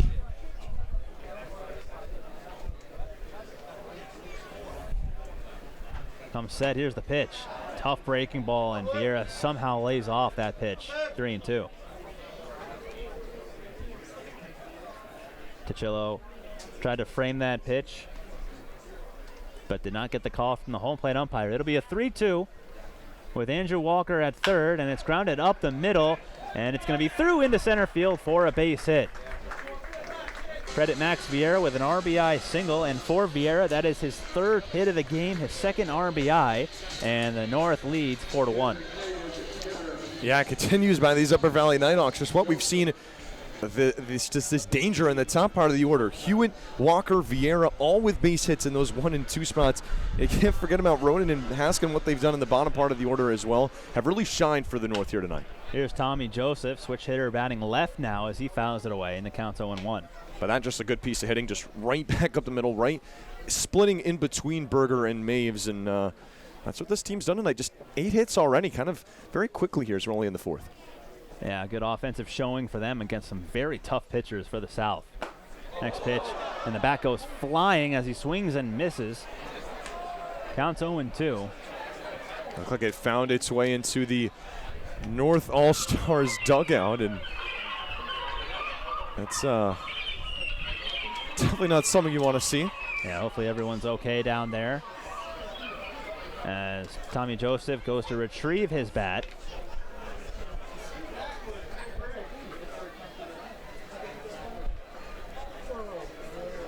Joseph was named Player of the Week this past week for his performance. Ranked atop the league leaderboard in total hits for the past week, helping the Swamp Bats improve to 3 games up in the Northern Division.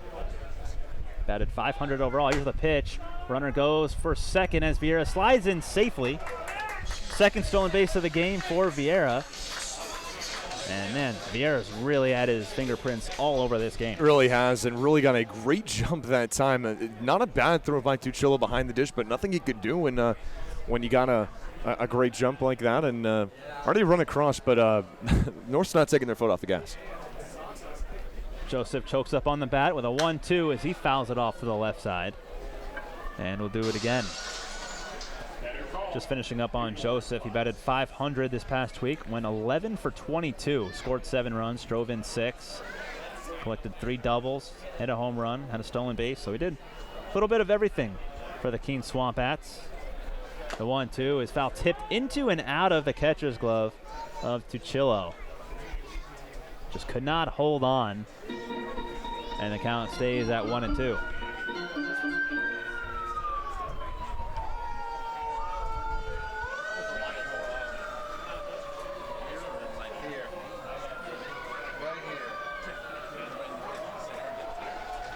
Here's the pitch. In there for a called strike 3, dotted the inside corner. A big strikeout there for Boucher, and that'll be the second out here in the bottom of the 4th. Yeah, good pitch there. Went to that inside part, lower. Not a ton you can do with that as a hitter, but he's able to hit his spot and just paint that inside part for the strike. Especially with what Boucher was doing all the at-bat, too. Tommy Joseph going on the outside part of the plate, and Joseph did a really nice job to foul off a couple of those fastballs on the outer portion of the plate, but Boucher surprising Joseph coming in, and Vieira's off for third. Pitch is inside, throw down to third base, not in time, as Vieira steals third for the second time this game, and the third total stolen base for Max Vieira. If you're Johnny Tuchillo, you can't make much of a better throw than that. You gotta just tip your cap to Max Vieira. Get a look here on the replay, very close, and teammate of Tuchillo, Hassan, made the tag, and a little surprised at the call. Very close bang-bang play at third. The 1-0 to Garrick Anglin is a fastball up in the zone, and the count's 2-0. Anglin so far tonight is 0 for 2. Joseph was retired for the first time tonight. Anglin grounded out to a 6-4 fielder's choice in his first at-bat, the 2-0. Wow, got a fastball to hit there, came up empty, 2-1. But again, Vieira was at it again by really getting a good jump there, and even with a good throw, just simply beat it out, which is hard to do going from second to third. Vieira really taking advantage of the opportunity, playing in front of the scouts, playing against the NECBL's best. Here's the 2-1 outside, and the count's 3-0. Vieira certainly shining. 3 total hits, 2 RBIs, 3 stolen bases. Yeah, and like you said, to have 3 singles and to do it against this caliber pitching really is eyebrow-raising. So Boucher will come set.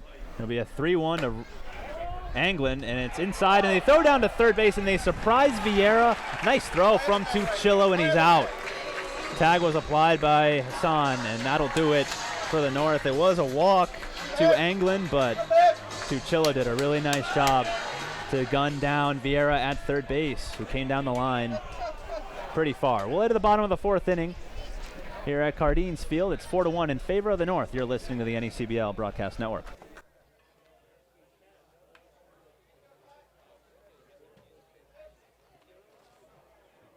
Newport, Rhode Island. Historically compelling, yet always evolving.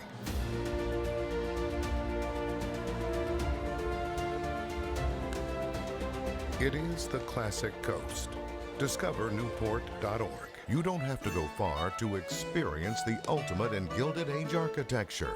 Immerse yourself in these opulent palaces, the breakers, the marble house, and the elms in Newport, Rhode Island. Open daily, newportmansions.org.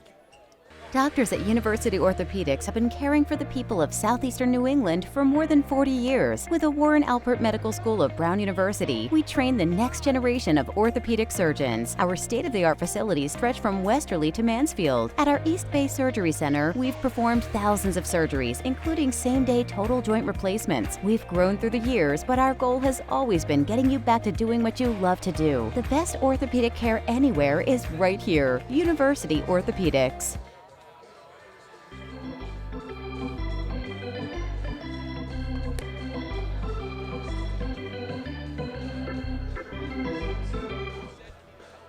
Welcome back to our All-Star coverage on the NECBL Broadcast Network. I'm here with Austin White, the Bristol Blues lone representative, All-Star outfielder, and University of Rhode Island baseball player, Austin. So how does it feel to be the Blues lone representative and play right up the road from where you played college ball? It's nice. I'm happy to be here. My teammates were happy to bring me in coming into the season a little late. They grew me into a good player, and I met new people to be friends with on my summer team, and I'm happy to be here and happy to represent them as well. Thanks, Austin. Back to you guys in the booth. Thank you, Ryan and Quentin Pelzel. Zach Letson with you as a new pitcher on the mound for the North, it'll be Enzo Stefanoni, the right-hander from the Vermont Mountaineers, and he'll deal to Addison Kopak. Want to welcome in special guest that we have in as the first pitch is in there for a called strike, 0-1. Dr. James Maher from University Orthopedics. How you doing? Great. Thanks for having me. Sure, no problem. As the second pitch is outside, and the count is now 1-1. Doctor, I know you got your chance to be around here a little bit last summer in the NCBL, but how different and how sweet is this for you to be here and just be in this incredible environment to watch a game like this? Well, it's just great to see all the fans out here. Last year, as you know, it was pretty sparse and it was kind of laying low. But it's great to see, especially the All-Star game tonight. Unbelievable. It'll be a 2-1 from Enzo Stefanoni to Kopak, and that's lined in the left field. There's a base hit. And rounding first and stopping there is Kopak, and he's on first base, so that'll be the third hit of the game for the South. Kopak is on against Enzo Stefanoni, and that'll bring to the plate Kyle Maves. That's a good piece of hitting from a guy that likes hitting here at Cardines Field. Of course, a member of the Newport Collegiate Baseball League last summer, and yeah, it's just had a great season with the Mystic Schooners so far to this point, and that's what you need if you're the South right there. Kyle Maves, left-handed hitter, and takes the ball up high, and the count's 1-0.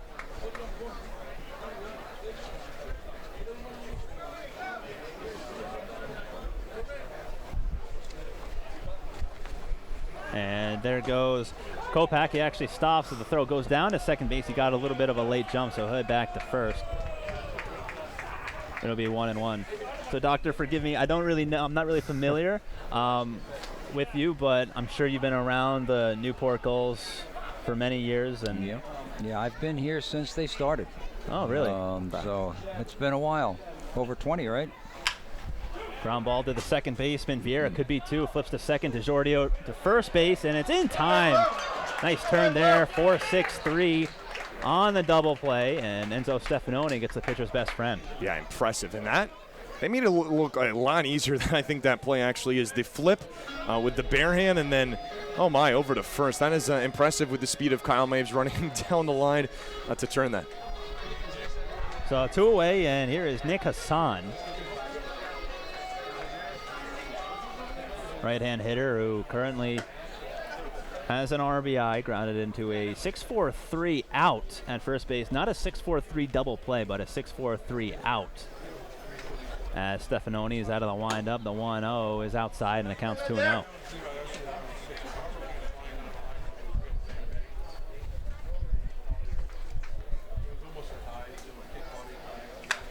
Fouled back to the screen, 2-1.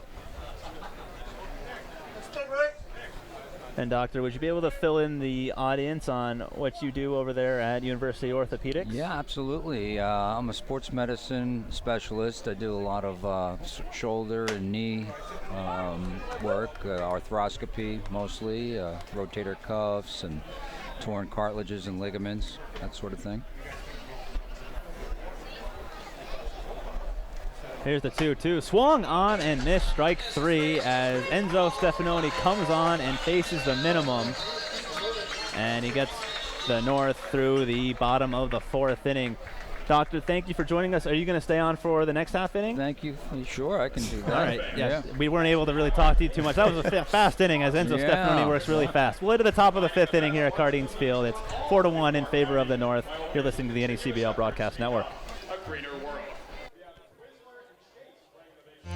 I'm Becky Gibble, and this is Simply Southern New England, where we'll bring you the best of what this area has to offer. Whether you're looking to explore new neighborhoods, try something new, or stay connected, we'll bring you the best food, fun, and people that make this area what it is. This is Simply Southern New England. Simply Southern New England is brought to you by Harbor One Bank, with you in banking and life.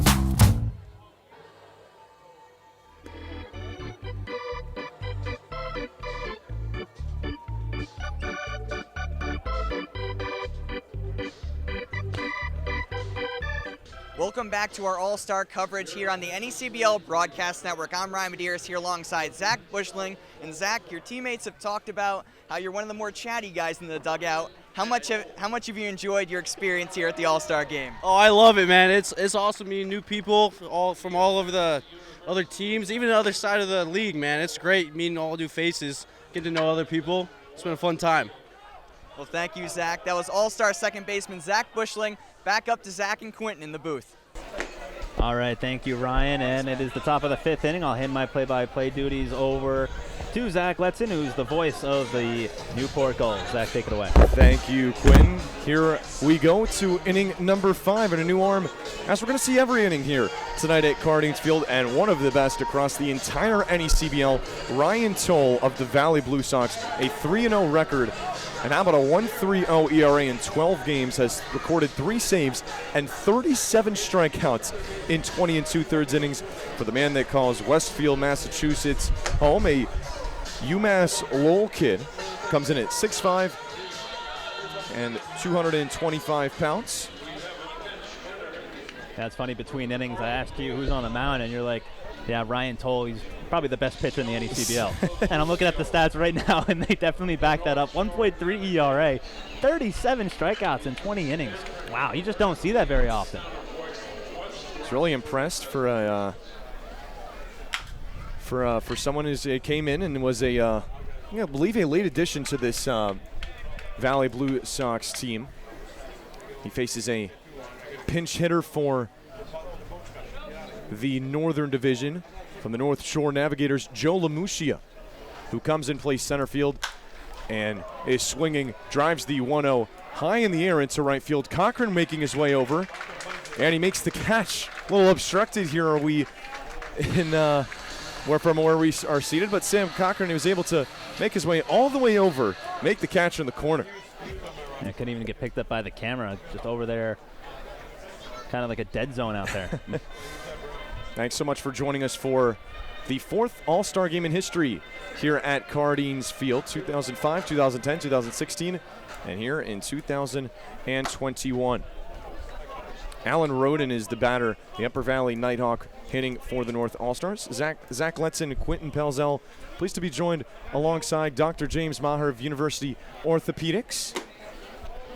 And Doctor, we were talking off the air that you're someone who's been around the organization, the Newport Gulls, for quite some time since the inception, and you really have seen this organization really grow to what it's become. Absolutely. It started out as a roundtable meeting over at Salve, Virginia, with Chuck and the other owners and a bunch of community representatives. And they had this vision, which has evolved into what we see here tonight.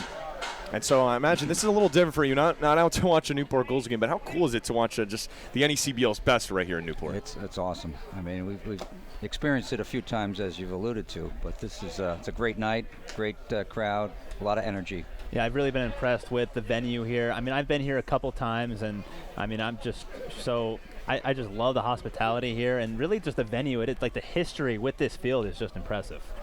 Yes, Cardines Field is awesome. I mean, my 2 sons played Babe Ruth here, and under the lights, it was amazing for them. It's amazing for all the fans, young and old. Special ballpark that has been around just about longer than anyone that's alive. Yeah, and you really don't see any ballparks constructed like this anymore. Like 2 dugouts on the same side. There's a pole out there in center field that's in play, and then you got a fence that zigzags in center field. You got some building that's actually in play in right field. I mean, there's just so much to do with this field. Yes, it's amazing. Well, pitching coach Greg Zackerson will come out. Looks like he will take the ball from Ryan Toll, getting some fist pumps from his Southern Division teammates. We'll step aside and be right back with a new pitcher, another Valley Blue Sox arm, when we return here on the NECBL Broadcast Network.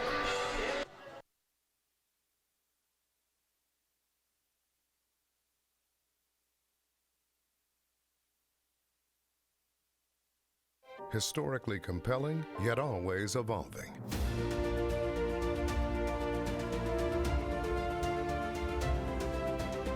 It is the Classic Coast.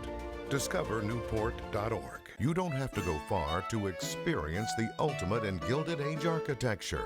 Immerse yourself in these opulent palaces, the Breakers, the Marble House, and the Elms in Newport, Rhode Island. Open daily. NewportMansions.org.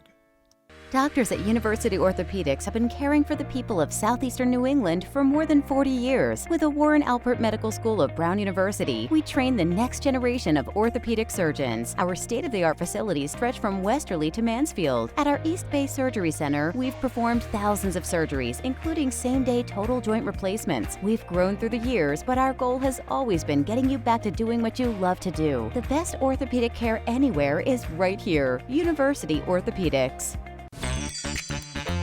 I'm Becky Gibble, and this is Simply Southern New England, where we'll bring you the best of what this area has to offer.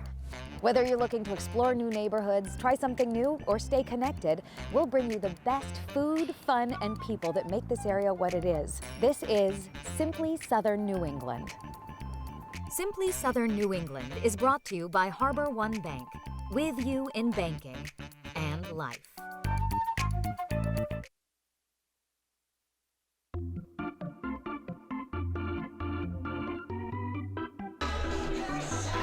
I welcome you back to coverage of the All-Star Game here on the NECBL Broadcast Network. Zach Letson joined alongside Quitin Pelzel. Pleased to be joined alongside Dr. James Maher of University Orthopedics, as we have a new pitcher on the mound here for the South All-Stars from one Valley Blue Sock to another. Now they'll hand things over to Antonio Balducci, who is the fan vote winner in the Southern Division, beat out 6 other candidates, and comes from the University of Richmond and Mechanicsville, Virginia.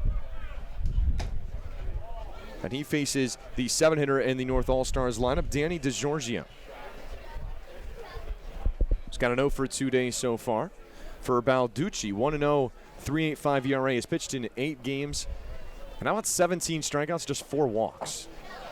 This pitch gets away. 2-0. Yeah, for the South. So you got that fan vote. There was originally 9 pitchers that were selected to the All-Star game. So if Balducci wins the fan vote, that makes 10 pitchers. So Balducci's got to be in at some point. I guess 2 Valley Blue Sox came to an agreement between Toll and Balducci. Have that aggressive sidearm delivery from the definitely from the Richmond Spider, but it's in there for a strike at that time. 2-1. Has pitched in 8 games and has put up zeros in 6 of them. 2-1. It's upstairs and out from Balducci to DiGiorgio, now 3-1.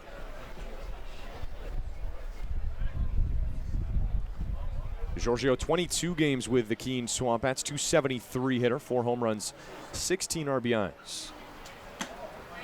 Hooks at ball number 4. This one just a touch outside. And so a 2-out base runner here for the North. Be the first time DiGiorgio has reached today. And bring up the man that came in as a substitution for Parker Haskin, Jeremy Lee from the North Adams Steeplecats. Yeah, this is a guy that's been very good for the Steeplecats. Excels offensively and an even better defender behind the plate. First pitch comes in upstairs for ball 1. A .330 hitter, as you said. That's a really impressive bat.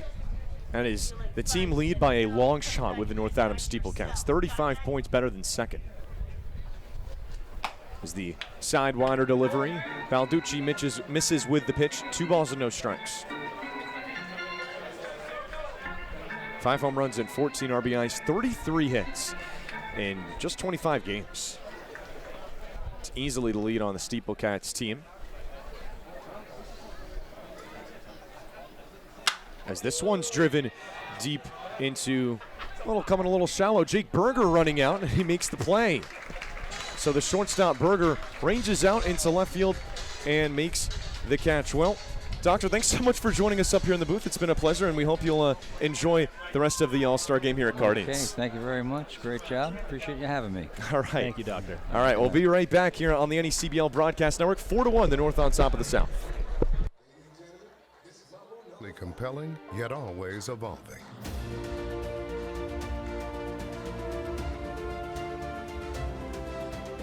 It is the classic coast. Discover Newport.org. You don't have to go far to experience the ultimate in Gilded Age architecture. Immerse yourself in these opulent palaces, the breakers, the marble house, and the elms in Newport, Rhode Island. Open daily. NewportMansions.org. You choose your own course, set your own pace. We get that. And our community succeeds when we work together. At People's Credit Union, we've been about people helping people since we first opened our doors in 1922. That's what credit unions do. We serve our members and our communities. And that drives every action, every single day. That means building strong ties and doing what's right for our community. Because at People's, you're more than just a member. You belong here and always will.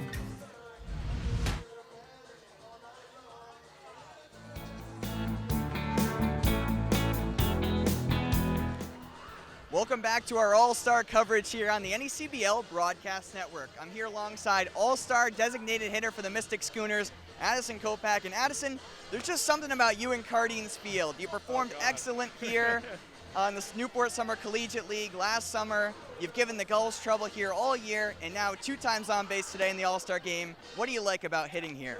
Honestly, I just feel comfortable. I've had maybe even close to 100 at-bats at Cardines, so something about stepping in the box, feel comfortable hitting at this field. I don't know. Honestly, I don't know. Probably just a mental thing. Who knows? Or just luck. Whatever it is, it's been working for you. Thank you for your time, Addison. Back up to Zach and Quentin in the booth. Thank you, Ryan. We head halfway home here in the 2021 NECBL All-Star Game. Been a fun one so far with a fun environment here at historic Cardines Field. We thank you for joining us on NECBLnetwork.com and on YourView. Zach Letson and Quentin Pelzel. A 4-1 lead for the North over the South. And a new arm in the ball game from the Sanford Mainers, Jacob Edwards. Yeah, Jacob Edwards from North Carolina, Asheville, rising senior from Jacksonville, Florida.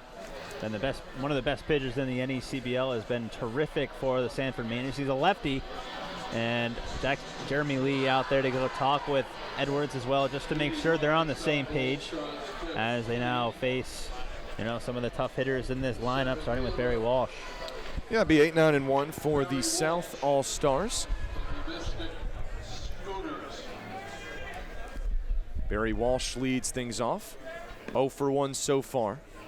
The strikeout that came in the second inning. Can't hold up on the first pitch out of the arm of Edwards. Ball down low. Strike number 1.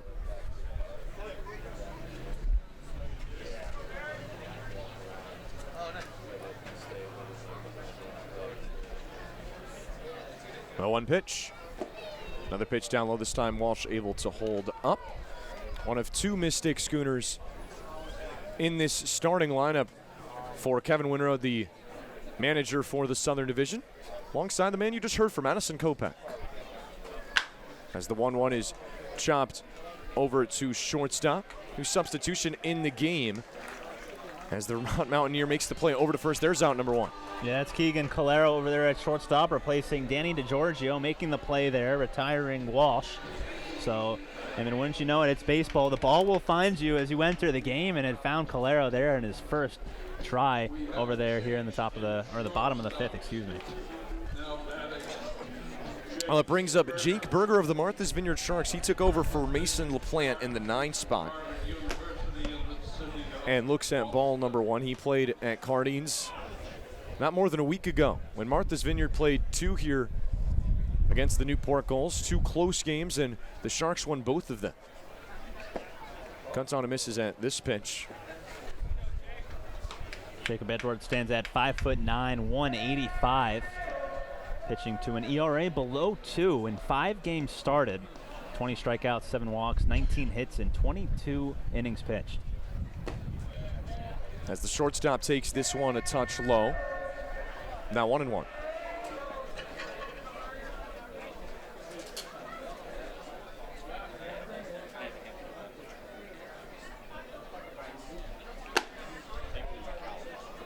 As this one drops in just a touch low. Now 3-1 to Berger. Hails from Harvard. Has solidified himself as the 3-hitter in the Sharks lineup. A team that's had an up and down year, but is in the race for the Southern Division title, as he Swings at 3-1 and fouls it.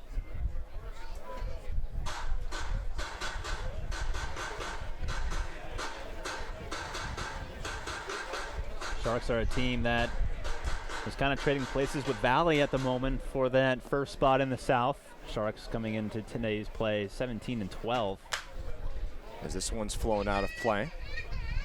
Berger and Hernandez, 3-4 in that lineup for the Sharks. They have a lot to do with the way that the Sharks have been going offensively. A lot of strong Sharks representation in this lineup today. Of course, the starting pitcher for the Southern Division, Ryan Ramsey, who struck out the side in the first inning. Worked around a couple of hits. 3-2 to Berger. Here's the pitch. Swing and a miss. Went to the off speed. Nastiness from Jacob Edwards, and there's out number 2.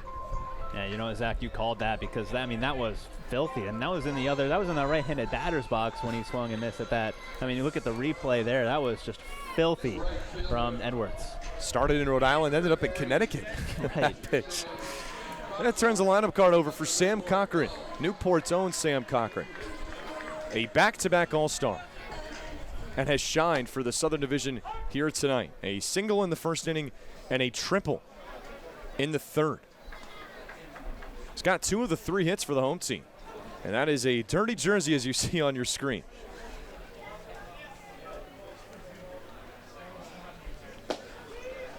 One comes in down low. Well, he did advance to second on a wild pitch. Attempted stealing third and was thrown out behind the plate by Haskin. But then in the third, got all the way to third base on a triple high off the wall. 1-1. Tip back up the middle. This is a base hit for Cochran. 3 for 3 day for the Newport goal. Yeah, he's been fantastic tonight. I mean, 3 for 3, 2 singles, a triple. He's contending with Max Vieira for the MVP of the game. I was going to say, he got a couple of competitors in there at the top of the lineup for both of these squads. And he has 3 of the 4 hits for the Southern Division tonight. Have a day, Sam Cochran. Was in that leadoff spot for a reason, and Kevin Winternote, his own manager, Southern Division manager, Newport goal manager, a lot of trust in him. Here's Travis Honeyman, the left fielder in the 2 spot for the South. 0 for 2 today. He lines this one right at the shortstop, Calero.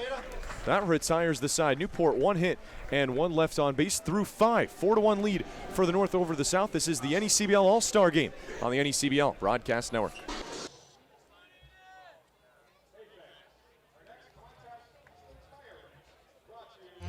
I'm Becky Gibble, and this is Simply Southern New England, where we'll bring you the best of what this area has to offer. Whether you're looking to explore new neighborhoods, try something new, or stay connected, we'll bring you the best food, fun, and people that make this area what it is. This is Simply Southern New England. Simply Southern New England is brought to you by Harbor One Bank, with you in banking and life.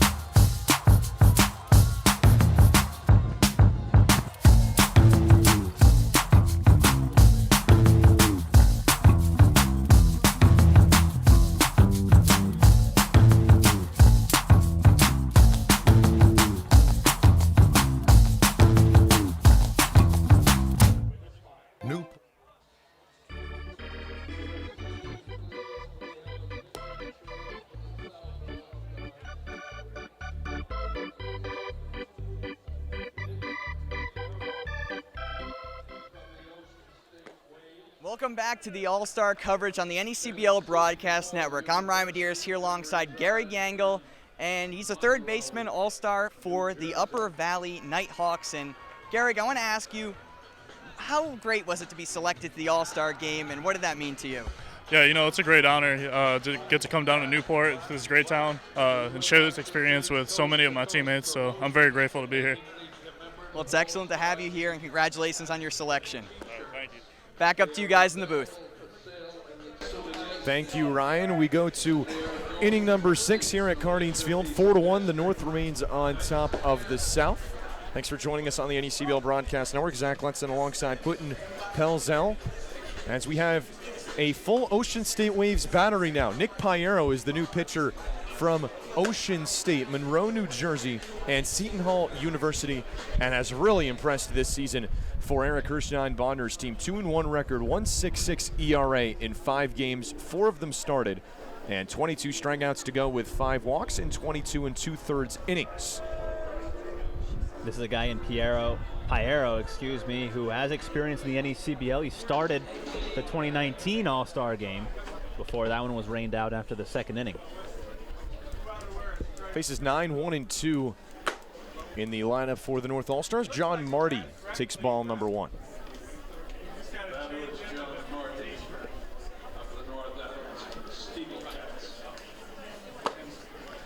There's a strike. Of course, it's a little more refreshing. Got what was it, about an inning and a half or an inning and a third up there in Vermont, and here we are playing All-Star baseball. Weather that's held up today as Piero throws a strike on a curveball. Yeah, I was talking with the general manager of the Vermont Mountaineers, Brian Gallagher, today just about it, just to reminisce about the experience, and he said that just came out of nowhere, the rain. As there's a fastball in there for strike 3, ring him up. 4 pitches, and Nick Piero already with the strikeout. Yeah, just came right after him. Fastball, fastball, fastball, fastball. And that's the 2nd time that Marty has been retired tonight, and that's the 1st time that he's struck out. So far, so good for Nick Piero coming out of the bullpen for a member of the Ocean State Waves. And now he's going to go up against an Upper Valley Nighthawk, and that's no fun for pitchers. So he might have gotten out right here. Pop up into foul territory.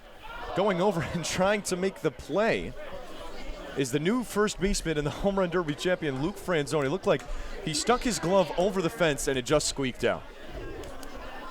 Yeah, not a lot of room down that right field line and foul territory over towards the dugout, so that one just getting out of play. Well, a few defensive changes to let you know about. A few might actually be putting it lightly. 0-1 swung on and missed. In the outfield, 3 new outfielders for the Southern Division. Danbury's Cameron Masterman in left field. Austin White from Bristol in center. Brendan Cumming from Mystic in right field. And now in the infield, as you just saw on your screen, Luke Franzoni, home run derby champion from the Valley Blue Sox at first. Newport's Dawson Brigman at second. And Mystic's Danny Crossan at third.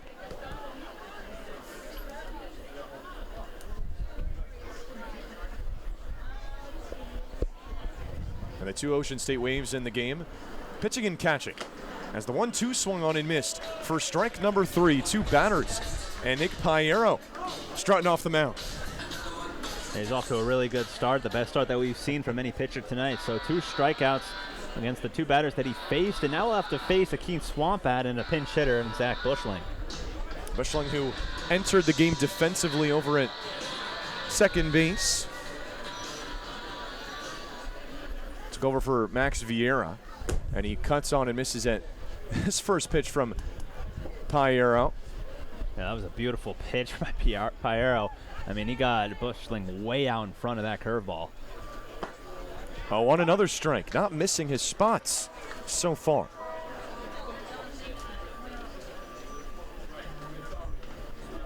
Two strikeouts so far to the 9-hitter Marty and to the leadoff man Walker, who replaced Cal Hewitt.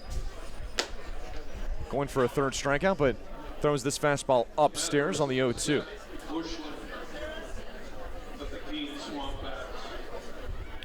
4-1 the North on top of the South. The big inning, 3 runs for North coming in the 2nd. As this one's driven high in the air into deep right field, going back off the wall for Zach Bushling. Scampering into second, he's got extra bases. Hit number 9 tonight for the North. Yeah, the North is just absolutely on fire. That one, I think, went off of the pole out there in center field. If it went off the pole, went off the fence, I don't know what it did, but it had a huge ricochet, and that's why Bushling was on at second base. An impressive pop from the Keen Swamp bat. First man to crack the code against the Keen Swamp bats. And a pinch hitter for the South, for the North, excuse me.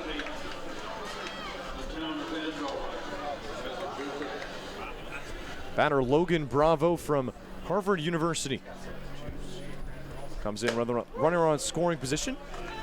And 2 down, swings it the first pitch for a strike. Yeah, we're going to be scrambling to try to fit all these substitutions in. No, you're not wrong.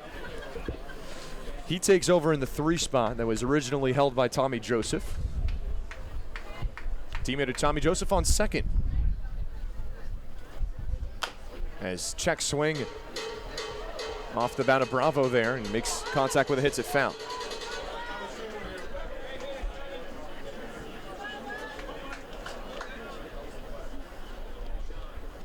Bravo, the sophomore with the Harvard Crimson. Played in 45 games, batted .285 with Tulane as a transfer before leaving Louisiana for Massachusetts. 0-2. Grounded on the left side. This ball finds grass on the outfield for a base hit. Not stopping around third and scoring is Zach Bushling, and the North adds another 5-1. Logan Bravo coming into the game, his first at bat here in the All-Star game, gets a single through the hole on the left side. Nobody was playing there, scoring Bushling, and looked like Piero was going to smooth sail through the top of the 6th inning and then gave up a booming double to Bushling, and now a single. So 2 hits with 2 outs, played a run.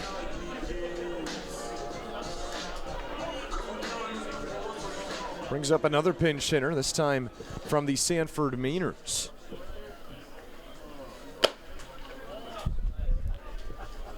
It's Morales taking over in the spot for Gehring Englund,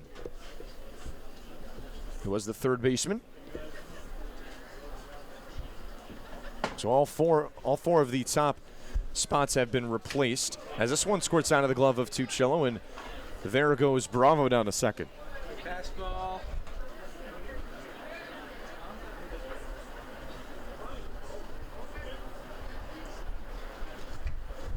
It's Mitchell Morales from the Sanford Mainers.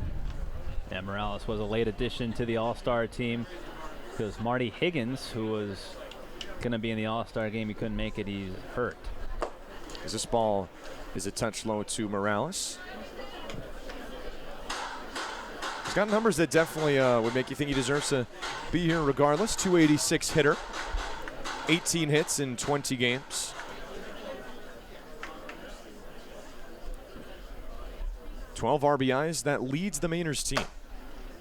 As there's a strike into Morales, moves it to 3-1.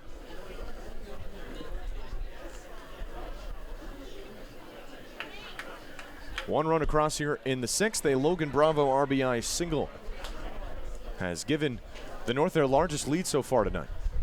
As this pitch is shot in the air, high and deep into left, off the wall it goes.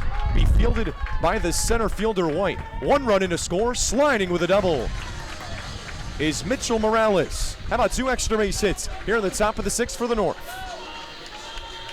That's 3 straight hits for the North, and Piero is beside himself right now. He can't believe it. 2 strikeouts to start the inning, and now 3 hits, and Mitch Morales, who until a couple days ago wasn't a part of the All-Star game, and how about that, on short notice coming off the bench and driving a run off the wall and right in left center field. Be a home run in a lot of other ballparks. 354 feet the distance. That's another run, makes it a 6-1 ball game. North Shore Navigator just crossed the plate to score. Another one at the plate in Joe Lamuscio. As Tuccillo blocks this pitch. Now 1-1. Tuccillo really getting his workout in behind the plate, blocking all those balls from Piero and then the previous pitchers before Piero. Doing a great job blocking the balls behind the plate. 1-1. It's chopped hard, but over on the foul on the left side. For Lamuscio, who we were talking about a little bit before this game, one of the more complete hitters that you have seen in this league in your time covering the North. Yeah, no, he's a terrific hitter. Was an All-Star a couple years ago. Was a member of the Valley Blue Sox. Started the game.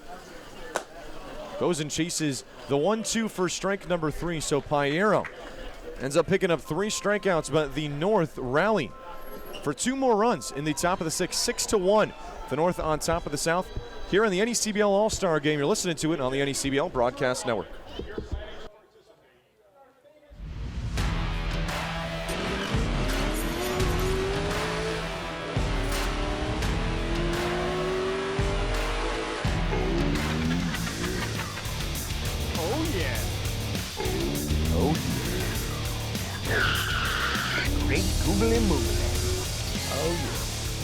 Oh, yeah.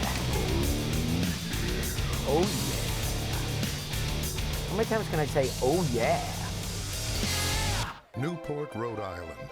Historically compelling, yet always evolving.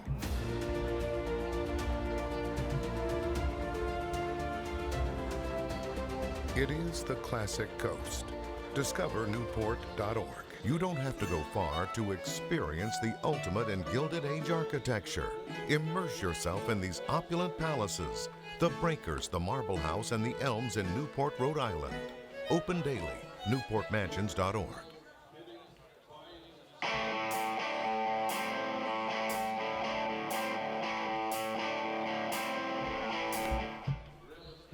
Welcome back to our all-star coverage here on the NECBL Broadcast Network. I'm here with University Orthopedic Representative Jim Marr and Director of Operations Mike Falcone. And I'm going to start out with you, Jim.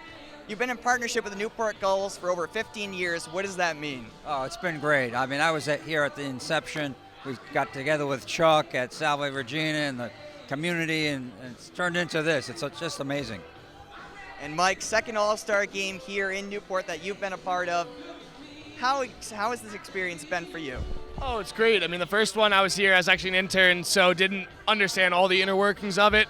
And to see everybody working together and pulling it all, it's amazing. And we got a beautiful day, beautiful crowd. It's wonderful. Well, thank you so much, Jim and Mike. Back to you guys in the booth. Thank you, Ryan. Go to the bottom of the sixth, 6-1 ball game. 2 more runs for the North All-Stars in the top of the sixth. And now the South looking to answer, and they'll be facing a new pitcher. Alex Bryant, the right-hander from College of the Holy Cross, member of the Vermont Mountaineers. As Johnny Tuchillo leads things off. Had a great season. A rising sophomore. Stands at 6'4", 205 with a 2.28 ERA. Well, had Tuchillo fooled on that pitch. 72 out of the gun. It's quickly 0-2. To the catcher from Stony Brook. Looks at the 0-2 upstairs. Well, some changes to let you know about in the field. Morales stays in the game at third base. William Sullivan, the Upper Valley Nighthawk, at first, with Cole Johnson moving into right field, taking the place of another Upper Valley Nighthawk in Alan Roden. This pitch outside, we've gone full, 3-2. Just go back to Alex Bryant. Bryant has made 5 starts for the Vermont Mountaineers. He has 26 strikeouts in 23 2/3 innings pitched. Payoff. Shot in the air into shallow left. Over there is Walker to make the play. Andrew Walker, who replaced Cal Hewitt in left, makes the catch. There's one down. It's been a while since Alex Bryant has actually made a start for the Mountaineers. It's been 14 days since he's even made an appearance for the Vermont Mountaineers. He's been dealing with a little illness, but he is back and ready to go. Now he faces today's Home Run Derby champion. Getting an at-bat for the first time tonight, Luke Franzoni of the Valley Blue Sox and the Xavier Musketeers. Looks at 1-0 fastball upstairs. Put on a show for the fans here at Cardines here today. 26 long balls, 15 in round 1, 11 in round 2. Just ousting Ryan Mara Jr. of the North Shore Navigators. Hasn't gotten someone hit so far. It's 3-0.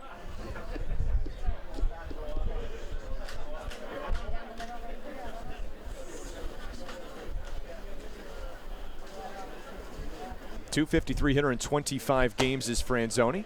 Looks at a strike there on the 3-0. Fastball that comes in at 88 miles an hour. 3-1. Can't catch up to that fastball.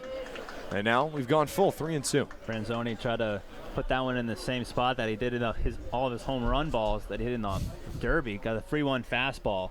Just couldn't catch up to it. Payoff pitch is shot in the air into fairly deep center, but Lamuccio has room and now makes the catch for the second out. Just got under that one. Franzoni tried for yet another home run here at Cardines Field, just got under it. So Alex Bryant, first two batters that he's faced, he's gotten both of them to fly out. Out there to dead center, not the easiest spot to hit a home run too. And now there's 2 down here in the bottom half of the 6th. And a man that has done some damage here at Cardines Field and against the Newport Gulls this season, John Anderson, gets his first at bat.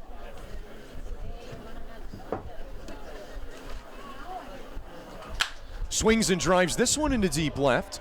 Going back is Walker. He'll play it off the wall. Big pop out of the bat of Anderson, and he'll head to second. Stand-up double for the Danbury Westerner. Yeah, 5th hit of the game for the Westerners, or for the South.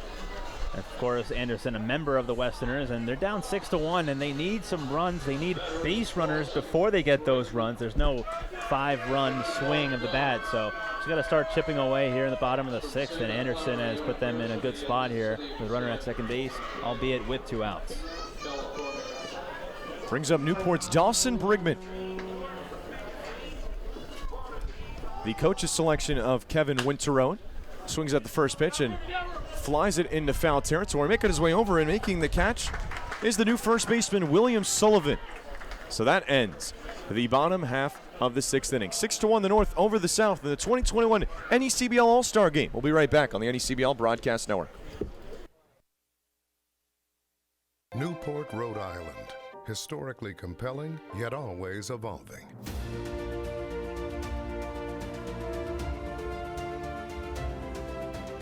It is the classic coast. Discover Newport.org. You don't have to go far to experience the ultimate in Gilded Age architecture. Immerse yourself in these opulent palaces, the breakers, the marble house, and the elms in Newport, Rhode Island. Open daily, newportmansions.org.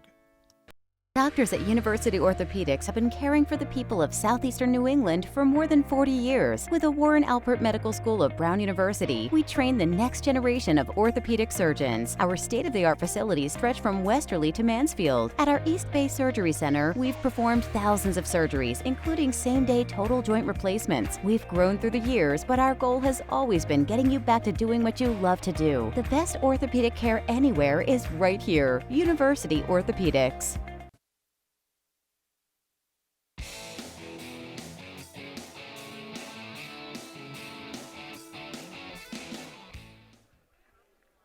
Welcome back to the All-Star Game coverage here on the NECBL Broadcast Network.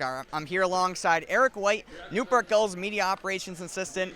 Eric, how awesome has it been to be able to roam around and take pictures of today's events? It's been great to be here. It's been fun to have so much access to the players, during the events, being on field during the home run derby. It's been great to be around everyone and just try and get some footage for the Gulls. Well, Eric, you're doing a great job, I'm sure, and best of luck the rest of the season. Awesome. Thank you so much. Back up to you guys in the booth. Thank you, Ryan. 6-1, the North on top of the South as we go to inning number 7. So I'll hand things off to the voice of the Vermont Mountaineers, Quitin Pelzel, to take us through innings 7 and 8 at the top of the 9th. Quitin? Thank you, Zach. I appreciate that. And we will head to the top of the 7th inning. 6-1, the North is leading over the South. The North got 2 runs in the top of the 6th inning. As there's a new pitcher on the mound.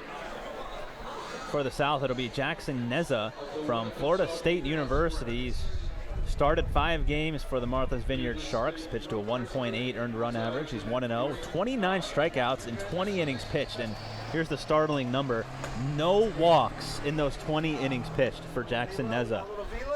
First pitch to Cole Johnson is outside, 1-0. Yeah, but looked really impressive. Has not given up more than 1 earned run in any of the starts.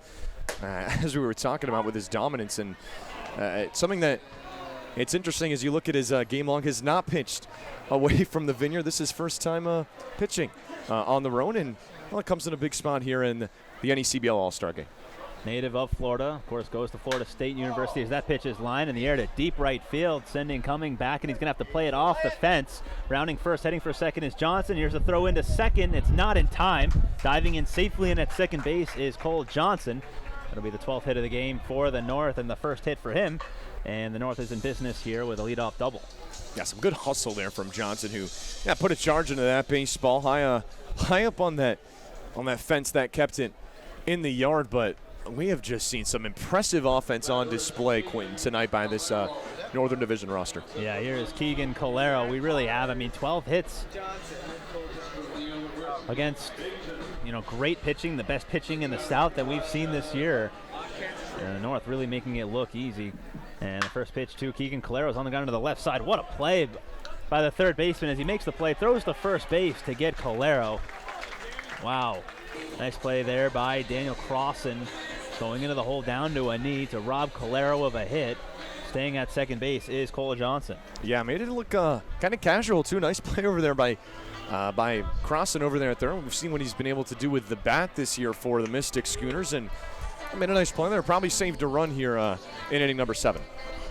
Batter now, Jeremy Lee, and there goes Johnson for the plate for the third. Throw down to third is not in time. The pitch was low. Johnson steals third base, and the North just keep the foot on the gas pedal.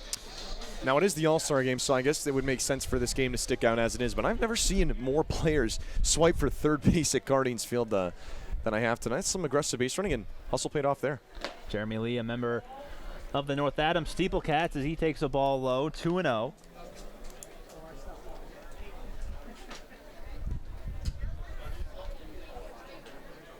Lee so far tonight 0 for 1. Flew out as that pitch is hit in the air down the right field line, foul. And the count's 2-1. Better call, Newport class.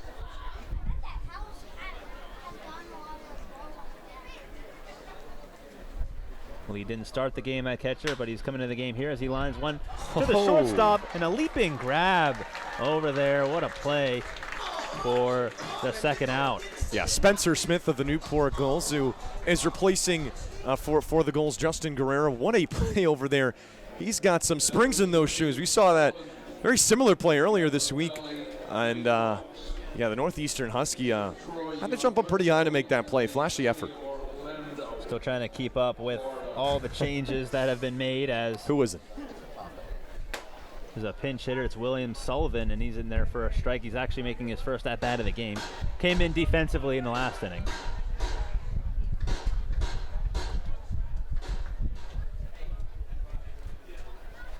And the pitch is in there for a strike. And the count's 0-2. Sullivan participated in the home run derby.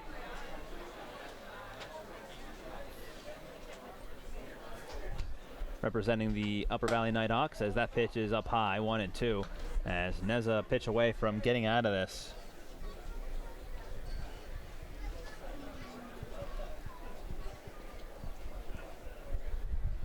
Neza comes set, long pause. Cole Johnson at third. The 1-2 swung on and missed, strike 3, a changeup, and that'll do it for the North here.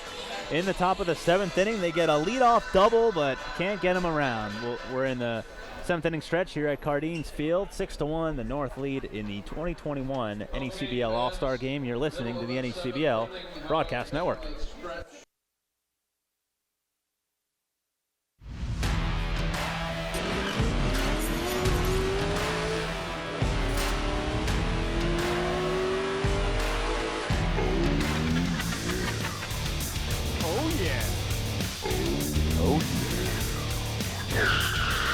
Great googly moogly.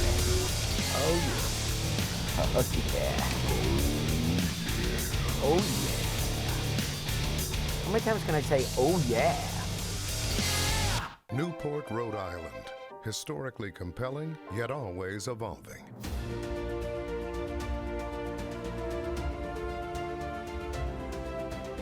It is the classic coast. Discover Newport.org. You don't...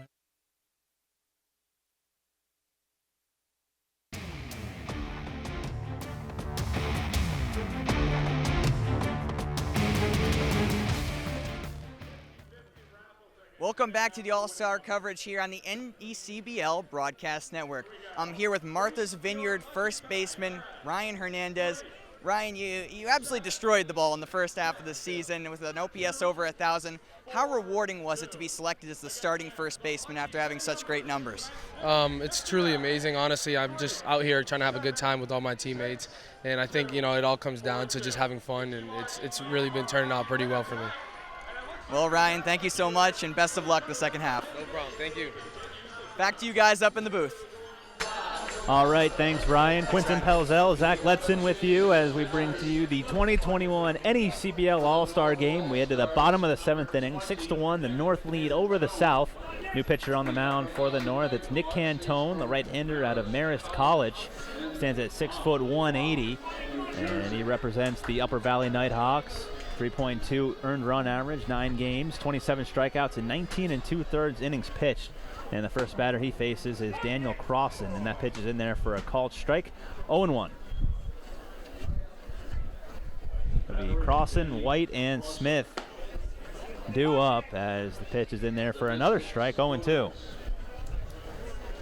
Northeastern University and Quitin. Cantone out of the windup. The pitch is hit in the air to center field. On the run is La Prairie, and he makes the grab. One away, and La Prairie defensive substitution to start the bottom of the 7th inning. We also have a new player in left field is Michael Neister, a member of the Keene Swamp Hats. Right field is still Cole Johnson. Behind the plate is Matt Oldham, representing the Vermont Mountaineers. And I think we are all caught up here. Well, for now, right? At least for and now. a half inning later, we'll be doing it all again. Right? But that's how the All-Star game goes, and it's great that everyone's been able to get their opportunity. Pitch to Austin White is outside, and the count's 1-0. White getting his first at-bat of the game. Native of Connecticut, the pitch is in there for a strike. Count is 1-1 as there is a floating white balloon in the middle of the field. Surprised White hasn't seen it yet. Yeah, it's right above second base umpire Mike Lum. Breaking ball in there for a strike, and the count's 1-2 from Nick Cantone. And Cantone's last appearance came 3 days ago against the North Shore Navigators. Kind of got roughed up a little bit as he pauses at the top of his delivery and deals a breaking ball inside, 2-2. Yeah, tough start to the season for the Bristol Blues, but they have really turned it on lately, and it's a big part thanks to Austin White, who's really been a spark plug mid-season addition for that squad. And the pitch to White is low, 3-2. They check it down at third base, and Will Bowers, who's occupying the third base duty, says no swing. It's 3-2. The lights are on here at Cardines Field as it's getting a little darker. Here's the 3-2. It's low and inside, ball 4. So Austin White is on with a 1-out walk. First walk given up by Cantone, and now the number 9 hitter in the lineup, Spencer Smith, the Newport Gull. It's funny how things work out. Spencer Smith is the 9 hitter for the Gulls, and he is placed in such a situation for Newport and for the South here, who have gone through 2 shortstops based on the plan, and Jake Berger, and now Spencer Smith get his first opportunity at the plate. From Northeastern University, native of Massachusetts, that pitch fouled away, and the count's 0-1. Yeah, of course, a teammate of Max Vieira and 2019 Newport Gull, and 2019 All-Star was up in Vermont after a great season, Scott Holzwasser. So Austin White at first base, he's held on by Sullivan. Cantone comes set, long pause. And here's the pitch to Smith, swung on and missed, 0-2.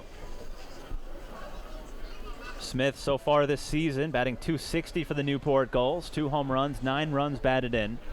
He's played in 25 games for the Gulls, 2 doubles. They go along with 12 runs scored. That fastball coming in from Cantone at 87 miles an hour. White dancing off of first, and there he goes. The pitch is swung on, grounded to the right side. Sullivan on the backhand fields it, tags the bag for the second out. Stopping at second base is Austin White. So that'll be 3 unassisted if you're scoring at home. And there's 2 away, back to the top of the order for Brendan Cumming. Yeah, but a nice play on the backhand there did Sullivan, and saved a base hit, probably saved Austin White from moving up 90 feet there. So now it is Cumming. He is making an at-bat here, his first one of the game, as Austin White is at second base. Cantone comes set, takes a look at White, and the pitch is a little low, and the count's 1-0. Cumming batting .388 with a home run, 14 runs batted in 21 games as a member of the Schooners. That .388 batting average is good for second in the NECBL. Pitch from Cantone is in there for a strike. Yeah, and his last time here at Cardines Field, it was a good one. 3 doubles for Brendan Cumming to go with a single. And the Mystic Schooners, their offense shined. It was an 11-7 victory back on Wednesday. His average was down to .343 on July 11th, just a week ago. Has got that average to .388 after a very hot past week. That pitch is in the dirt, blocked by Oldham, 2-1. So his past week, he's on a 5-game hitting streak, had 2 hits against Ocean State, 1 hit against Bristol, 4 hits against Newport, as you just said, 2 hits against Bristol, and then 2 more hits against Bristol. So he's been feasting on Bristol in the rest of the Southern Division. It'll be a 2-1 count to Cumming. White still at second base, held on by Bushling. The pitch is lined into left field. That'll be a base hit. Charging it is Neister. Rounding third, heading for home is White. Here comes the third of the plate, and he is safe at home. It's an RBI single for Brendan Cumming, and the South chip into the lead. It's now 6-2. Good piece of hitting from Cumming, who likes being in that leadoff spot. It's where he plays with the Mystic Schooners and just not trying to do too much, just gets a really good piece of contact there. 5 for his last 5 at Cardines Field. I feel like every single player that you say that we see from the South just has some sort of magical game here at Cardines Field. It brings out the best of them. Well, it's a magical place, I guess, right? It really is. Definitely has a lot of history. As Cumming leads from first, the batter is Cameron Masterman, and he swings and misses, strike 1. Yeah, it's another guy who we saw in the Home Run Derby earlier today. A lot of power on display, 11 of them earlier today, and of course had that big game earlier this season. Long pause from Cantone. The pitch, check swing, and he went around. They're not even going to appeal down to first base. It's 0-2. But yeah, Masterman hit 11 home runs in the first round. At the time, we thought that it was going to be plenty enough to get him to the championship round, but little did we know that the batters afterward would surpass 11. The 0-2 is just off the plate. He had half of the north infield walking off the field. Thought that was a strike, but no, sir, says Joe Gravino. There'll be 1-2, 2 outs here in the bottom of the 7th. Already a run home for the South. The pitch swung on and missed, strike 3, a fastball. First strikeout for Cantone in his first and only inning. Well, to the top of the 8th as the South, they creep a little closer. It's now 6-2. It's the 2021 NECBL All-Star Game on the NECBL Broadcast Network. Compelling, yet always evolving.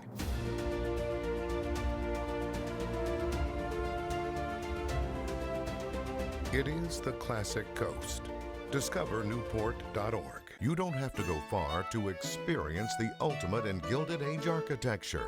Immerse yourself in these opulent palaces, the Breakers, the Marble House, and the Elms in Newport, Rhode Island. Open daily, newportmansions.org.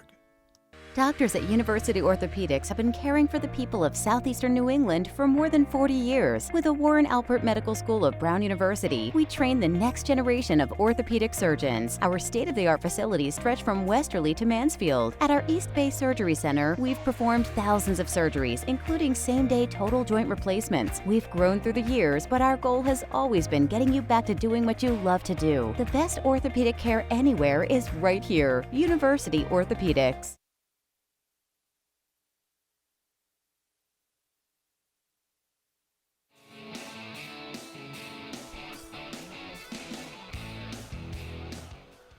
Welcome back to our all-star coverage here on the NECBL Broadcast Network. I'm here with Mike Bachicha, today's starting pitcher and all-star representative for the Martha's Vineyard Sharks, the Keene Swamp Bats, the other purple team. So Mike, I want to ask you, this is your second year in the NECBL. How much did it mean to you to not only get selected to your first all-star game, but to start it with a clean inning? It means a lot. Keene is my second home for me. I love playing for this team, and if I can, I can come back. I want to come back for another year. To come play on the all-star team and represent this team has been awesome, and it's an honor, and I'm happy to be here. Well, congratulations on your selection, Mike. Thank you so much. Back to you guys up in the booth. All right, thanks, Ryan. As we head to the top of the 8th inning here at Cardines Field, game seems like it's flying by already in the top of the 8th, even though we're about 2.5 hours in, right on schedule, as The South will have a new pitcher on the mound. It'll be Grant Umberger from Virginia Tech University, and he's a member of the Newport Gulls. Zach, you're certainly familiar with him. Yeah, someone that's been nails out of the pen for Newport this season. An arm they've really been able to rely on has kind of transitioned into the closer spot for Newport and has really dominated, especially with a strikeout ball for the Gulls. So be interesting to see. Of course, the second Newport goal that's coming on the mound after Kellen Tulio in the third, and now Umberger's turn as we go to the eighth. So now it'll be the leadoff hitter, Mike Neister, as he makes his 2021 All-Star Game debut. His first at-bat, he was a coach's selection by the North manager, Sean McKenna. It was a late selection a couple days ago that it was announced. So he gets his at-bat, and the outfielder from Rutgers University swings and misses, and the count's 0-1. Yeah, for Umberger this year for the Gulls, 7 appearances, has started a game as well for Newport. 11 innings, 21 strikeouts in those 11 innings to go with his 1.63 ERA. The 0-1 popped up foul right side. It's actually in fair territory as the first baseman makes the grab for the first out. That's Franzoni. So good start for Umberger as he gets Neister. And now here is his fellow teammate and King Swamp bat, Zach Bushling. Lefty-lefty matchup as Umberger works out of the windup with nobody on base. The outfield straight away. Infield back.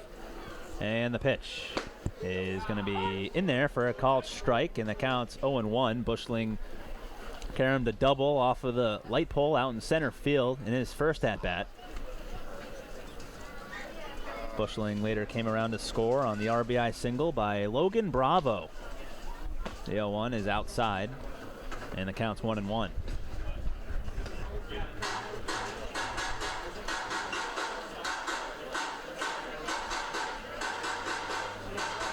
Bushling from University of Connecticut, a rising senior.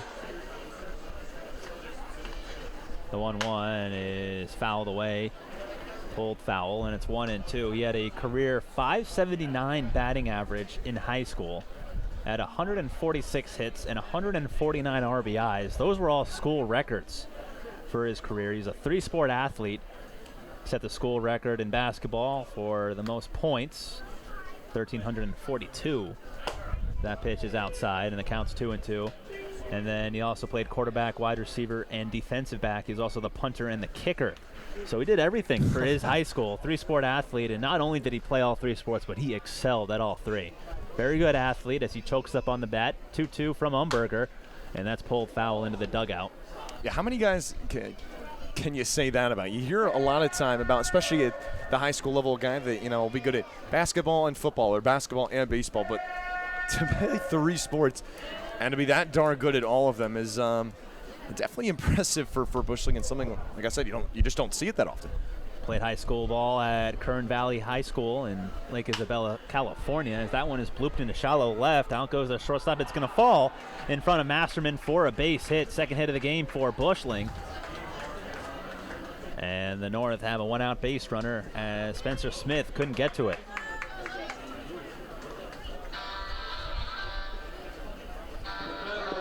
So yet another hit for the North. Number 13 for them, and here comes Logan Bravo, who had an RBI single. Yeah, it seems like anyone that's either come in the game or started in this game has stepped up in some way, form, or fashion in this North lineup. Like you said, 13 hits in just 7 1/3 against really, really good pitching in the Southern Division pitching staff. I've been really impressed. Yeah, the reserves really coming through for the North as the first pitch to Bravo swung on and missed. Got a healthy cut there, fastball, and it's 0-1. Mentioned that Bravo came in. He had an RBI single. Went to second on a pass ball. Later came around to score on an RBI double by Mitch Morales. Umberger comes set. Looks at Bushling at first. The 0-1. Swung on and missed. Snap throw to first. And it's not in time. Yeah, we saw the play earlier. Really, really, really impressive defensive play from Johnny Tuccillo behind the plate to gun down a runner at third base on, what was it, ball 4, just caught him napping. And we've seen some great highlights offensively, and that one of the most impressive highlight defensively tonight. Yeah, that was Cole Andrews with the snap throw behind the runner at first base. Franzoni holding on, Bushling at first. Here's the pitch, and that swung on and missed. That'll be strike number 3 on Logan Bravo, the first strikeout for Umberger, and there's 2 away here in the 8th. Really, really impressive strikeout stuff from Umberger. Like I said, 21 of them in just 11 innings with the Newport Gulls, and has solidified himself as a late inning specialist. And here he is for the Southern Division in the late inning situation, and just blew the fastball right by him there. Now the batter will be Mitch Morales. He's already had himself a good day. Went 1 for 1 with an RBI double in his first at bat in the All-Star game. Bushling still leading from first. Throw to first base now, and he's back. Mitch Morales was another one of those late additions to the All-Star team, as his fellow teammate Marty Higgins did not play yesterday, and we expected him not to play today. We also expected Cal Hewitt maybe not to play, but he ended up starting the game. But a special moment for Morales as he digs in, and the pitch is inside, 1-0. Yeah, really, really good piece of contact on that double that he had earlier in this ball game for the Northern Division, and that's what we've seen. We've just been all throughout this lineup and throughout the roster. That's everyone's really shined. Pitch to Morales is hit in the air. Right field foul, and it's 0-2. Better call, Newport class. Morales hitting .286 with the Sanford Mainers. 1 home run, 12 runs batted in.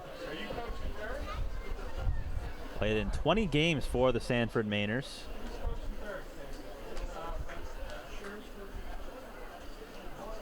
And the pitch swung on and missed. Throw down to second is in time. Wow, what a throw there as Zach Bushling is gunned down. Cole Andrews throwing it down to Brigman at second base as he held on the tag, and that'll be the final out here in the top of the 8th inning. Nice throw by Andrews. We'll head to the bottom of the 8th inning. 6-2, the North lead over the South.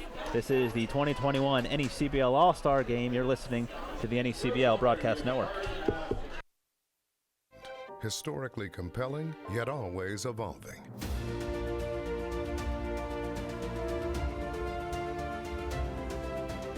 It is the classic coast.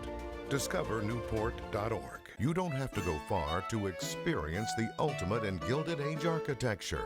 Immerse yourself in these opulent palaces, the Breakers, the Marble House, and the Elms in Newport, Rhode Island.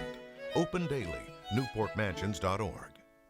Doctors at University Orthopedics have been caring for the people of southeastern New England for more than 40 years. With the Warren Alpert Medical School of Brown University, we train the next generation of orthopedic surgeons. Our state-of-the-art facilities stretch from Westerly to Mansfield. At our East Bay Surgery Center, we've performed thousands of surgeries, including same-day total joint replacements. We've grown through the years, but our goal has always been getting you back to doing what you love to do. The best orthopedic care anywhere is right here. University Orthopedics.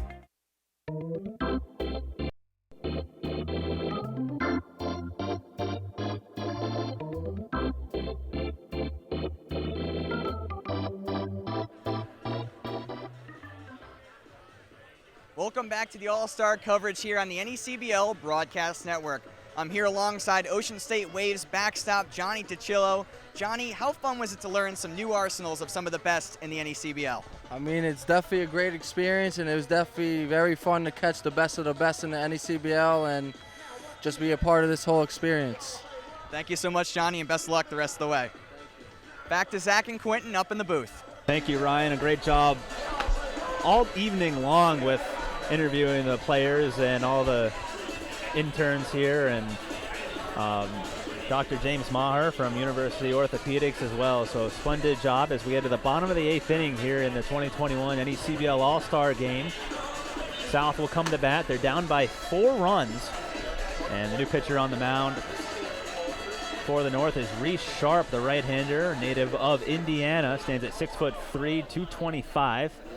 Goes to Indiana University. He's 2-0 with a 1.68 earned run average. 8 games pitched, 24 strikeouts in 16 innings, 6 walks as well. Been one of the better pitchers in the North this year and been a staple in the bullpen of the Winnipesaukee Muskrats. The first batter he'll face will be Cole Andrews. It'll be 3-4-5 due up for the South. That really doesn't mean anything because we are now about 2 or 3 substitution players deep. So it'll be Cole Andrews, Luke Franzoni, and John Anderson. At least right now, due up against Reese Sharp. If the first pitch is fouled back behind home plate, it's 0-1. I think we can confirm that. Quinn, as we see Franzoni and Anderson with wooden bats in their hand in the on-deck circle. Reese Sharp, a member of the Winnipesaukee Muskrats, originally drafted in the 28th round by the San Francisco Giants in 2019. The pitch is up high, 1-1. Chose to go to the University of Indiana, and this past year he posted a 3.18 earned run average in 11 games out of the bullpen. Of course, in Indiana, he's playing in the Big Ten. No slouch for competition as that pitch is low and outside, 2-1. Yeah, interesting year this year, of course, only playing in conference and added different element, but it's something a lot of these players around the league, a lot of Big Ten players around the NECBL know about. Pitch is popped foul behind the plate, and the count's 2-2 to Cole Andrews, who ended the top of the 8th inning by throwing out Zach Bushling, heading to second base. Third catcher used by the South, and he made a terrific throw. Member of the Valley Blue Sox, Reese Sharp with no one on base out of the windup. The pitch is lined into right field. That'll be a base hit. Over to try to cut it off is Cole Johnson. Deep into the gap, he throws it in, and Andrews will be held to a single. Great piece of hitting by Cole Andrews there to stick it out at right field, but it's funny looking out in the outfield. It looked like Johnson kind of just stuck his glove out. Get a look here at the replay. That ball was destined for the wall, and he just sticks his glove out, and he saves Andrews from going from first to second from a double, just keeps him to a single. Yeah, he's made a couple of really nice plays against the Vermont Mountaineers in the games that I've seen him play out in the outfield. Normally a center fielder for the Muskrats, playing right field tonight. As Luke Franzoni digs in, Sharp will be working out of the stretch here, and the pitch is in there for a called strike, 0-1. Andrews started to go to second base, but then stopped. Trying to get a read off of Reese Sharp's stretch.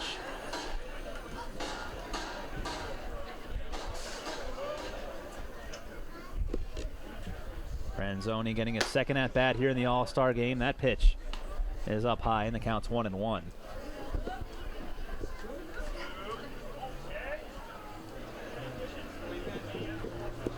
Very nice crowd on hand here at Cardines Field. Most of them have stayed throughout. Here's the 1-1, swung on and missed, 1-2, and Oldham popped up out of his catcher stance looking down at first base. Cole Andrews certainly not shy about taking a big lead.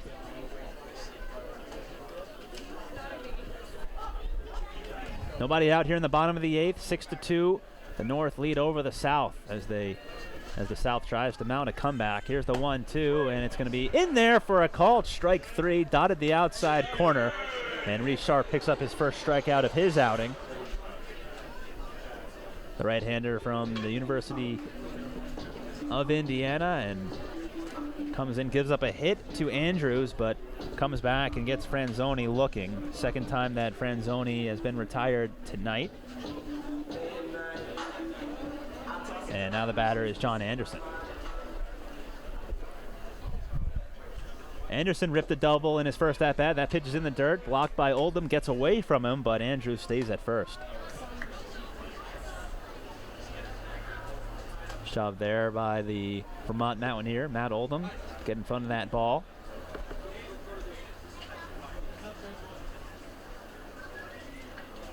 Sharp comes set, long pause, and the pitch. That's in there for a strike. Counts 1-1. Sharp can really bring it.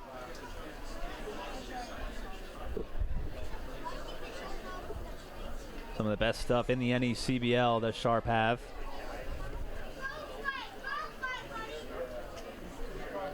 Batter is John Anderson from the Danbury Westerners. The pitch is low and outside. Yeah, made some really impressive contact in his first time up. Crushed a double out there to deep left field. Of course, high walls here at Cardines Field, so I didn't quite escape, but just a really good piece of hitting on that double. Was a late addition to the Danbury Westerners as the pitch is outside, 3-1. Goes to Georgia Tech and playing in the NCAA tournament. A lot of the players, as a member of the NECBL, they made late addition to the NECBL. Yeah, and a few different Georgia Tech Yellow Jackets on the Danbury Westerners. John Anderson, Andrew Jenkins, talented squad, and have brought some life to the Westerners team for sure. Here's the pitch to Anderson, low and inside, ball 4. Heading down to second base will be Cole Andrews. On at first is John Anderson. And this is the best looking inning for the South in quite a while. Yeah, it's looking promising, and so you need to try to spark a rally here of, down 4 runs and have a couple of guys on base. Like you said, they haven't strung together quite as many opportunities, certainly not in the hits department. You look at 13 on the side of the North, just 7 on the side of the South, but game's far from over here and have an opportunity here to try to cut into this deficit. Here's Dawson Brigman. And the pitch to him is on the ground to the right side, into the hole and through for a base hit. Charging is Cole Johnson, and rounding third, stopping there is Cole Andrews as the throw comes in.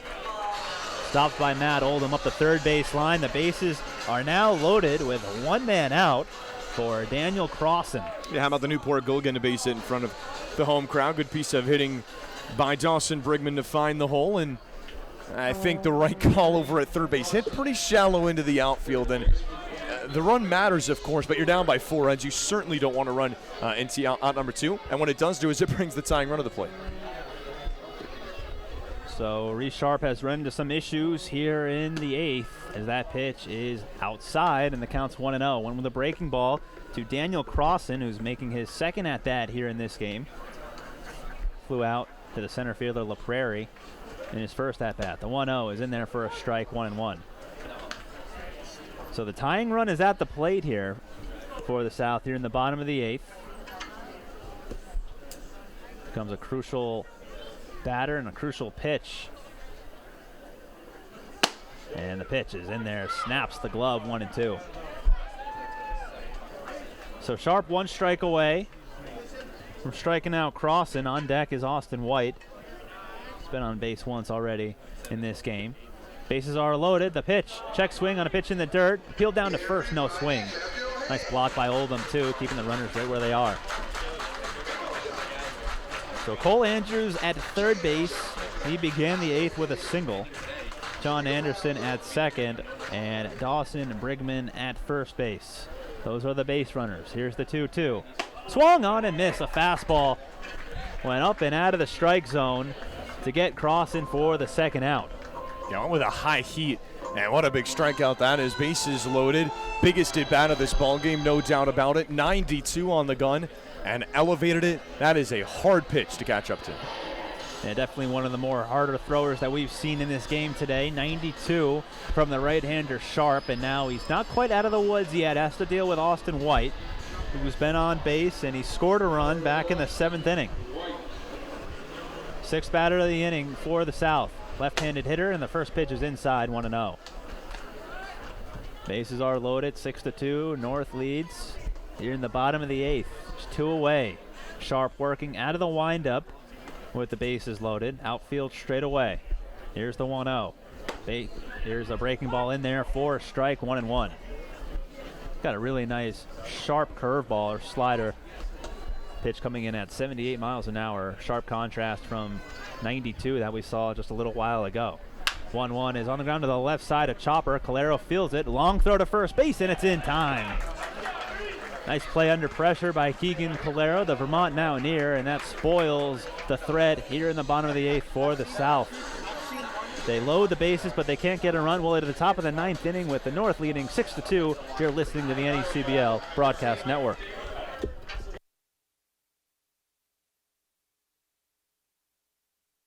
Newport, Rhode Island. Historically compelling, yet always evolving.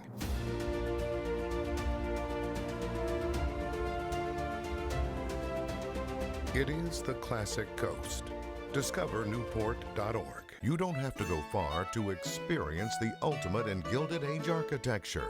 Immerse yourself in these opulent palaces, the breakers, the marble house, and the elms in Newport, Rhode Island. Open daily, newportmansions.org. Doctors at University Orthopedics have been caring for the people of southeastern New England for more than 40 years. With the Warren Alpert Medical School of Brown University, we train the next generation of orthopedic surgeons. Our state-of-the-art facilities stretch from Westerly to Mansfield. At our East Bay Surgery Center, we've performed thousands of surgeries, including same-day total joint replacements. We've grown through the years, but our goal has always been getting you back to doing what you love to do. The best orthopedic care anywhere is right here. University Orthopedics.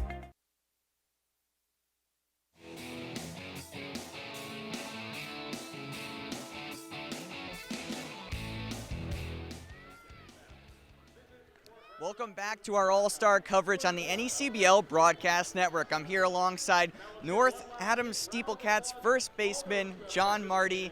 John, you were telling me right before this interview that this could potentially be your last season of summer ball ever, so how much more special does that make this All-Star selection? You definitely savor it a little bit more. You know, you got to be thankful for every inning you got on the field, so I'm just happy to be here and, you know, happy to play with the best. Well, I'm happy to have you with us, John, and thanks so much for taking the time. Absolutely. Back up to Zach and Quitin in the booth. Thank you, Ryan. Appreciate that. Quitin, Pelzel, Zach Letson with you, bringing you NECBL action in the 2021 NECBL All-Star Game as we head to the top of the ninth inning. The new pitcher out of Rhode Island College, Sean Gamlin. Yeah, Gamlin. Numbers don't get a whole lot more impressive than this, Quitin. 10 games, 10 innings. He's given up one earned run during that time, an 0.90 ERA, 22 strikeouts to 2 walks. He knows how to locate the zone. And another fun little tidbit about Gamlin, he played here in the Newport Collegiate Baseball League last summer and closed out the championship in that 4-team league that we had here in 2020 when there was no NECBL. But boy, he has really looked dominant with the Ocean State Waves this season. Yeah, he's got that jersey unbuttoned. Also wears the ankle socks that you can see as he comes set. And the batter is Mitch Morales. The pitch, foul back to the screen, 0-1. Mitch Morales had an RBI double in his first at-bat. We're in the top of the ninth inning, 6-2, the North lead. The South were actually threatening in the bottom of the 8th inning. They had the bases loaded with one man out, and they could not score. Morales, the right-hand hitter, representing the Sanford Mainers. Comes set, here's the pitch. Inside, and the count is now 1-1. Gamlin last appeared in a game against Martha's Vineyard. That was 2 days ago. Faced 3 batters, picked up the save, and struck all 3 of those hitters out.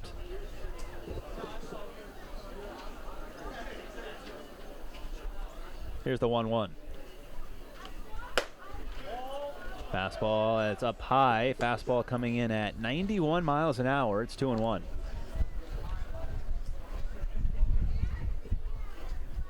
Wind starting to pick up here at Cardines Field. Skies are getting a little bit more gray. We've been so fortunate with the weather throughout the entirety of this day. Here's the 2-1. In there for a strike at the knees, 2-2. It'll be Morales, Joe Lamuccio, and Cole Johnson due up. Excuse me. Jake LaPrairie came in as a defensive replacement for Joe Lamuccio a couple innings ago. So Lamuccio out of the game. Jake LaPrairie, who won the fan vote for the Winnipesaukee Muskrats, he is out on deck. It'll be a 2-2 from Gamlin. And it's low, 3-2.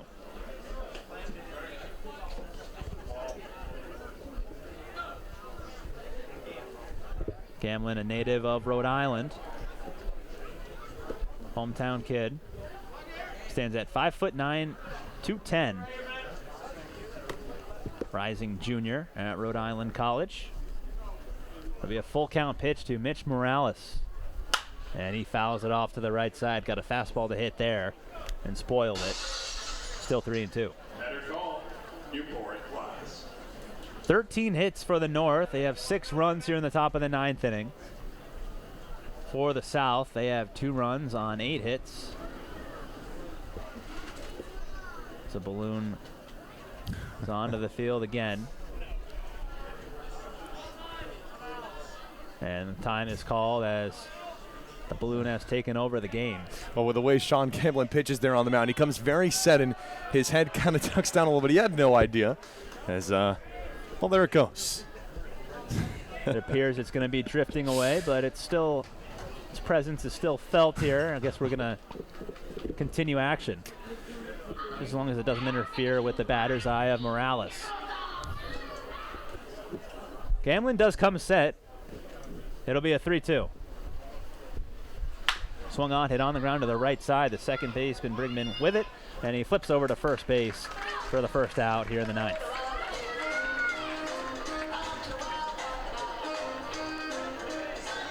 So nice job by Gamlin, showing persistence and retiring Morales. Here comes Jake LaPrairie making his first at-bat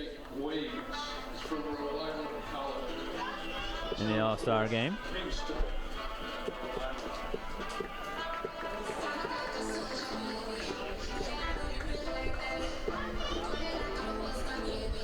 LaPrairie won the fan vote a few days ago, and it's so good to see Winnipesaukee Muskrat win it. Winnipesaukee, not really a huge audience in attendance at their games, so it's good to see kind of the lesser. It goes to show when you get the word out there. Right, exactly, yeah. I mean, I'm just, usually Keene, I mean, if you look at Keene, they've got just tremendous fan base. I mean, they got so many people that show up to their games. The pitch is low and check swing. Field down to third, they say a swing, it's 0-2, and it's just so good to see Winnipesaukee Muskrats fans showing out and really showing the love and support for Jake LaPrairie as he is a member of the All-Star team. Certainly had a tremendous season at that with the Muskrats, still going on, but he's in the center of their offense, left-handed hitter. Played the outfield for the Muskrats as he chokes up on the bat. Gamlin comes set. Here's the 0-2. Swung on and missed. A fastball from Gamlin coming in at 90 miles an hour. Blew it right by him, and now from one Winnipesaukee Muskrat to another, here is Cole Johnson. Yeah, we've seen the Rhode Island College anchorman hit that 90-91 kind of consistently here, and it's one thing if you can, if you can touch 93, 94 once or twice, but what I'm really impressed is this is where he sat throughout this entire inning. It's been impressive to watch, and you can tell the consistency holds up with the type of season that he had with Ocean State, and it's looked pretty good here so far here in the All-Star game. Certainly has. As Cole Johnson is the batter, he doubled in his first at-bat, stole third base, was later stranded there. Here's the pitch, and it's popped up foul right side. Excuse me, not foul, it's in shallow right. Second baseman Brigman there. In shallow right field, he'll make the grab, and that'll do it for the North here in the top of the ninth inning. 6-2, the North leads the South. You're listening to the 2021 NECBL All-Star Game on the NECBL Broadcast Network. I'm Becky Gibble, and this is Simply Southern New England, where we'll bring you the best of what this area has to offer. Whether you're looking to explore new neighborhoods, try something new, or stay connected, we'll bring you the best food, fun, and people that make this area what it is. This is Simply Southern New England. Simply Southern New England is brought to you by Harbor One Bank, with you in banking and life.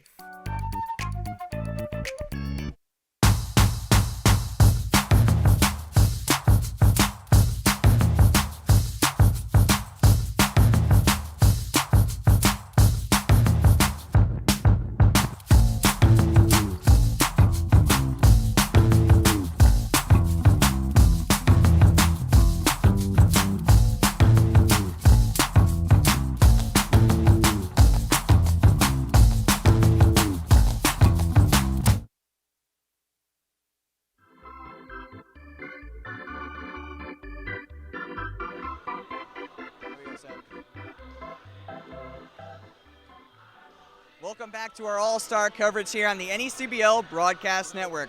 I'm here with two-time All-Star Sam Cochran, outfielder for the Newport Gulls. And what a night you had, Sam. 3 hits, including a triple, and some stellar defense in right field. How meaningful was it for you to perform like this in front of the home fans? It means a lot, for sure. For our first All-Star game in 2 years in this league, it's great to be here in Newport, great to be in front of the home crowd. I'm really happy I put some good swings on the ball, and I'm happy with my personal performance. Hopefully we can pull out a win here. Well, congratulations, Sam, and best of luck the rest of the way. Thank you very much. Appreciate it. Back up to Zach and Quitin in the booth. Thank you, Ryan. We get to the bottom of the 9th inning, and to take you the rest of the way, it'll be the voice of the Newport Gulls and the representative of the South Division for the broadcasters, and Zach Letson. Thanks so much, Quitin. One last opportunity for the Southern All-Stars 6-2 ball game with the North on top, and going to a new pitcher on the mound, the closer from the Vermont Mountaineers. Yeah, Cole Rowland. He's got spectacular numbers, and he has really nailed down the back end of the bullpen for the Mountaineers. Has a 1.55 earned run average, 17 innings pitched. He's got 33 strikeouts in those 17 innings pitched. He's got 13 walks and 8 hits given up. His last appearance came 3 days ago, went 2 innings, gave up 1 hit, walked 3, struck out 1, faced 9 batters in the loss against North Adams. Yeah, he's got 2 wins, 2 saves, and leading the Vermont Mountaineers in a lot of categories when it comes to pitching. He faces Newport's own Spencer Smith will lead things off. 9-1-2. It's Spencer Smith, Brennan Cumming, and Cameron Masterman.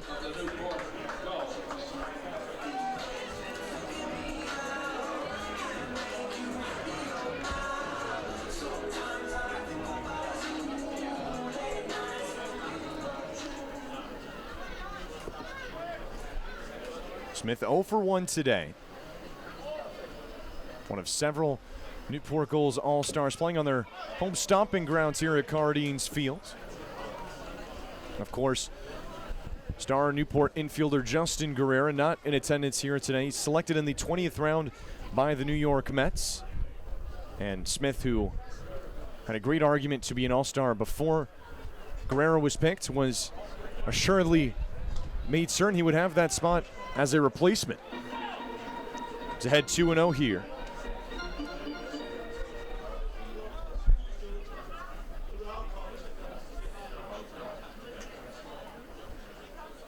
Here's a pitch from Rowland.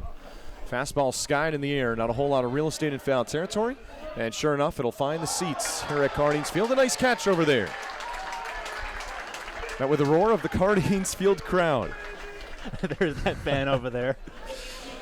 Getting a nice souvenir from today's All-Star game. That's got to be a great feeling. You show up to the ballpark and come away with a baseball. What a great crowd here at Cardines Field. 2,821 fans here at the City by the Sea for the 4th All-Star game in history hosted by the Newport Gulls.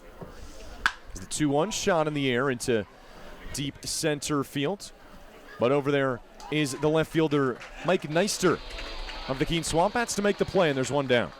That was the first time that Rowland threw that breaking ball, and Smith was all over that one, just got a little under it as he hit it to left center, and Neister made a nice job going into the gap to make that grab. Brings up Brennan Cumming, who's looking to stay hot here at Cardines Field, and overall, Mystic Schooner outfielder. Right fielder for center fielder for Phil Orby's team, but is slotted in the right field spot tonight for the South All-Stars. Took over the spot of Sam Cochran and has not missed a beat in this leadoff spot for the Southern All-Stars. Looks at strike number 1 after Cochran went 3 for 3 with 2 singles and a triple. Brennan Cumming comes in and has a 1-for-1 day so far. RBI as well. As 0-1 misses upstairs. Now 1-1 to Cumming. Princeton Tiger, of course, has shot in this opportunity that he has had. Ivy League, no season last year, but has taken advantage of his opportunity. 388 hitter with the Mystic Schooners. Cuts on and misses on a fastball on the 1-1. Now it's 1-2. Fastball at 91 out of the arm of Cole Rowland. Yeah, low 90s, and his bread and butter is not even that fastball. It's that breaking ball that he loves to throw to the right-hand hitters. It's very sharp, and he just throws it on any count, and he can command it wherever he wants. Here comes a 1-2. Curveball lofted in the air into right. Going back is the right fielder, and makes the catch. And the Southern All-Stars down to their final out in this one. That was a nice catch by Cole Johnson, going into the fence and right, and kind of lost him in the camera there, as you can barely see him making that grab. And as you said, yeah, that's one more out now that the North needs to get until they can get a win. Cameron Masterman, the last hope The Danbury Westerner, who hit 11 long balls in today's home run derby as the Danbury representative. Looks at that breaking ball, but it misses for ball number 1. Took over the spot of Travis Honeyman in the 2 spot and replaced him in left field. And for Masterman, 0 for 1 so far in this game. Looks at that fastball. Ball, says Joe Gravina behind the plate. Now it's 2-0.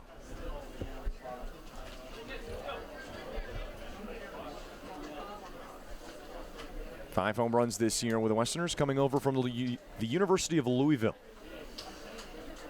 1-0.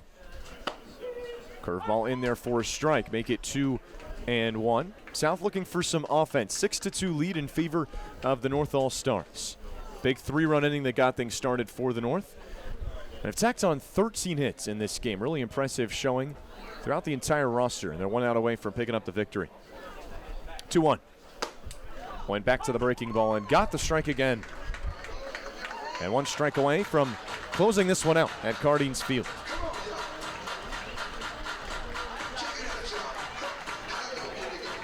Six runs on 13 hits, 1 error for the North All-Stars, 2 runs on 8 hits, and 1 error for the South All-Stars. 2-2 pitch. Tried holding up a swing. Did he go around? Able to hold up, says first place umpire Tony Letizio. And so that keeps things going here. Yeah, 3-2, 2 outs, and there was that slider I was talking about too. It's such a nasty pitch, just falls off the table once it gets to home plate. And Masterman did a great job of holding off. Payoff pitch coming to Masterman.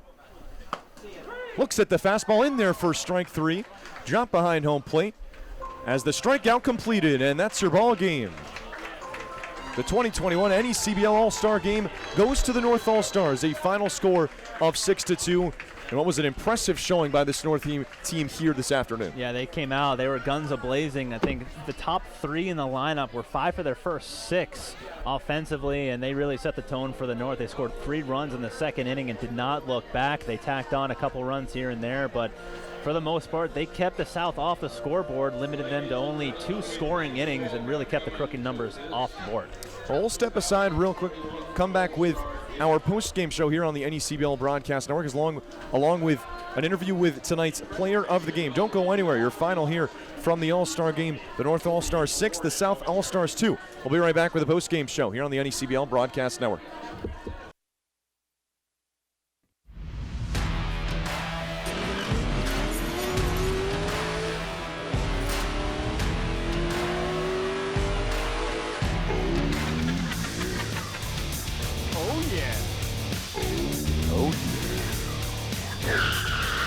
Great googly moogly. Oh yeah. Oh yeah. Oh yeah. How many times can I say oh yeah?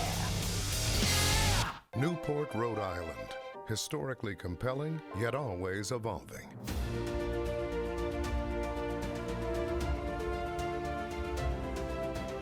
It is the classic coast.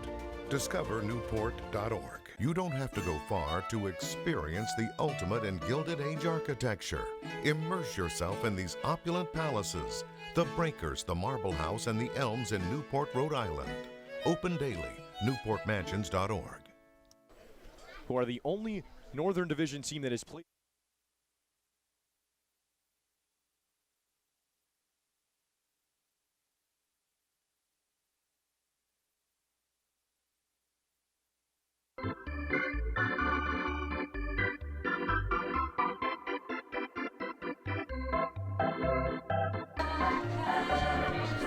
It's a final here from historic Cardines Field. The North All-Stars come out on top 6-2 over the South All-Stars in a fantastic game. First All-Star game that was played in 3 years.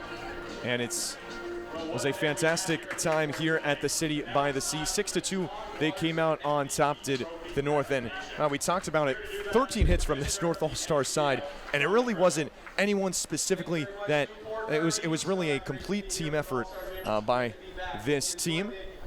As let's send things down to Sean McGrath, the commissioner of the NECBL, with today's player of the game from the Upper Valley Nighthawks, Max Vieira.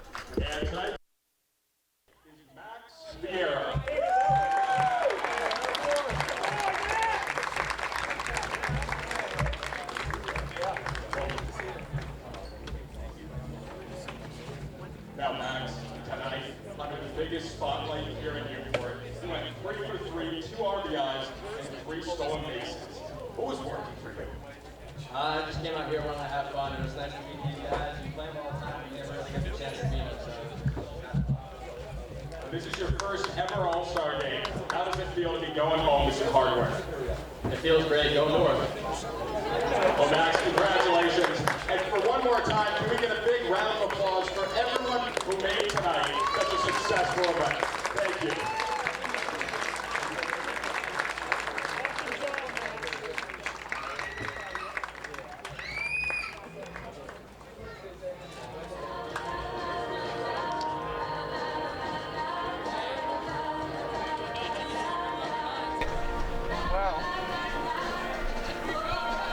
All right, so Max Vieira, your MVP here tonight. We will have an interview with him shortly with our field reporter, Ryan Medeiros, who has done an outstanding job tonight, but that's something he really earned. A 3-for-3 night, really impressive in the 2 spot for the North All-Stars. Yeah, I mean, that was something that we definitely called from the get-go. In the 4th inning, we knew that he was going to be the MVP if the North won. I mean, 3 hits. He didn't score any runs, but he had 3 stolen bases, stole third base twice, had 2 RBIs to go along with it. So, I mean, he's certainly deserving, and this is a guy that, I mean, at the beginning of the game, you said, you know, who do you think is going to have a big game? And I said Max Vieira. Yep, so there you go. Not to pat myself on the back or anything, but I mean, Max Vieira, he certainly earned it. He did a great job, and I mean, it was a really just good all-around game for both sides. I mean, it was just so good to just be here at Cardines Field and playing in an all-star game, showcasing the league's best in front of all these scouts. Well, it's definitely sweet to have this feeling back, being in an all-star game, seeing the NECBL's best, something that we unfortunately, we had the All-Star Game festivities in 19, did not have the game, and of course did not have it last year in 2020. But just to be back here and be able to do this again is sweet. As Ryan Medeiros is ready down on the field, let's send it to him with today's player of the game from the All-Star Game, Max Vieira. Ryan? Yeah, I'm going to toss it to you. It's too much. All right, guys, welcome to tonight's post-game interview with the MVP of this game, Max Vieira of the Upper Valley Nighthawks. Max, you came out aggressive today, 3 hits, 3 stolen bases, a couple RBIs. What led to today's aggressiveness? Like I said in my post-game interview, I just had a lot of fun. It was really nice to meet all these guys. You play them all the time, but you never get a chance to meet them, so I just came out and had fun. Yeah, and you were the best of the best in today's game with a lot of very, very good players. How meaningful is it to perform on such a high level in such a pressure situation? It means a lot to me. I work really hard for moments like these, so I was just happy I was able to come through in this moment. Well, congrats on the great performance. Thank you. Back to you guys up in the booth. Thank you, Ryan. A great interview down there and a great job, as always. Did great tonight. An interview with a player every half inning. For our field reporter, Ryan Medeiros, says, look at some of the highlights for the Northeastern Husky. Max Vieira, 3-for-3 day with 3 singles. Really got the job done and really kind of set the tone for how good this North offense was here today. Yeah, I mean, it really did. I mean, they came out guns a-blazing, 3 runs in the 2nd inning. They scored another run in the 4th inning, and Max Vieira certainly the reason why, because he was really off to a great start. Also, Cal Hewitt did a really good job of getting on base, and then Tommy Joseph got on base twice. It was really an all-around performance, but Max Vieira certainly stood out from all the rest. And by a pitching staff for this north side, the South All-Stars with hits in nearly every inning, but did a really good job of kind of getting out of trouble and only allowing 2 runs on the board here today. I mean, yeah, these are the best of the best pitchers. They know how to just settle in when the situation gets really tough. I mean, Jackson Emis, he came on. He gave up a run, but it was an unearned run. It was an error charge. So, I mean, a lot of these pitchers, they came on. They got at least a strikeout, an inning, and it really was a good overall performance and a really good collection of pitchers on both sides of the ball. I mean, even the South, I know they gave up,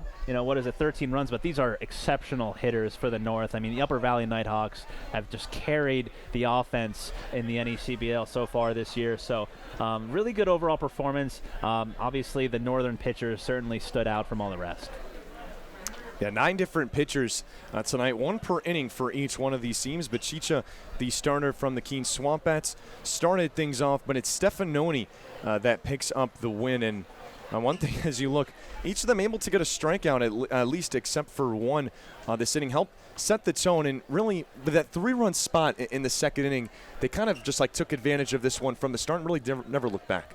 Yeah, no, they certainly didn't. And, it started with a hit by pitch, and give credit to the North. They did a really good job of moving that runner along, putting the ball in play for the most part. Not a lot of strikeouts, actually, against all these fireballers from the South, so that's why the North won. And, that's really the ingredients to win baseball games. You got to put the ball in play, can't strike out because it doesn't do anything for the runners on base, and it obviously doesn't do anything for the batters. So they did a really good job. These are the best of the best, and really was a pleasure to do this game here with you in front of, all these fans, and to watch just a tremendous brand of baseball, the best that the NECBL has to offer. Well, it's a final here at Cardines Field, 6-2. The North All-Stars come out top against the South All-Stars. 3 runs for the North in the first, 1 in the fourth, 2 more in the sixth for the South, 1 in the second, and 1 in the third. Final lines for both sides: 6 runs on 13 hits and 1 error for the North, 2 runs on 8 hits for the South. So that'll do it. It was a great crowd here at Cardines Field here this afternoon of 2,821. And Quinn, it's been a pleasure broadcasting with you, as is broadcasting the NECBL All-Star Game. Really an honor and a treat here this summer. The pleasure is mine. And, again, I just want to thank all the broadcasters in the North for voting me in. It really was a tremendous time. I made a lot of friendships, and, it's just really just a tremendous experience for the both of us. And it's just the utmost honor that you can get. It's the highest achievement, highest honor that you can get in a position like us. So it's really awesome. I feel the same way. Big thank you to everyone around the South and around the entire NECBL that made a fantastic day possible. Our little recap through everything that happened today. Luke Franzoni, your home run derby champion of the Valley Blue Sox. And here in the main event, the North All-Stars come out on top over the South All-Stars by a score of 6-2. That'll do it for us here from Cardines Field, and a great day here at the City by the Sea. We'll see you soon. Thanks so much for watching tonight's game on NECBLnetwork.com and on your view. Final score for the final time: the North All-Stars 6 and the South All-Stars 2. Have a good night.